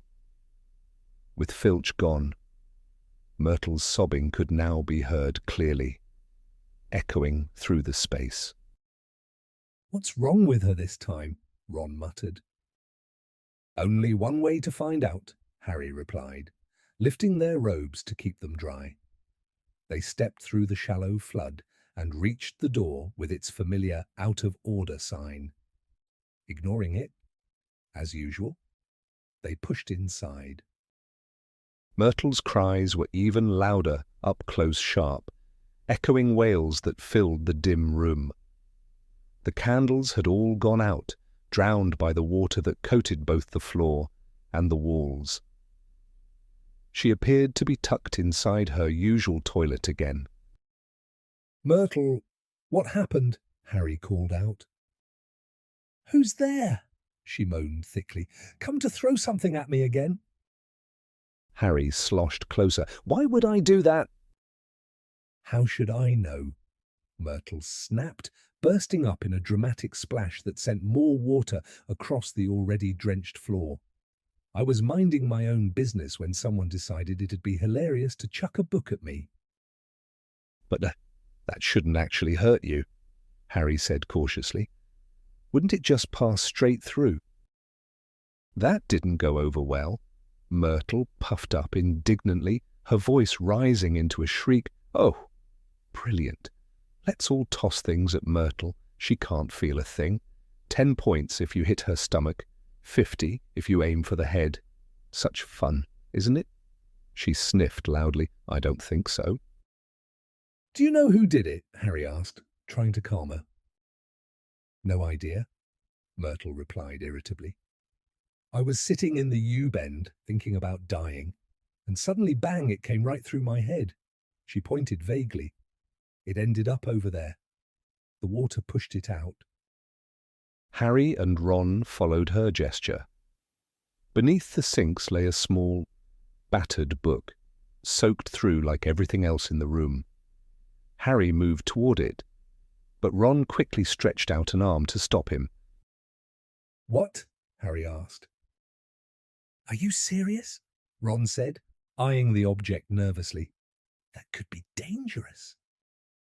"A book," Harry said, amused. "How dangerous can it be?" "You'd be surprised," Ron insisted, still staring at it. "Dad's told me about stuff the ministry's taken away. There was one book that could burn your eyes just by reading it, and another made people talk in rhymes forever. There was even one that wouldn't let you stop reading. You'd walk around glued to it, trying to do everything else with one hand. And—" Okay, I get it," Harry cut in. The book didn't look like anything special, just old, plain, and dripping wet. "We won't know unless we check it," Harry said. Before Ron could protest again, he stepped past him and picked it up. It was a diary. The cover was worn, and the faint date printed on it showed it had been made 50 years earlier. Curious. Harry opened it. On the first page, barely visible through the faded ink, was a name. T.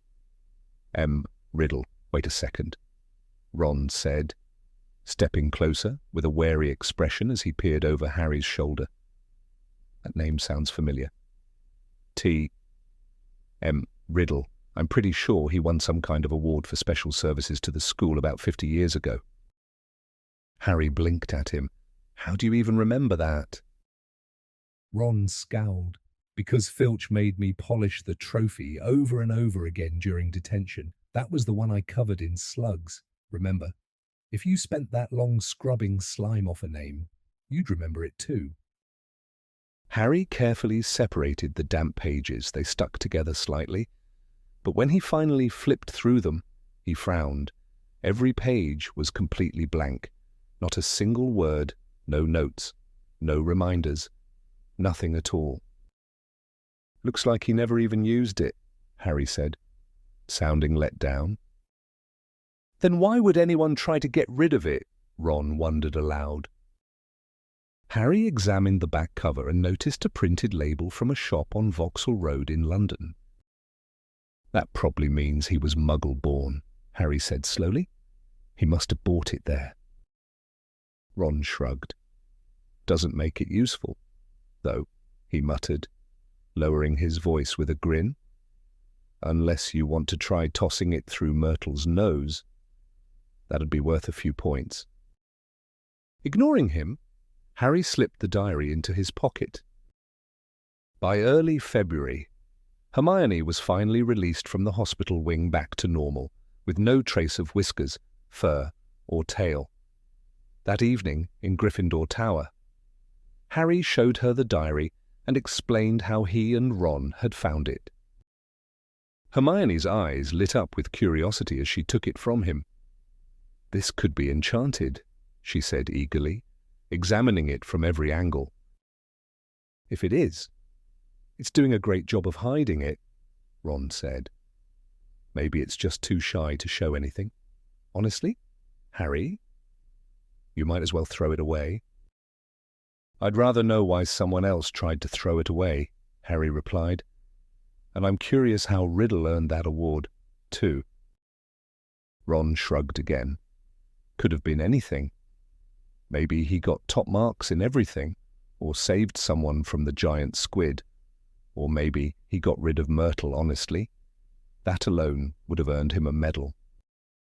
Harry noticed Hermione suddenly go still, her expression sharpening with realization. He recognized the look she'd made a connection. "What?" Ron asked, glancing between them. "Think about it," Harry said. "The Chamber of Secrets was opened 50 years ago." "Right. That's what Malfoy claimed."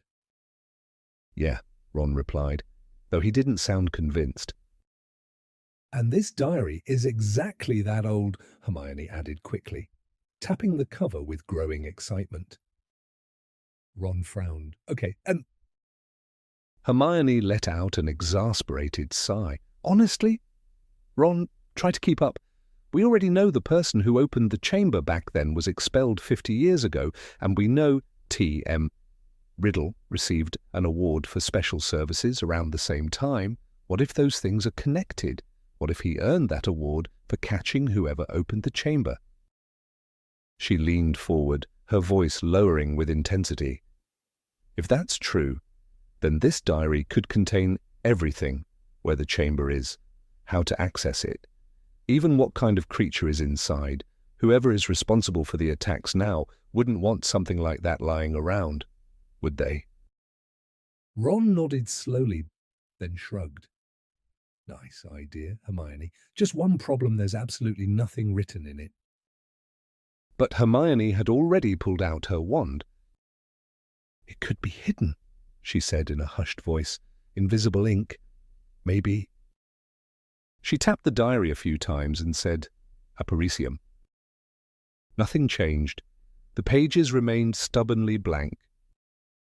Undeterred, she rummaged through her bag again and pulled out a small, bright red object.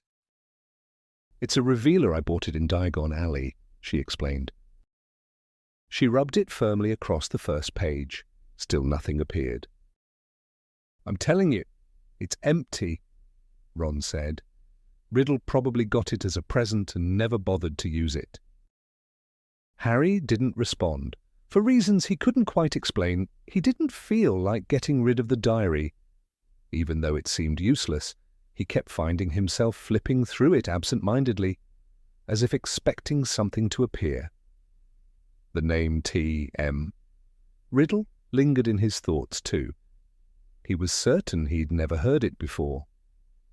Yet it felt strangely familiar, like a distant memory he couldn't quite grasp. It didn't make sense. He hadn't had any real friends before coming to Hogwarts. Dudley had made sure of that. Still, Harry couldn't shake the feeling that the diary mattered. He decided he needed to learn more. The next day, during break, he headed for the trophy room to take a closer look at Riddle's award. Hermione came along eagerly, while Ron followed with far less enthusiasm, muttering that he'd already spent more than enough time in that room to last a lifetime. They eventually found Riddle's polished gold shield tucked away in a cabinet in the corner. There was no explanation attached to it. Probably for the best, Ron muttered. If there were details, the thing would be twice as big and I'd still be stuck cleaning it.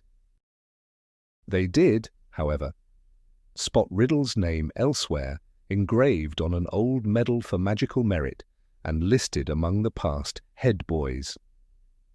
He sounds a lot like Percy, Ron said, making a face.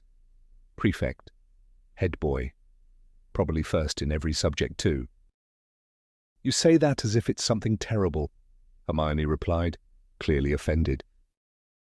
As the days passed, weak sunlight began filtering back over Hogwarts, and the general mood inside the castle lifted slightly. Since the incidents involving Justin and nearly headless Nick, there hadn't been any further attacks. Even Madame Pomfrey seemed optimistic. She mentioned that the mandrakes were entering a more advanced stage of growth, becoming irritable and withdrawn, which meant they were nearly ready. Harry happened to overhear her speaking to Filch one afternoon. Once their spots disappear, they'll be ready to be repotted again, she said reassuringly. After that, we can prepare the draft. Mrs. Norris should recover very soon. Harry found himself wondering if the heir of Slytherin had simply backed off. With the entire school on edge, it must have become far more dangerous to continue.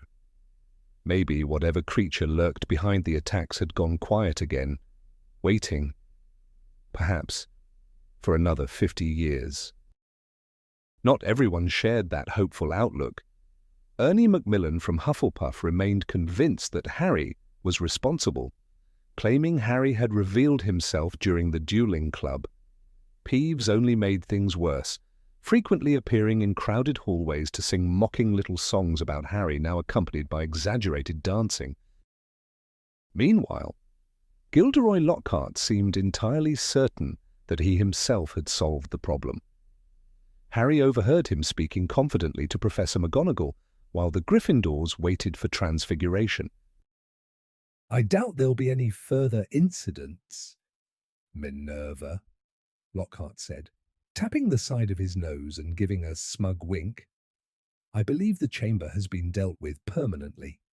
The culprit must have realized it was only a matter of time before I uncovered everything. Quite wise to stop before I had to intervene directly." He paused, clearly pleased with himself. What the school needs now is something to lift spirits, help everyone forget the unpleasantness of last term. I won't say too much yet, but I have something in mind. With another self-satisfied gesture, he walked away. His idea became obvious on the morning of February 14th. Harry, still tired after a late Quidditch practice the night before, arrived at the Great Hall slightly behind schedule. For a brief moment, he thought he'd entered the wrong room. The walls had been transformed, covered in bright pink decorations and oversized flowers. Even worse, heart-shaped confetti drifted down constantly from the enchanted ceiling. It was impossible to miss the theme. Harry made his way to the Gryffindor table. Ron was already there, looking thoroughly disgusted, while Hermione seemed unable to stop laughing. "What's all this about?" Harry asked, dropping onto the bench and brushing bits of pink confetti off his breakfast. Ron didn't answer right away. He simply pointed toward the staff table, his expression a mix of disbelief and horror. At the center sat Lockhart, dressed in an eye-watering shade of pink that matched the decorations perfectly, raising his hands for attention. The other teachers looked anything but amused. From across the hall, Harry could see Professor McGonagall's jaw tighten, while Snape wore the expression of someone who had just swallowed something extremely unpleasant. "Happy Valentine's Day," Lockhart announced loudly. "And let me thank the 46 admirers who have already sent me cards this morning. In return, I've prepared a delightful surprise for everyone, and that's only the beginning." He clapped enthusiastically, and moments later the doors swung open. A group of dwarves marched in, none of them looking particularly happy about it. They had been dressed up with golden wings and were each holding a harp, which only made the whole scene more ridiculous. "Allow me to introduce my personal team of Cupids," Lockhart said proudly. "They'll be delivering your Valentine messages throughout the day." And why stop there? I'm sure the rest of the staff will want to join in the fun. Perhaps Professor Snape can demonstrate how to brew a love potion, or Professor Flitwick might share his expertise in charming enchantments. Professor Flitwick immediately covered his face, while Snape looked ready to hex the next person who approached him. "Please tell me you didn't send him a card," Ron muttered to Hermione as they headed out of the hall for their next class. Hermione avoided his gaze, suddenly very focused on digging through her bag. She didn't reply. The rest of the day was chaotic. The dwarves wandered through classrooms. Chapter 14. Cornelius Fudge.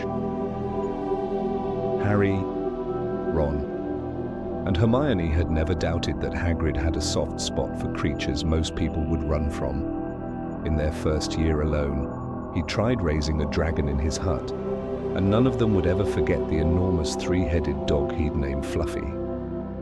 Thinking back, Harry could easily imagine that if Hagrid, as a student, had heard rumors of a hidden monster inside the castle, he would have done everything he could to find it. More likely than not, he would have felt sorry for it trapped away for years and decided it deserved a bit of freedom. Harry could almost picture a younger Hagrid attempting to tame it, maybe even trying to put a collar on something far too dangerous. Still, one thing Harry felt sure about: Hagrid would never have intended to harm anyone. Part of Harry wished he'd never discovered how the diary worked. Ron and Hermione kept pressing him to go over everything he had seen, again and again, until he was exhausted from repeating it and from the endless discussions that followed. Maybe Riddle got it wrong, Hermione suggested. It's possible there was another creature involved, something else behind the attacks. Ron looked unconvinced. How many monsters do you think this place can hide? He said flatly. We already knew Hagrid had been expelled, Harry said, feeling miserable, and the attacks must have stopped after that. Otherwise, Riddle wouldn't have been rewarded. Ron tried another angle. Riddle sounds a bit like Percy, doesn't he? Always following rules, but still who asked him to report Hagrid? But someone died, Hermione said quietly. And if Hogwarts had closed, Riddle would have had to go back to a Muggle orphanage, Harry added. I can understand why he didn't want that. Ron frowned, then said, You saw Hagrid in Knockturn Alley once, didn't you? Harry. He was buying something harmless, Harry replied quickly. Slug repellent. The conversation faded into silence. After a while, Hermione spoke again, more cautiously this time. Do you think we should talk to Hagrid about it? Ron snorted. That sounds like a pleasant idea. Hi, Hagrid, just wondering. Have you unleashed any giant, terrifying creatures in the castle recently? In the end, they agreed to leave Hagrid out of it, at least for the time being. Unless another attack occurred, they would say nothing. As the days passed without any sign of trouble or that eerie voice echoing through the walls, their worries began to fade. It had been almost 4 months since Justin and nearly headless Nick were petrified, and most students had started to believe that whoever was responsible had stopped for good. Even the atmosphere around the school seemed lighter. Peeves eventually abandoned his annoying song about Harry, and Ernie Macmillan, who had once been suspicious, even asked Harry politely to hand him a bucket of jumping toadstools during herbology. By March, the mandrakes in Greenhouse 3 had grown lively enough to throw a loud, chaotic party, much to Professor Sprout's delight. When they start trying to climb into each other's pots, that's when we know they're fully grown, she explained cheerfully. Then we can finally prepare the draft and restore those poor victims in the hospital wing. As Easter approached, the second years had something new to occupy their minds. It was time to choose subjects for their third year, a decision Hermione treated with utmost seriousness. This could shape our entire future, she insisted, as she carefully reviewed the list of available courses with Harry and Ron. I just want to drop potions, Harry muttered. Not an option, Ron said glumly. We have to keep all our current subjects, otherwise I'd have quit Defense Against the Dark Arts ages ago. Hermione looked horrified. But that's such an important subject. Not the way it's being taught now, Ron replied. All I've learned is not to let pixies loose. Neville Longbottom, meanwhile, had received letters from nearly every relative he had, each offering different advice. Overwhelmed, he sat staring at his subject list, tongue sticking out slightly as he tried to decide, constantly asking others whether arithmancy was harder than ancient runes. Dean Thomas took a much simpler approach. Having grown up in the Muggle world like Harry, he closed his eyes, pointed his wand at the list, and chose whichever subjects it landed on. Hermione, unsurprisingly, ignored everyone else and signed up for everything available. Harry couldn't help but smirk at the thought of trying to explain all this to Uncle Vernon and Aunt Petunia. Still, it wasn't as though he lacked advice. Percy Weasley, in particular, was more than willing to share his expertise. It really depends on what you're aiming for, Harry, Percy said, thoughtfully. It's never too soon to start planning ahead. I'd suggest divination, for one. And while some people think Muggle studies is easy, I believe it's actually quite important, especially if you plan to work closely with non-magical folk. My father deals with Muggles all the time. After all, Charlie, on the other hand, preferred being outdoors, so he chose care of magical creatures. You should pick what suits you best. Harry, however, wasn't sure he excelled at much except Quidditch. In the end, he simply chose the same subjects as Ron, figuring that if he struggled, at least he wouldn't be alone. Gryffindor's next Quidditch match was against Hufflepuff, and Oliver Wood had them practicing relentlessly every evening after dinner. Harry barely had time for anything beyond flying and homework. Still, the sessions were improving and, thankfully, the weather had been cooperating. The night before the match, Harry returned to the dormitory to put away his broomstick, feeling more confident than ever about Gryffindor's chances. That feeling didn't last. At the top of the stairs, he ran into Neville, who looked pale and panicked. Harry, I don't know who did it. I just came up and... Neville pushed the door open hesitantly. Harry froze. His trunk had been completely ransacked, clothes were scattered everywhere, his cloak lay torn on the floor, and his bed had been stripped. The drawer from his bedside cabinet had been pulled out and dumped across the mattress. Harry stepped forward slowly, stunned, accidentally crushing a few loose pages from Travels with Trolls underfoot. As he and Neville tried to put things back in place, Ron, Dean, and Seamus burst in behind them. Dean let out a loud curse. "What happened here?" he demanded. "No idea," Harry said, still staring around. Ron, however, was already inspecting the mess more closely. He picked up one of Harry's robes. All the pockets had been turned inside out. "Whoever did this was searching for something," Ron said. "Anything missing?"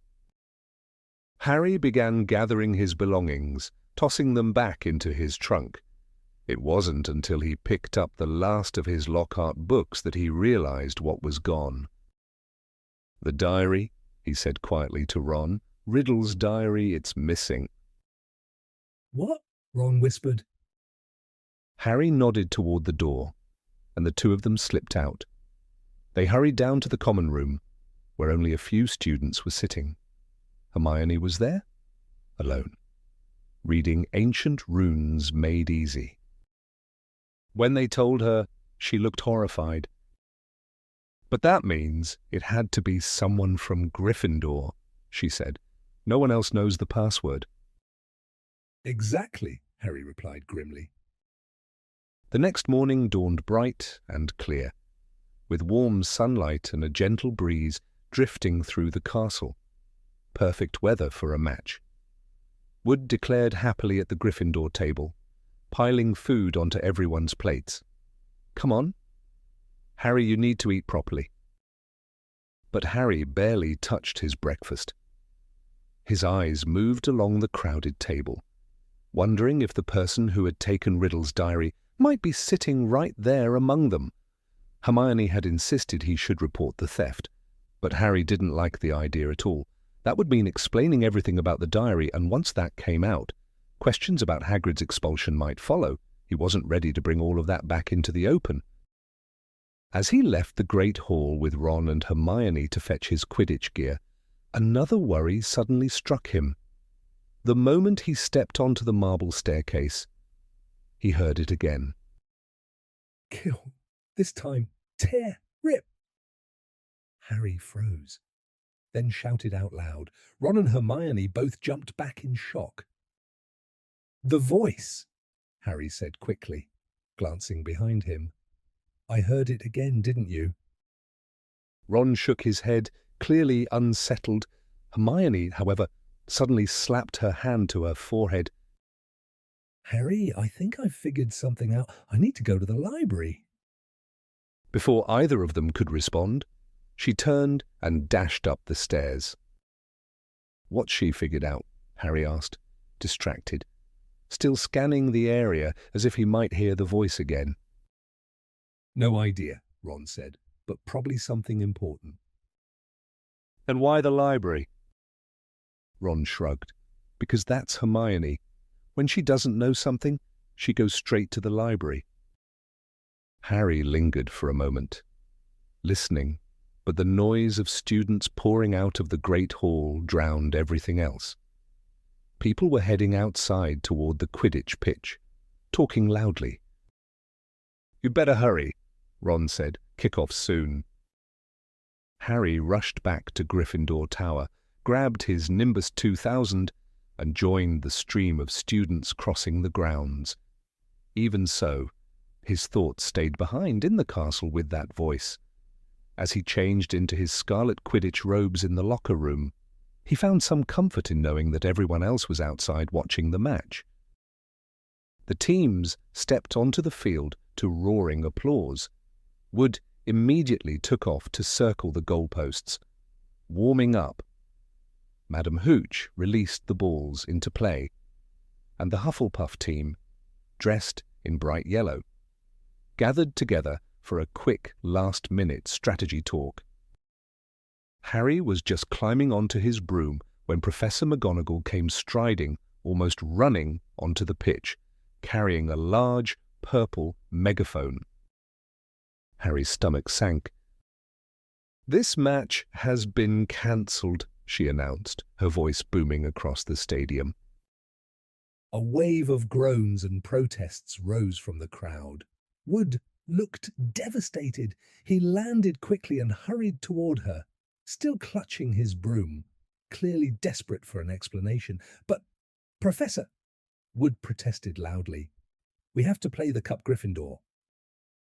Professor McGonagall paid him no attention, raising the megaphone again. She addressed the entire crowd. "All students must return to their house common rooms immediately. Your heads of house will provide further instructions. Please move quickly." She lowered the megaphone, then motioned for Harry to come closer. "Potter, you should come with me." A knot formed in Harry's stomach. Was she suspecting him again? As they began heading back toward the castle, Ron broke away from the disappointed crowd and hurried after them.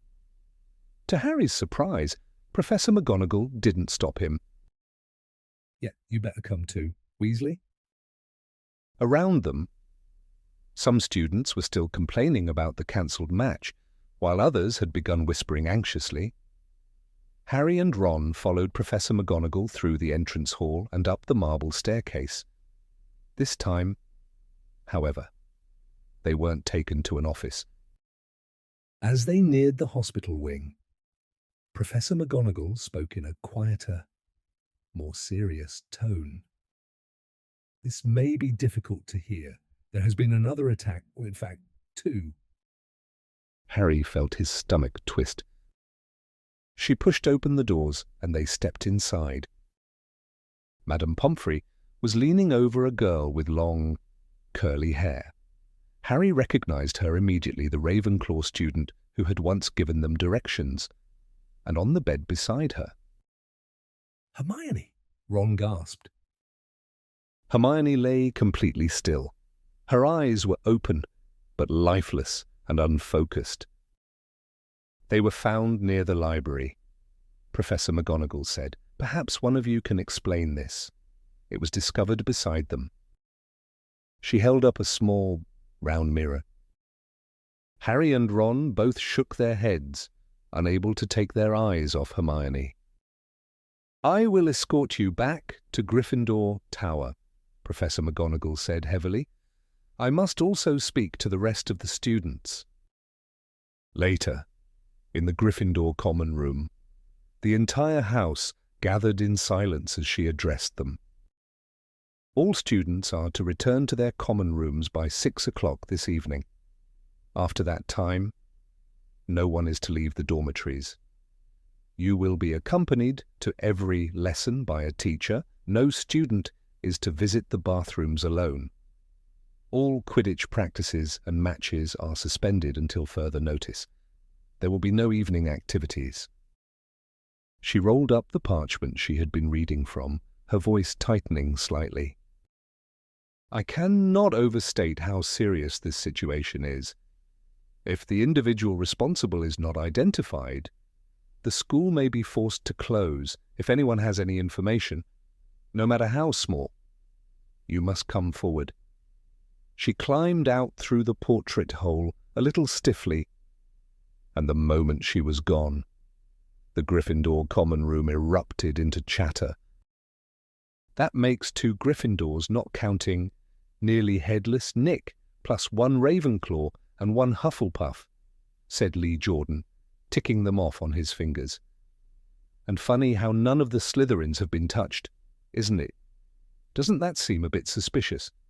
The heir of Slytherin, the monster of Slytherin, why not just get rid of the lot of them?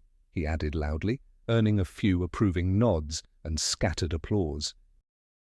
Percy Weasley sat nearby, unusually silent. His face was pale, and he looked shaken. Percy's taken it hard, George murmured to Harry. That Ravenclaw girl, Penelope Clearwater, she's a prefect. I don't think he ever imagined the attacker would go after someone like her. Harry barely registered the conversation. His mind was stuck on the image of Hermione lying motionless in the hospital wing, as rigid as a statue, and if whoever was behind all this wasn't stopped soon, Hogwarts might close and he'd be sent back to the Dursleys for good. Suddenly, he understood exactly why Tom Riddle had been so desperate to keep the school open. What do we do now? Ron whispered. Harry hesitated, then said, We need to talk to Hagrid. I don't believe he's responsible this time, but if he was involved before, he might know something. Maybe even how to get into the chamber. But McGonagall said we're not allowed out of the tower except for lessons. Harry lowered his voice further. Then I think it's time I used my dad's old cloak again. The invisibility cloak, long, silver, and passed down from his father, was their only chance. That night, they went to bed as usual and waited. Only when Neville, Dean, and Seamus had finally stopped talking and drifted off to sleep did they get up again, dress quietly, and slip under the cloak together. The castle at night felt very different now. It wasn't empty or peaceful. It was crowded. Teachers, prefects, even ghosts were patrolling the corridors in pairs, watching for anything out of place. The cloak hid them from sight, but it couldn't silence their footsteps. At one point, Ron accidentally kicked something and nearly gave them away, only saved by the fact that Snape, standing nearby, happened to sneeze at the exact same moment. At last, they reached the front doors and carefully slipped outside. The night was clear, with stars scattered across the sky. They hurried across the grounds toward the warm glow coming from Hagrid's windows, not removing the cloak until they were standing right outside his door. They had barely knocked when the door flew open. Hagrid stood there, pointing a loaded crossbow straight at them, while Fang barked. Chapter 15. Aragog. Summer slowly settled over the castle grounds. The sky and the lake both took on a soft bluish hue, and in the greenhouses, enormous blossoms almost as big as cabbages pushed into full bloom. Yet to Harry, something about it all felt wrong. Without Hagrid roaming the grounds with Fang trotting beside him, the place seemed incomplete, and inside the castle, things felt even worse. Harry and Ron had tried to visit Hermione, but they weren't allowed in anymore. We're not taking any risks, Madame Pomfrey told them firmly through a barely opened door. I'm sorry, but there's a real possibility the attacker could return to harm them again. With Dumbledore gone, fear had taken hold of the entire school. Even though sunlight still warmed the stone walls outside, it felt as though it never quite reached inside, everywhere Harry looked. Students seemed tense and uneasy. Any laughter that echoed through the halls sounded forced too sharp and died out almost immediately. Harry kept replaying Dumbledore's last words in his mind. "I will only truly have left this school when none here are loyal to me. Help will always be given at Hogwarts to those who ask for it." But what did that actually mean? Who were they supposed to turn to for help when everyone else seemed just as lost and frightened? Hagrid's clue about following the spiders, at least, was clearer but completely unhelpful. Not a single spider seemed to be left in the castle. Harry searched everywhere, with Ron trailing along, though not happily. Their efforts were made even harder by the new rules. Students weren't allowed to wander alone anymore and had to move in groups, escorted from class to class. While most Gryffindors found comfort in that, Harry found it frustrating. There was, however, one person who seemed to thrive in the tense atmosphere. Draco Malfoy strutted through the corridors like he owned the place, clearly enjoying himself. It wasn't until a potions lesson about 2 weeks after both Dumbledore and Hagrid had left that Harry finally understood why. Sitting just behind him, Harry overheard Malfoy boasting quietly to Crabbe and Goyle.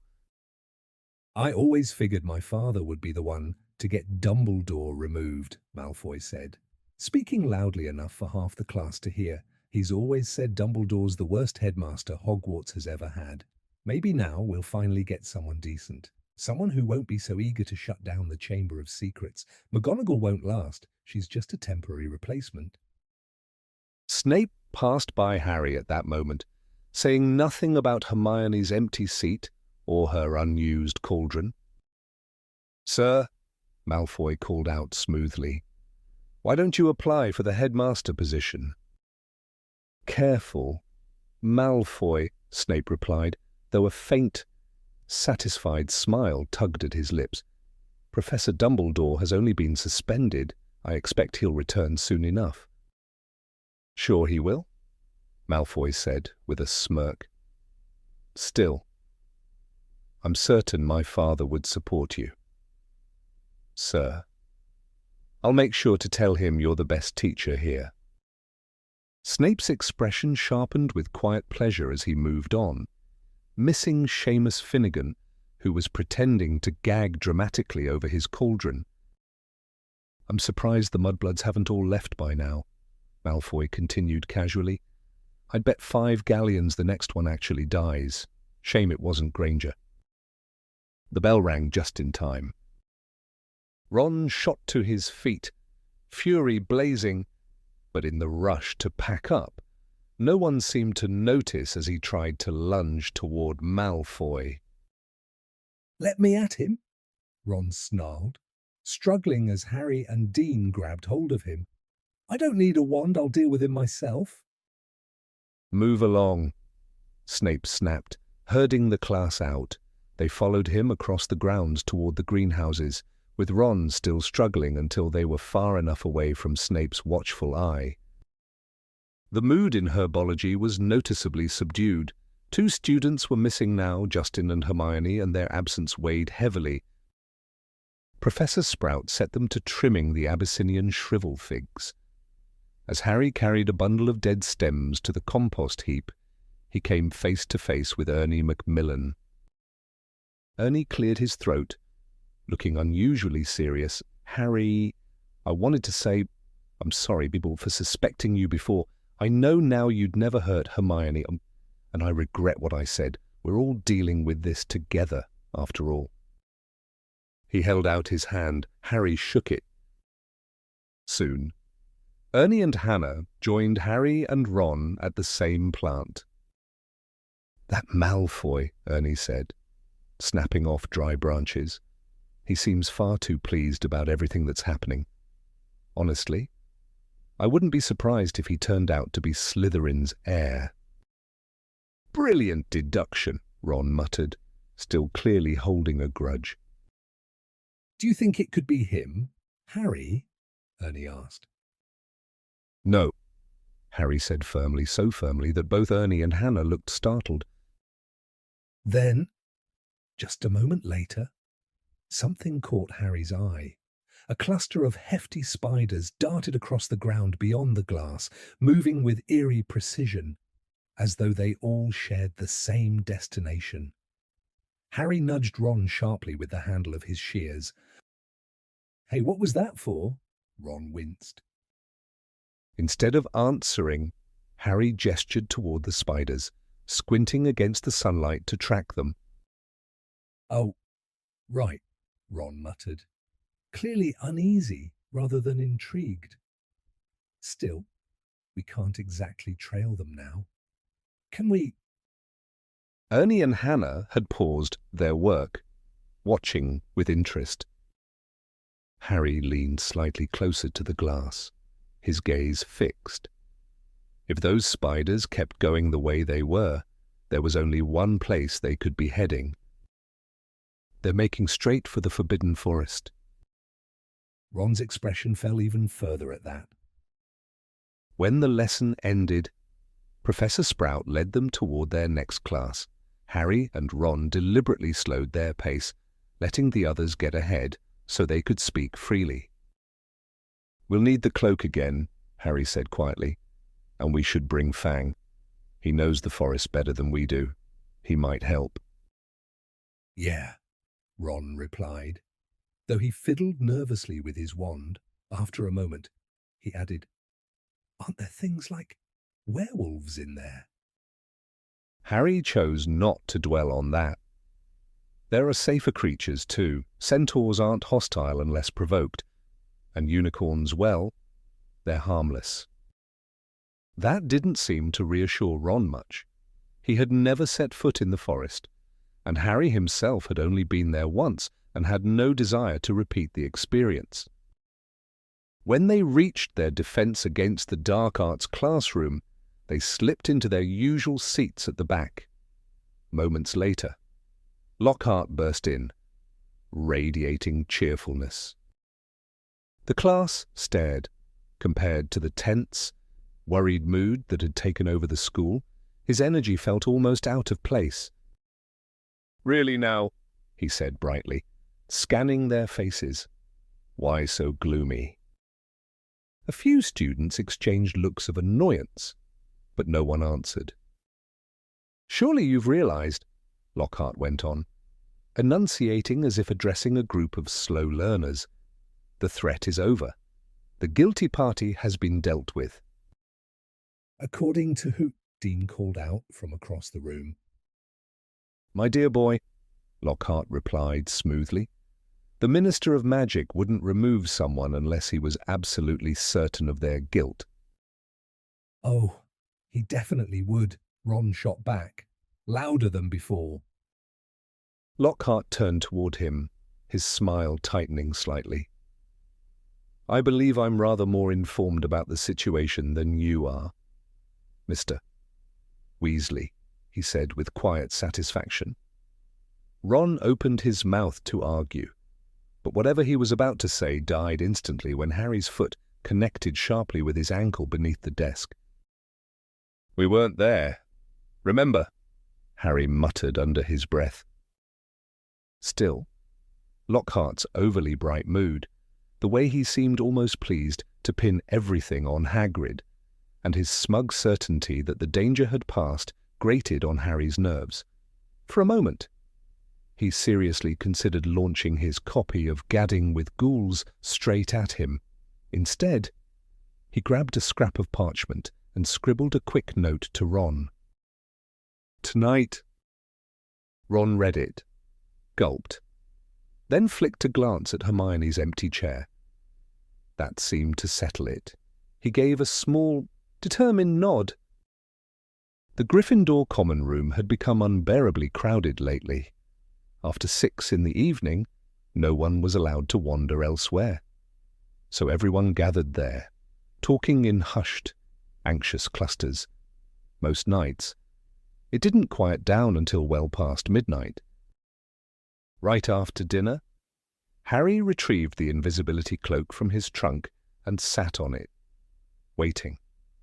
Time dragged. Fred and George pulled them into rounds of exploding snap, while Ginny lingered nearby in Hermione's usual seat. Unusually quiet, Harry and Ron deliberately played badly, hoping to wrap things up faster. But even so, it took ages before the twins and Ginny finally headed upstairs.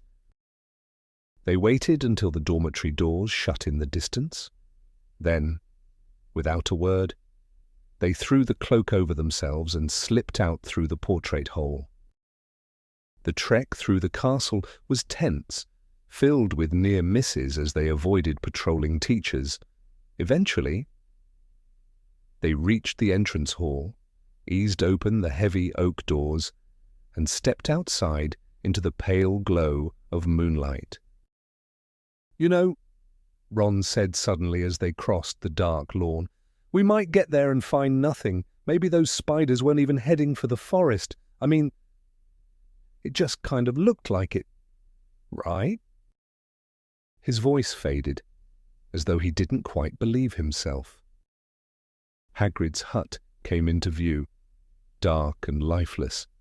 Inside, Fang erupted with excitement at seeing them, afraid his barking might carry all the way back to the castle. They quickly shoved some sticky toffee into his mouth, effectively silencing him. Harry left the cloak draped over the table. They wouldn't need it where they were going.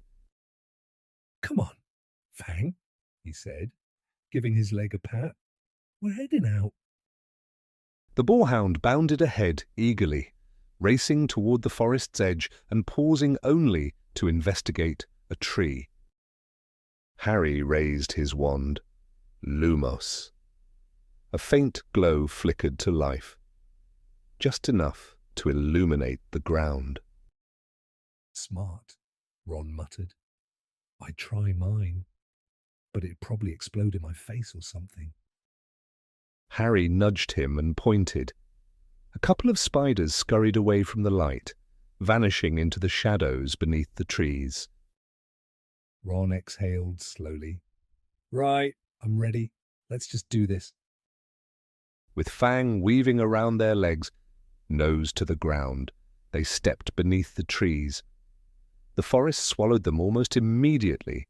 Guided by the dim beam of Harry's wand, they followed the thin, steady line of spiders creeping ahead. For a long while, 20 minutes or so, they walked in silence, every snap of a twig or rustle of leaves making them tense. The trees grew denser, blotting out the stars until Harry's wand was the only source of light. Then they noticed the spiders were no longer sticking to the path. One by one, they veered off into the undergrowth, disappearing into the darkness.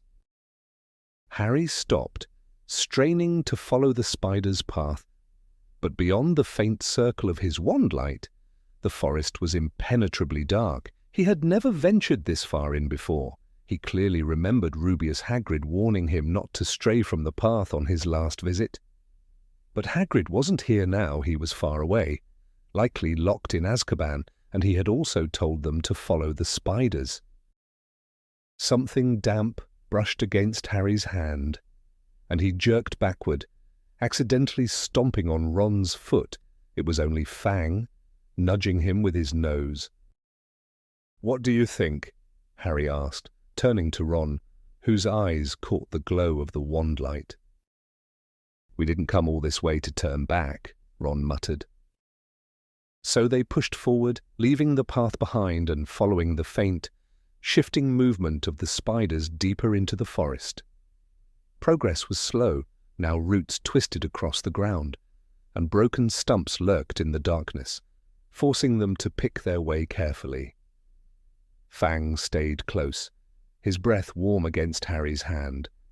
Every so often, Harry had to crouch and search for the spiders again in the dim light.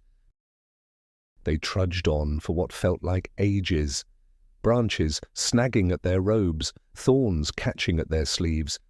Gradually, the ground began to slope downward, though the trees remained thick and suffocating.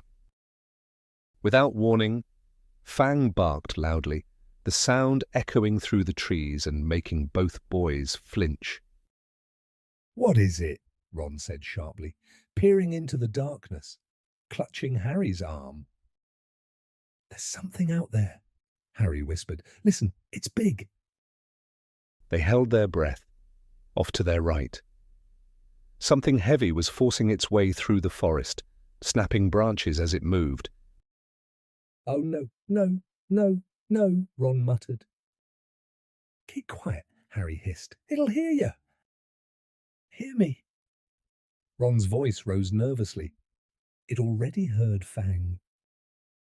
The darkness seemed to close in tighter as they stood frozen, hearts pounding. A low, rumbling sound followed, then silence.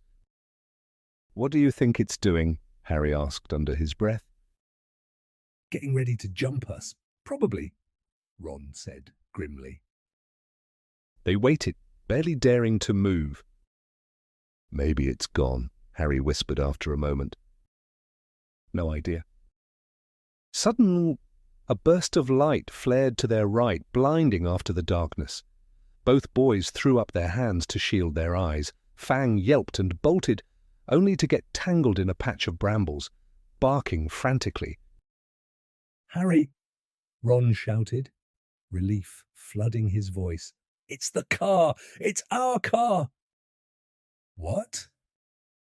This way. Harry stumbled after him, tripping over roots as they hurried toward the glow. Moments later, they broke out of the trees and into a small clearing. Ford Anglia stood in a small clearing, framed by thick trees and shadowy branches, its headlights blazing like twin beacons. As Ron approached it, wide-eyed, the car rolled forward slightly, almost as if it recognized him like an oversized turquoise pet eager for attention. It's been here the whole time, Ron exclaimed, circling it in amazement. Look at it. It's gone completely wild. The car was battered and dirty, its surface streaked with mud and scratches, as though it had been roaming the forest on its own for weeks. Fang, however, seemed deeply uneasy. He pressed close to Harry, trembling slightly.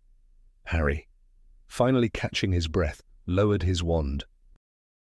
And we thought that noise was something dangerous, Ron said, laughing nervously as he patted the car. I was wondering where it disappeared to. Harry scanned the brightly lit ground, searching for the spiders they had been following, but the creatures had vanished, fleeing the harsh light. We've lost them, he said. Come on, we need to pick up the trail again. But Ron didn't respond. He stood completely still.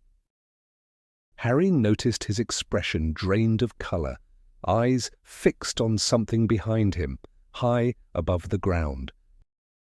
Before Harry could turn, a sharp clicking sound cut through the air.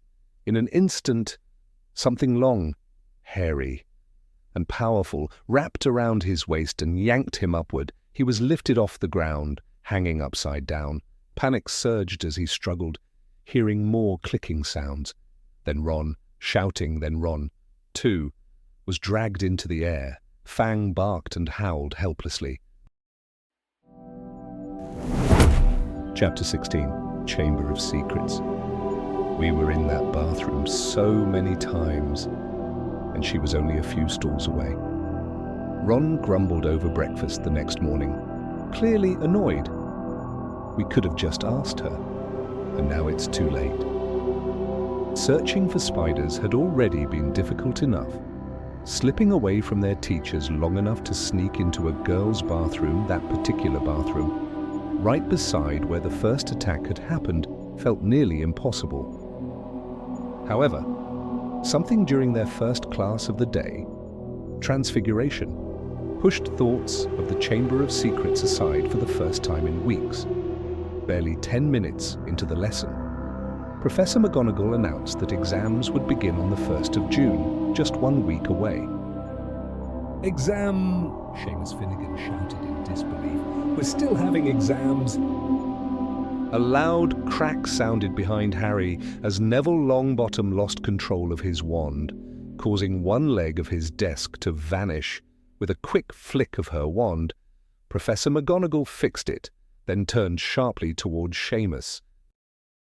"The reason this school remains open," she said firmly, "is so that you may continue your education.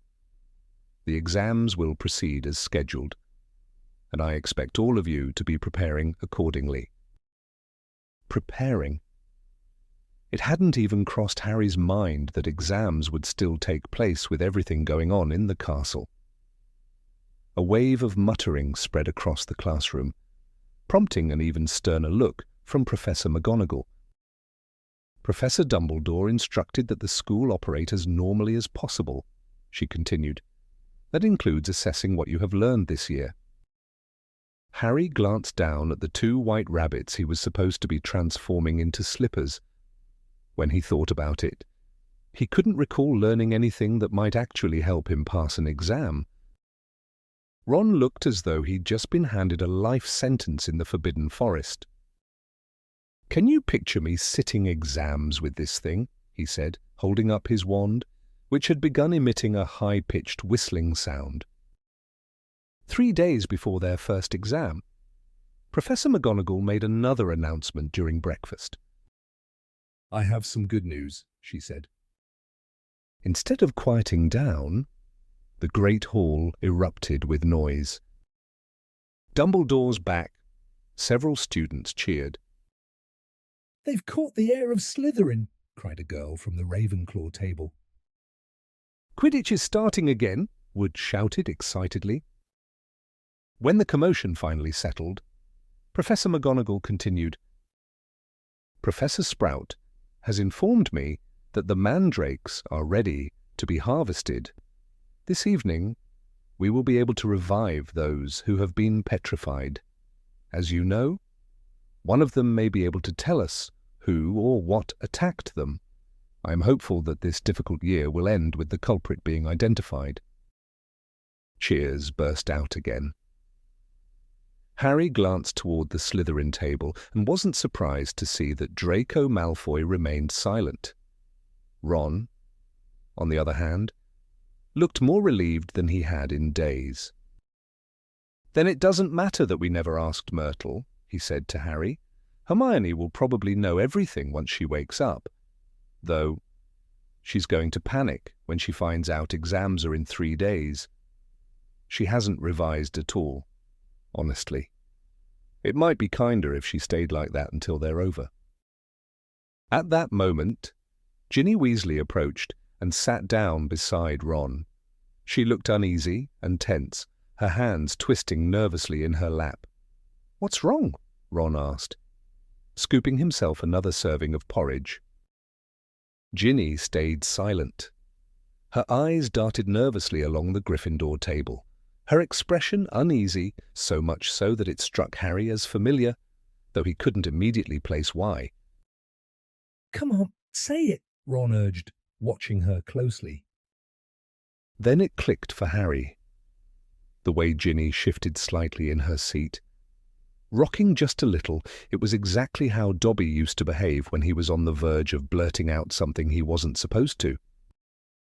"There's something I need to tell you," Ginny said under her breath, still avoiding Harry's gaze. "What is it?" Harry asked. Ginny hesitated, clearly struggling to form the words.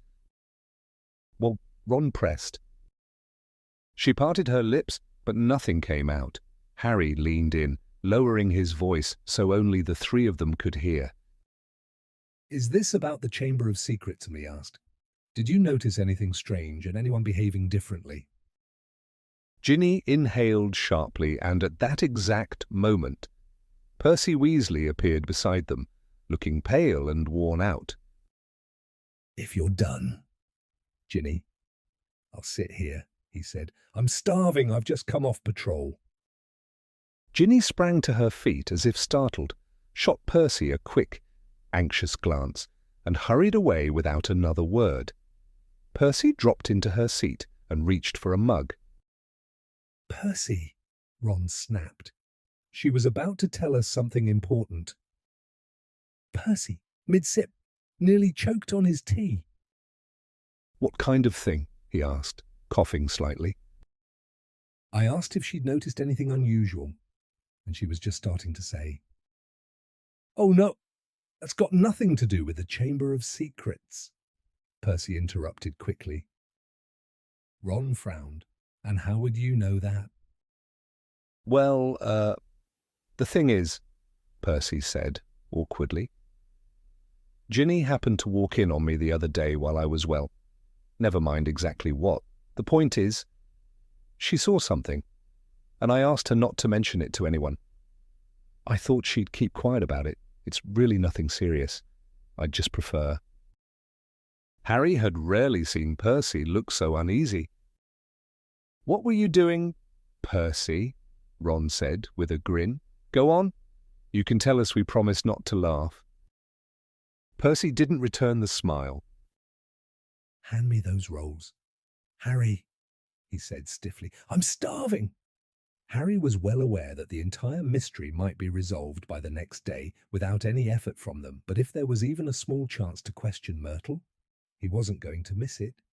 Luckily, that chance came sooner than expected, late in the morning, as they were being escorted to History of Magic by Gilderoy Lockhart. Lockhart, who had repeatedly declared the danger over only to be proven wrong each time, now seemed convinced that escorting students was unnecessary. His usually perfect hair looked slightly dishevelled, as though he hadn't slept much. Apparently, he'd spent most of the night patrolling the 4th floor. "Take it from me," he said, guiding them around a bend in the corridor. "When those unfortunate victims recover, the first thing they'll say is, 'Hagrid did it.' Honestly, I don't see why Professor McGonagall insists on all these precautions." "I think you're right, sir," Harry said, making Ron nearly drop his books in shock. "Ah, thank you, Harry," Lockhart replied smoothly, pausing as a group of Hufflepuffs filed past. "We professors already have more than enough on our hands without escorting students everywhere and staying up all night on guard duty." "Exactly," Ron added quickly, catching on. "So maybe you can leave us here, sir. We're almost there, just one corridor left." "You know, Weasley, that sounds quite reasonable." Lockhart agreed. "I really ought to get back and prepare for my next lesson." And with that, he hurried away. "Prepare for class?" Ron muttered sarcastically. More like fix his hair. They allowed the rest of the Gryffindors to move ahead, then slipped quietly into a side corridor and made their way toward Moaning Myrtle's bathroom. They were just beginning to feel rather pleased with themselves. "Potter! Weasley, what do you think you're doing?" Professor McGonagall stood before them, her lips pressed into a razor-thin line. We were just," Ron faltered. "We were heading to, Hermione?" Harry cut in quickly. Both Ron and Professor McGonagall turned to look at him. "We haven't visited her in ages, Professor," Harry continued, discreetly stepping on Ron's foot to stop him talking. "We thought we'd slip into the hospital wing and let her know the mandrakes are almost ready, and that she shouldn't worry." Professor McGonagall kept her eyes fixed on him. For a moment, Harry braced himself for an explosion, but when she finally spoke, her voice sounded unexpectedly unsteady. "Yes, of course," she said. To Harry's surprise, he noticed her eyes shining with unshed tears. "I understand this must be especially difficult for the friends of those who have been, affected. You may go. Potter, please give my regards to Miss Granger. I'll inform Professor Binns of your absence, and tell Madame Pomfrey you have my permission." Harry and Ron walked away, hardly believing they had escaped punishment. As they rounded the corner, they clearly heard Professor McGonagall blow her nose. "That," Ron said quietly, but with deep admiration, "was your best lie yet." Now they had no choice but to follow through. They headed for the hospital wing and told Madame Pomfrey that Professor McGonagall had allowed them to visit Hermione. Madame Pomfrey admitted them, but not without hesitation. "There's really no use talking to someone who's been petrified," Madame Pomfrey had said, and once they sat beside Hermione. Harry and Ron had to admit she was right. Hermione gave no sign of awareness. They might as well have been speaking to the furniture for all the response they got. "Do you think she actually saw who did it?" Ron asked quietly, staring at her motionless face.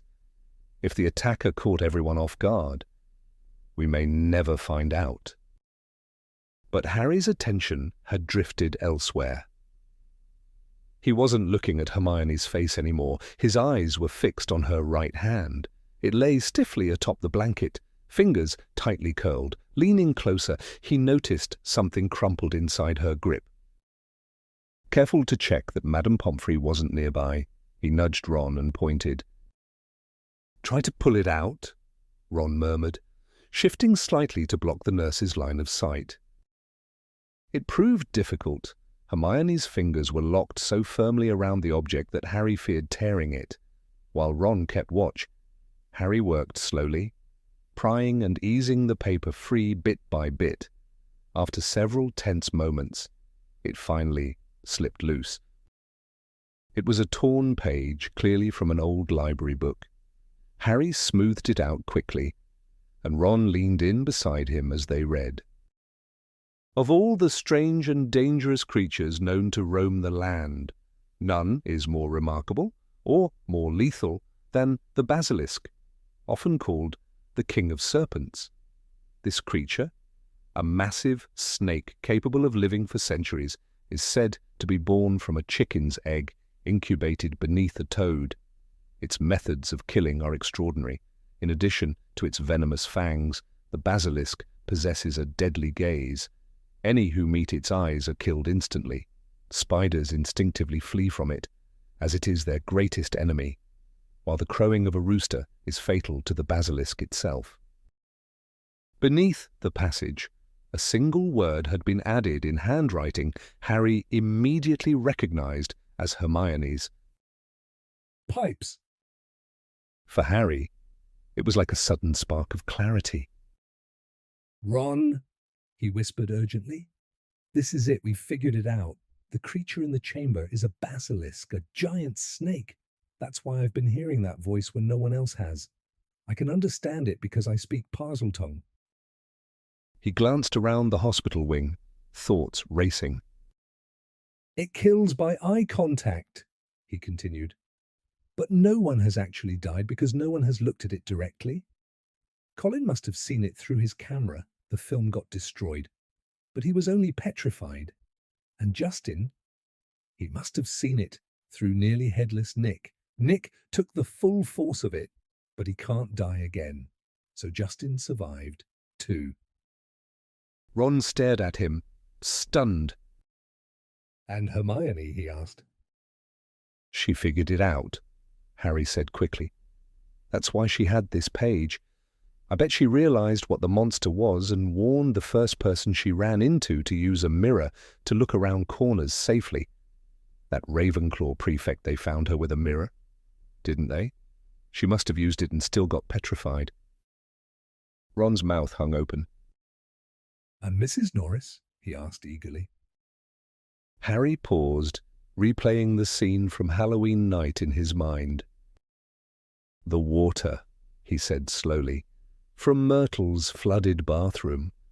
Mrs. Norris must have seen the basilisk's reflection in it. That's why she survived." He looked back down at the page and his mind racing. The more he thought about it, the more everything seemed to fit perfectly. The crowing of a rooster. "It's lethal to it," Harry finished, his voice rising with urgency. "That's why Hagrid's chickens were killed. Whoever opened the chamber made sure there weren't any roosters left near the castle, and spiders, they run from it. It all lines up." "But how could something like that move around unnoticed?" Ron said, frowning. "A snake that size, someone would have spotted it by now." Harry didn't answer immediately. Instead, he tapped the single word Hermione had written at the bottom of the page. "Pipes," he said quietly. "It's been traveling through the pipes. That's where the voice has been coming from inside the walls." Ron's grip suddenly tightened around Harry's sleeve. "The entrance to the chamber," he said, his voice rough with realization. "What if it's hidden in a bathroom? What if it's—" "Myrtle's bathroom," Harry finished. For a moment, neither of them spoke. The realization hit hard, sending a rush of excitement through both of them. "That means," Harry went on, "I'm not the only one here who can speak Parseltongue. The heir of Slytherin must be able to as well. That's how they've been controlling the basilisk." "So what now?" Ron asked, his eyes bright. "Do we tell McGonagall right away?" "Let's go to the staff room," Harry said, already moving. "She'll be there soon. It's almost break time." They hurried down the stairs. To avoid suspicion, they slipped straight into the empty staff room rather than lingering in the corridors. The room was large and dim, lined with wooden panels and filled with heavy chairs. Too restless to sit, they paced back and forth, their thoughts racing. But the bell signaling break never rang. Instead, Professor McGonagall's voice boomed through the castle, magically amplified. "All students are to return immediately to their house dormitories. All staff to the staff room at once." Harry spun toward Ron. "Another attack. Isn't that what he said?" "What do we do?" Ron asked, panic creeping in. "Go back to the dormitory!" Harry scanned the room quickly. His eyes landed on a tall, rather shabby wardrobe stuffed with teachers' cloaks. "No," he said. "In there. We'll find out what's happened, and then we'll tell them everything." They squeezed inside and pushing past the heavy, dusty cloaks just as footsteps and voices echoed outside. Through a narrow gap, they watched as teachers began filing into the room, some confused, others clearly alarmed. Then Professor McGonagall entered. The room fell silent at once. "It has happened," she announced gravely. "A student has been taken into the chamber itself." Professor Flitwick gave a sharp cry, while Professor Sprout pressed both hands to her mouth in shock. Snape tightened his grip on the back of a chair, his knuckles whitening. "How do you know this is certain?" he demanded. "The heir of Slytherin," said Professor McGonagall, her face drained of colour, "has left another message. Beneath the first, it reads, 'Her skeleton will remain in the chamber forever.'" At this, Professor Flitwick broke down completely. "Who was taken?" Madam Hooch asked faintly, collapsing into a chair. "Which student is it?" "Ginny Weasley," McGonagall replied. "Beside Harry." Ron sank silently to the floor of the wardrobe, as if his strength had suddenly deserted him. "We will have no choice but to send the students home tomorrow," McGonagall continued. "Hogwarts cannot remain." Chapter 17. The Heir of Slytherin.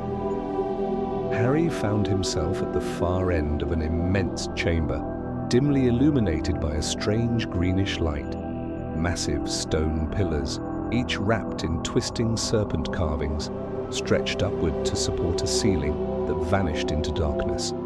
Their shadows sprawled across the floor, long and shifting in the eerie glow. He stood still for a moment, listening. The silence felt cold and oppressive. His heart pounded in his chest. Was the basilisk hiding somewhere among the pillars, coiled in the shadows? And where was Ginny?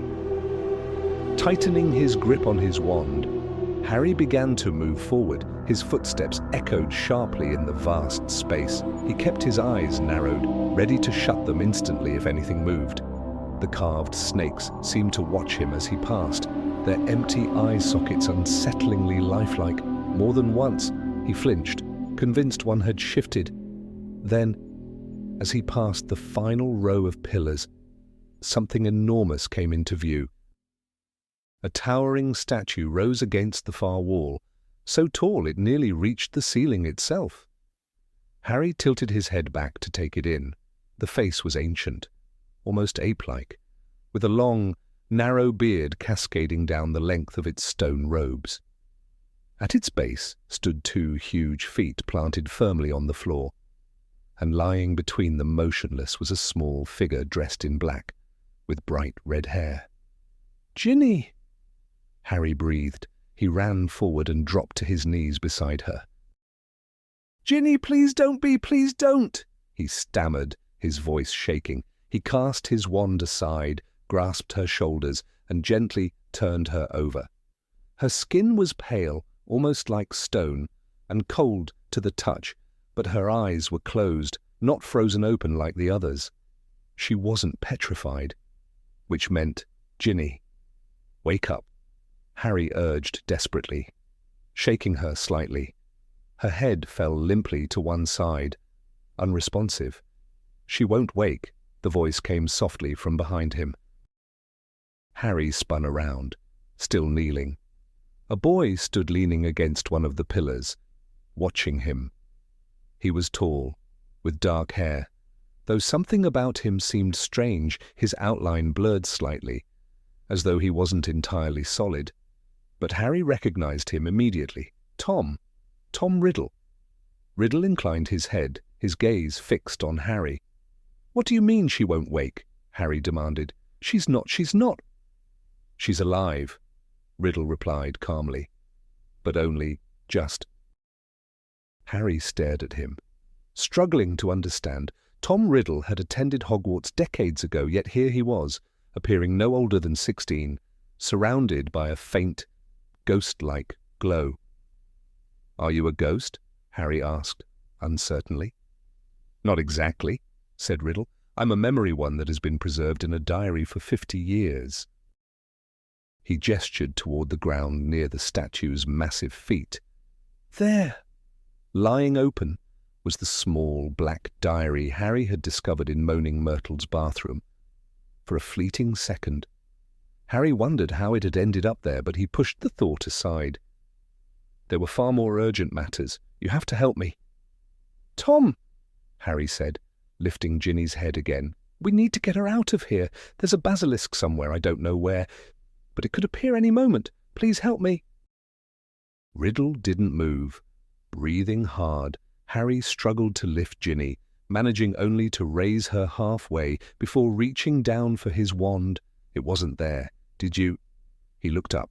Riddle was still standing in the same place, calmly spinning Harry's wand between his fingers. "Give it back," Harry said, holding out his hand. A faint smile formed on Riddle's lips. He didn't move, continuing to twirl the wand lazily as he studied Harry.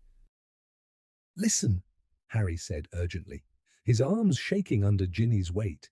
"We have to leave if the basilisk shows up. It won't come unless it's summoned," Riddle replied coolly. Harry lowered Ginny back to the ground, exhausted. "What do you mean?" he demanded. "Just give me my wand, I might need it." Riddle's smile widened slightly. "You won't be needing it," he said. Harry stared at him, confused. "What are you talking about?" "I've been waiting for this moment for a very long time, Harry Potter," Riddle said softly. "To meet you. To finally speak with you. This isn't the time for that," Harry snapped. "We're in the Chamber of Secrets. We can talk later." "No," said Riddle, still smiling. "We'll talk now." He slipped Harry's wand into his pocket. Harry frowned, unease creeping in. Something wasn't right. "How did Ginny end up like this?" he asked slowly. Riddle tilted his head slightly, as if amused. "That's a much more interesting question," he said, "and not a short answer, either. But if you want the truth, Ginny Weasley is in this state because she chose to confide in someone she couldn't see." "What are you talking about?" "Well, Harry said. "The diary," Riddle replied. "My diary. For months. She wrote in it, sharing every little worry, every complaint, about her brothers teasing her, about arriving at school with second-hand things."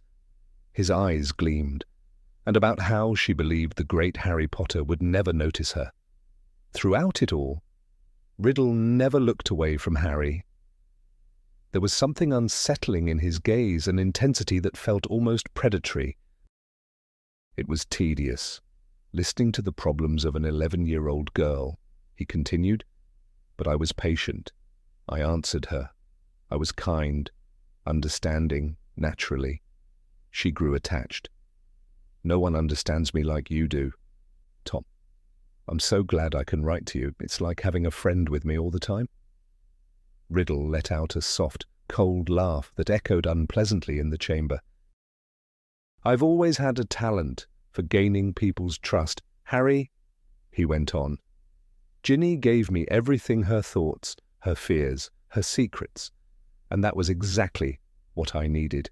I grew stronger with each confession, feeding on her emotions, her vulnerabilities, stronger than she ever was. Strong enough, eventually, to begin returning the favor, to share a little of myself with her. Harry swallowed, his mouth suddenly dry. What do you mean? Haven't you worked it out yet? Harry Potter, Riddle said quietly. Ginny Weasley is the one who opened the chamber. She was the one who killed the school's roosters and painted those warnings on the walls. She unleashed Slytherin's monster on 4 Muggle-born students and even the caretaker's cat. No, Harry breathed. Yes, Riddle replied evenly. At first, of course. She had no idea what she was doing. That was the most entertaining part. You should have read her later entries. They became far more revealing. He began to recite, his eyes locked on Harry's horrified expression. Dear Tom, I think something's wrong with me. I keep forgetting things. There are feathers on my robes, but I don't know why. Dear Tom, I don't remember what I did on Halloween night, but a cat was attacked, and I'm covered in paint. Dear Tom, Percy says I look pale and strange. I think he suspects me. There's been another attack, and I don't know where I was. Tom, what's happening to me? I think I'm losing my mind. I think I'm the one behind it all. Harry's hands tightened into fists, his nails biting into his skin. It took her a long time to stop trusting that diary. Riddle continued, but eventually, even she began to suspect something was wrong and tried to get rid of it. And that's when you came along. Harry, you picked it up, and I couldn't have asked for a better outcome. Of all the people in the school, it was you, the very person I most wanted to meet. Why? Harry demanded, anger rising in his chest. Why me? Because Ginny told me everything about you, said Riddle. Your story, your fame, your survival.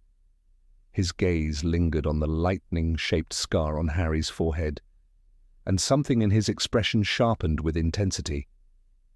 I knew I had to learn more, to speak with you, to see you for myself. So I arranged for you to witness my capture of Hagrid. I thought it would earn your trust. Hagrid is my friend, Harry said, his voice unsteady with fury. And you set him up, didn't you? I thought maybe you'd made a mistake. But Riddle let out a cold, sharp laugh. It was my word against his, he said. You can imagine how that looked to Headmaster Dippet. On one side, Tom Riddle, talented, disciplined, admired, an orphan who had overcome so much.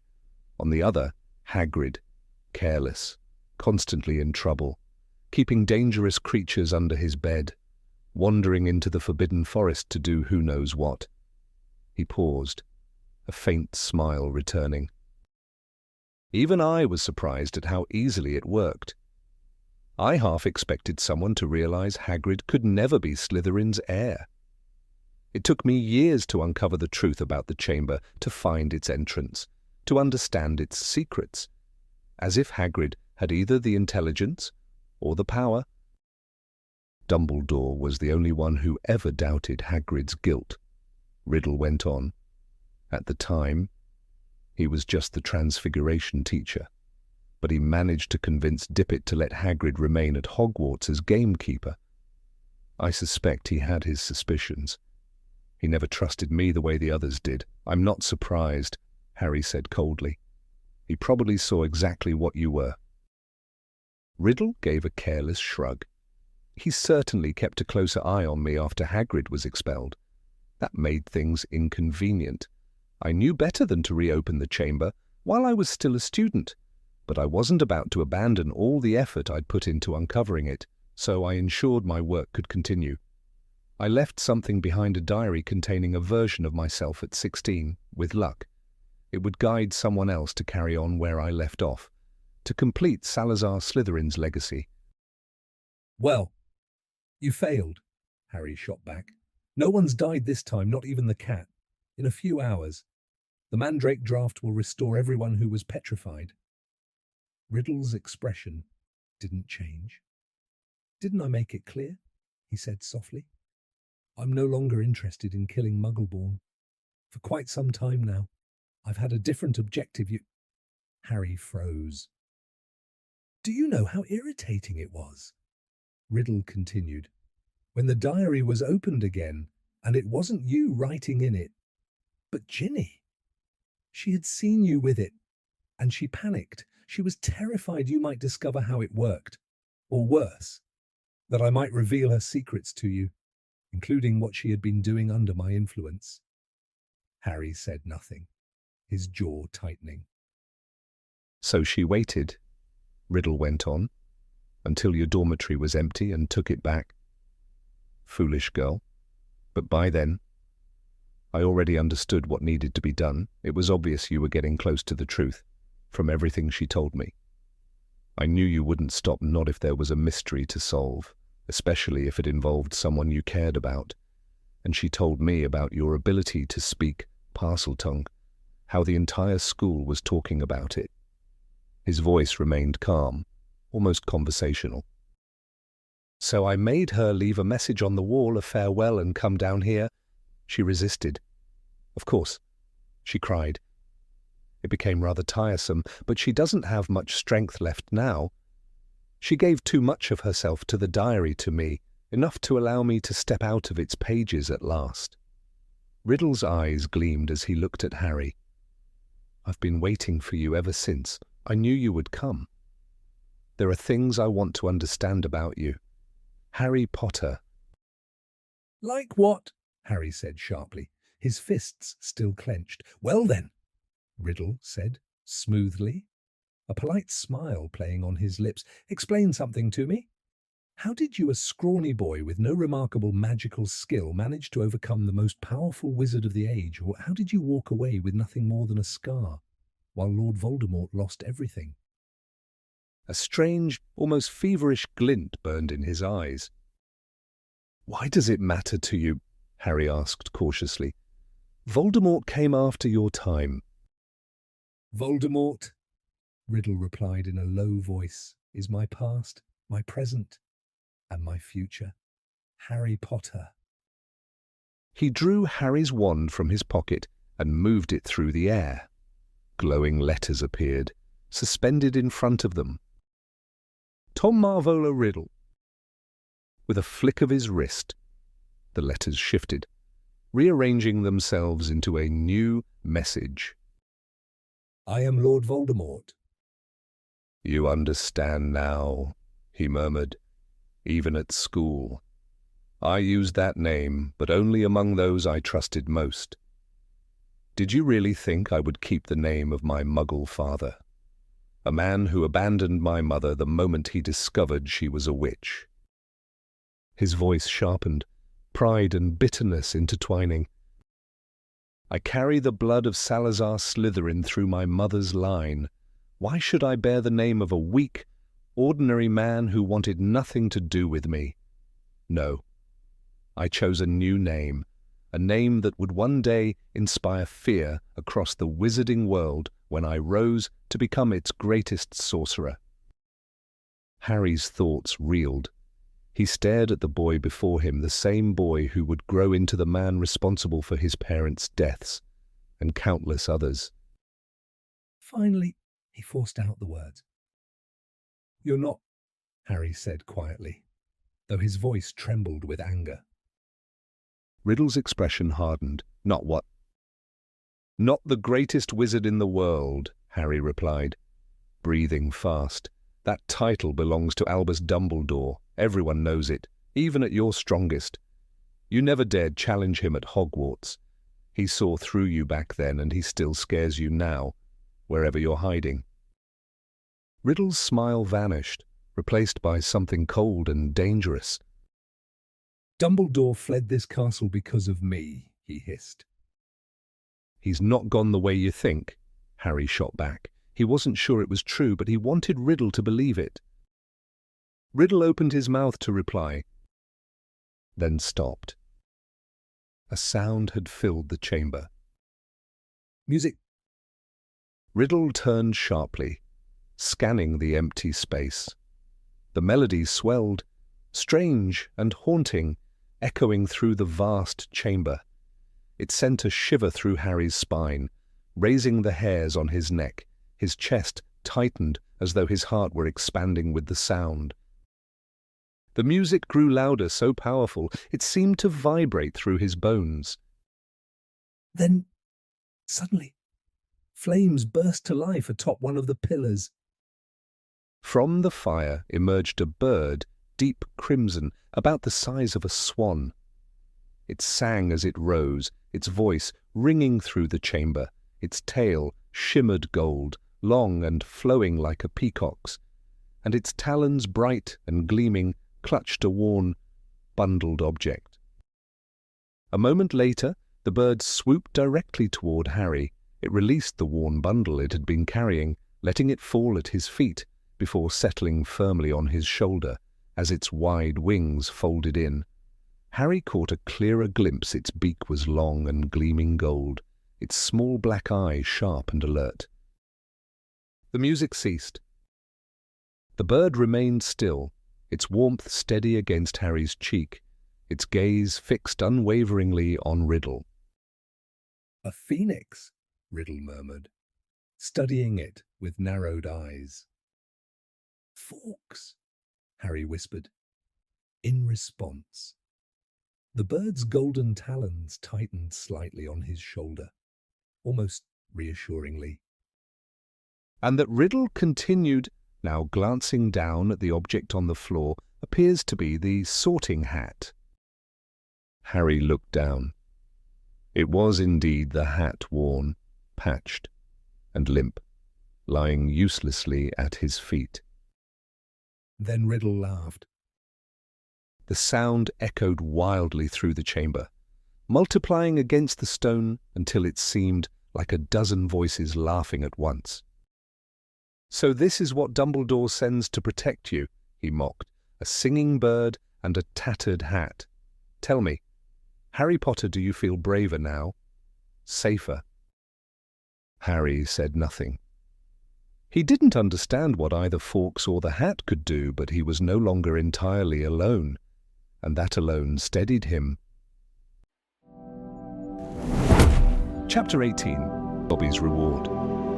For a brief moment, silence filled the room as Harry, Ron, Ginny, and Lockhart stood in the doorway, filthy, soaked in slime, and in Harry's case, stained with blood. Then suddenly a piercing scream broke through. Ginny, Mrs. Weasley, who had been sitting by the fire in tears, sprang to her feet.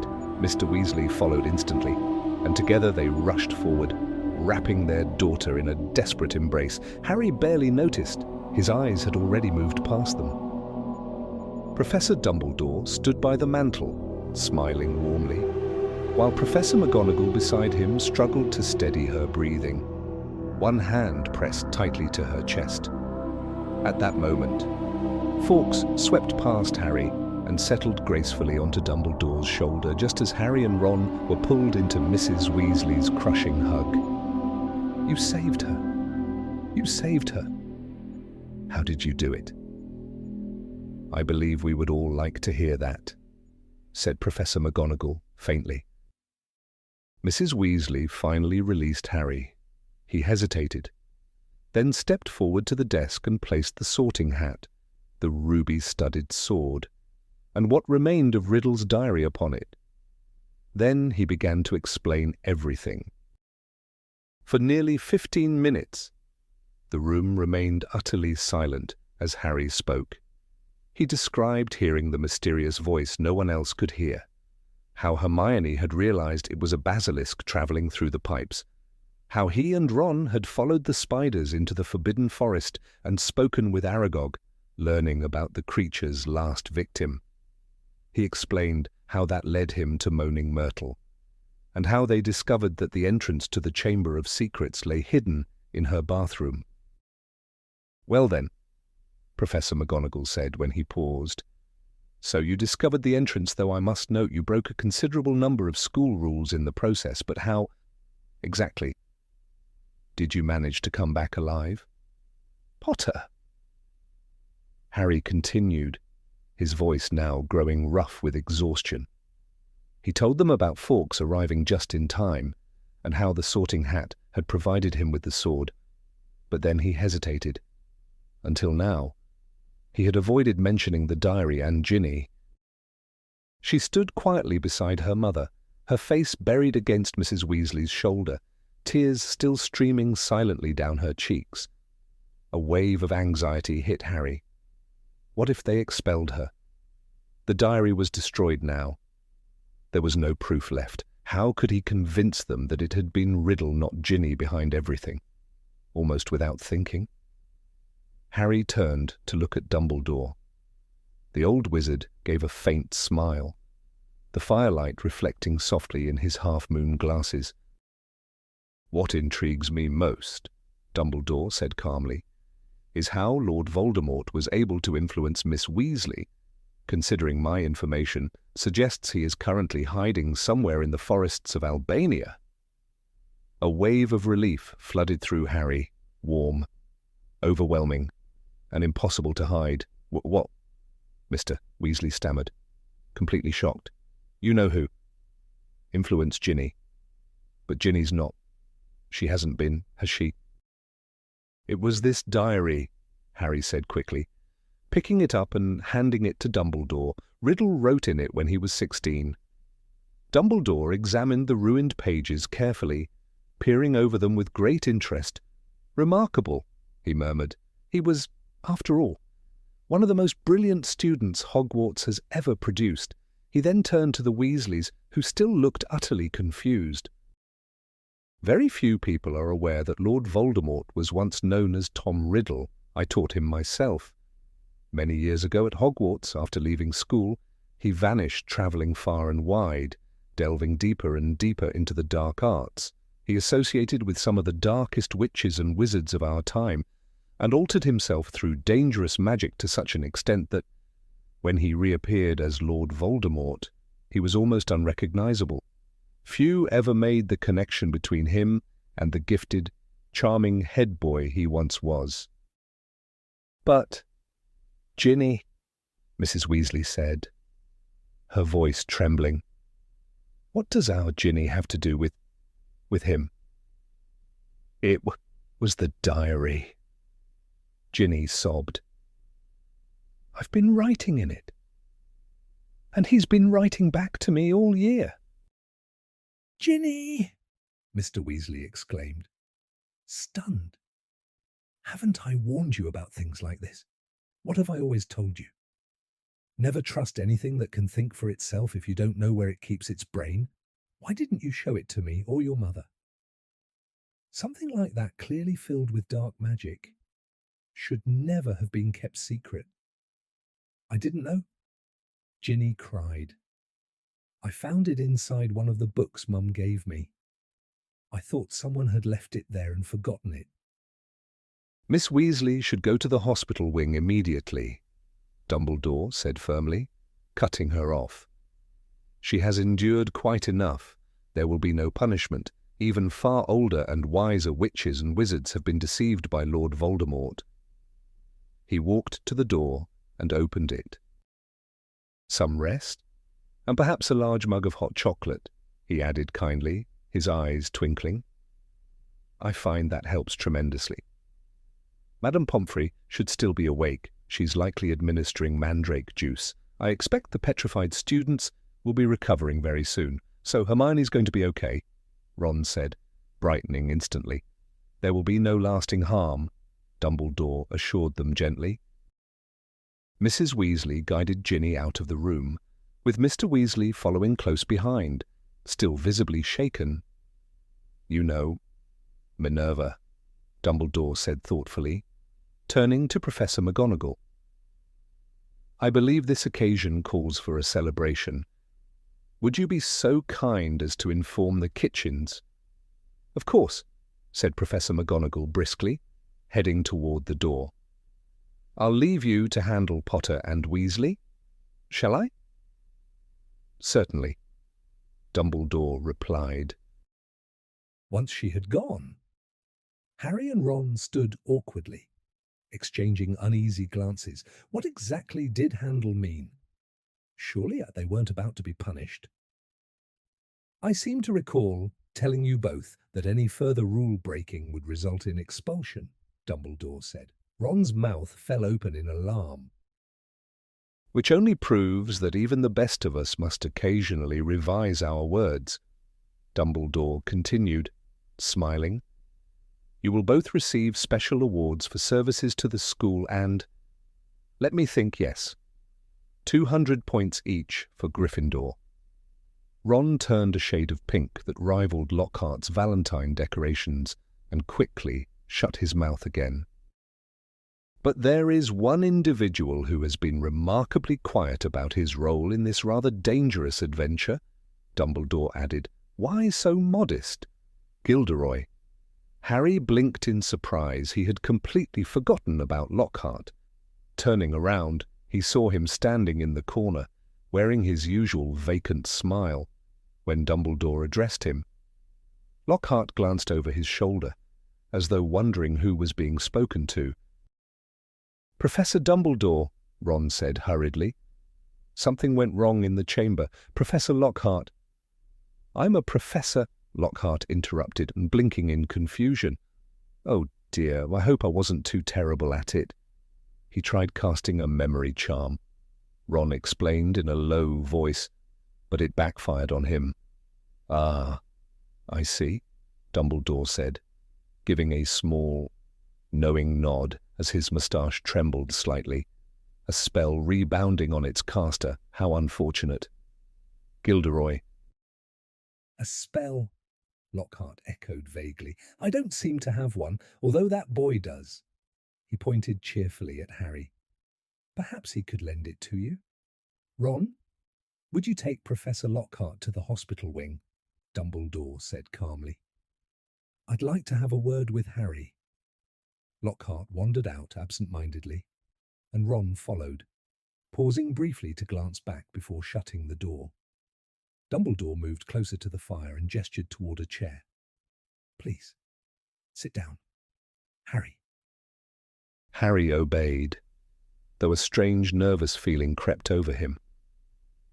First, I owe you my thanks, Dumbledore said, his eyes gleaming softly. What you showed in the chamber loyalty of that kind is what brought Fawkes to your side. He gently stroked the phoenix, now resting on his knee. Harry shifted slightly, unsure how to respond. So, you encountered Tom Riddle? Dumbledore continued thoughtfully. I imagine he was quite curious about you. At that, Harry blurted out what had been bothering him. Professor, Riddle said I'm similar to him. He said we have things in common. Did he? Dumbledore replied, studying him carefully. And how do you feel about that? I'm not like him, Harry said quickly, his voice rising before he could stop it. I'm in Gryffindor. He hesitated, doubt creeping in again.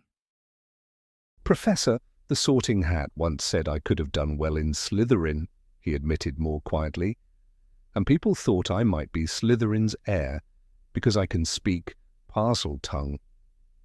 Dumbledore remained calm. That ability comes from Lord Voldemort himself, the last descendant of Salazar Slytherin. When he tried to kill you, He unintentionally passed on a part of his power. It was not something he meant to do. Harry stared, stunned. So, he left something of himself inside me. It would appear so, Dumbledore said gently. Then that means I should have been sorted into Slytherin, Harry said, his voice tight as he searched Dumbledore's face. The hat saw something in me. It recognized Slytherin traits, and yet it placed you in Gryffindor, Dumbledore replied evenly. Listen carefully, Harry. You do possess many qualities that Salazar Slytherin valued in his chosen students, Parseltongue, which is extremely rare, along with cleverness, determination, a tendency to bend the rules, he added with a slight twitch of his moustache. But despite all that, the hat chose Gryffindor. You already know the reason. Think about it. Harry lowered his eyes. It only did that because I didn't want to go to Slytherin, he said quietly. Precisely, Dumbledore said, his expression brightening. And that is what sets you apart from Tom Riddle. It is not our talents that define who we are, but the choices we make. Harry sat frozen, absorbing the words.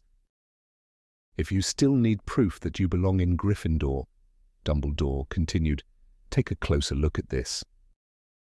He reached over to the desk, picked up the silver sword still stained with blood, and handed it to Harry. Harry turned it slowly in his hands, the rubies catching the firelight. Then his eyes fell upon the inscription etched beneath the hilt. Godric Gryffindor. Only a true Gryffindor could have summoned that from the hat, Dumbledore said simply. Silence settled between them for a moment. Then Dumbledore opened a drawer, took out a quill and ink, and spoke again. What you need now is rest and food, he said. Go and join the feast. Meanwhile, I must send word to Azkaban we have a gamekeeper to bring back, and I suppose I should also prepare a notice for the Daily Prophet, he added thoughtfully. It seems we are once again in need of a new defense against the dark arts teacher. They never seem to last long, do they? Harry stood and walked toward the door. But just as his hand reached for the handle, it burst open with such force that it slammed against the wall. Standing there was Lucius Malfoy, his face tight with anger, clinging nervously behind him. Wrapped in bandages was Dobby. Good evening, Lucius, Dumbledore greeted him calmly. Mr. Malfoy swept into the room so abruptly he nearly knocked Harry aside. Dobby hurried after him, crouching low by his master's robes, his entire body trembling with fear. The house elf clutched a grimy cloth, still fussing over the unfinished shine on Lucius Malfoy's shoes. It was clear he had rushed here without preparation, his footwear only partly polished, his usually immaculate hair out of place. Paying no attention to the elf nervously hovering at his feet, he directed a cold, piercing glare at Albus Dumbledore. So, he said sharply, you've returned. Despite being removed by the governors, you've decided to come back to Hogwarts anyway. Dumbledore remained perfectly composed, a calm smile resting on his face. Well, Lucius, he replied evenly. Earlier today I received messages from the other governors, quite a barrage. Really? They had heard about Ginny Weasley and insisted I resume my position immediately. Apparently, they reconsidered their earlier decision. Quite curious. Too, they mentioned feeling pressured. Some even implied their families had been threatened if they refused to support your motion. Malfoy's face drained further of colour, though his expression remained tight with anger. "And have you managed to end these incidents?" he asked with a mocking edge. "Have you uncovered who's responsible?" "Yes," Dumbledore answered simply. Malfoy leaned forward. "Well, who is it?" "The same force as before," Dumbledore said. "However, This time it operated through another person using this. He raised the damaged black diary, its center burned through. While Malfoy stared at the book, Harry Potter shifted his attention to Dobby. The elf was behaving strangely, his wide eyes darting between Harry, the diary, and Malfoy. He gestured urgently toward the book, then toward his master, before striking his own head in distress.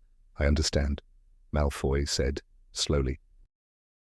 "A rather calculated scheme," Dumbledore continued, his tone measured but firm.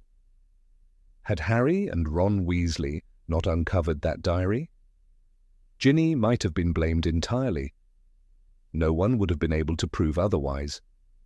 Malfoy remained silent, his features now carefully controlled. "And consider the consequences," Dumbledore went on. "The Weasley family is well known among wizarding purebloods. If their daughter had been exposed as the one responsible for attacking Muggle-born students, imagine the damage to Arthur Weasley and his advocacy for Muggle protection. Fortunately, the diary was found and whatever remained of Tom Riddle within it has been destroyed. Otherwise, the outcome could have been far worse." Malfoy forced a stiff nod. "Indeed," he said coldly. "Very fortunate. Behind Lucius Malfoy's back." Dobby continued his frantic gestures, pointing at the diary, then at his master, then striking himself repeatedly as punishment. And suddenly, Harry Potter understood. He gave the elf a small, knowing nod. Dobby immediately retreated into a corner, now tugging painfully at his own ears. "Would you like to explain how that diary ended up with Ginny?" "Mr. Malfoy?" Harry asked. Malfoy spun around, his expression sharp and dangerous. "And how would I know how that foolish girl got hold of it?" he snapped. "Because you planted it on her," Harry replied. "At Flourish and Blots, you slipped it into her Transfiguration book when you handled it. Didn't you?" For a moment, Malfoy's pale hands tightened, then relaxed again. "Prove it," he whispered coldly. "No one can prove it anymore," said Albus Dumbledore, still smiling. "The evidence inside that diary is gone. However, I would strongly advise you, Lucius, to refrain from distributing any more items that once belonged to Lord Voldemort, if such objects continue to appear. I imagine Arthur Weasley will take great interest in tracing their origin." Malfoy stood rigid for a second, his fingers twitching as if tempted to reach for his wand. Instead, he turned abruptly. "We're leaving. Dobby!" He yanked the door open and, as the elf hurried forward, kicked him through the doorway. Dobby's cries echoed down the corridor. Harry paused, thinking quickly, then an idea struck him. "Professor Dumbledore," he said, turning back urgently. "May I return the diary to Mr. Malfoy?"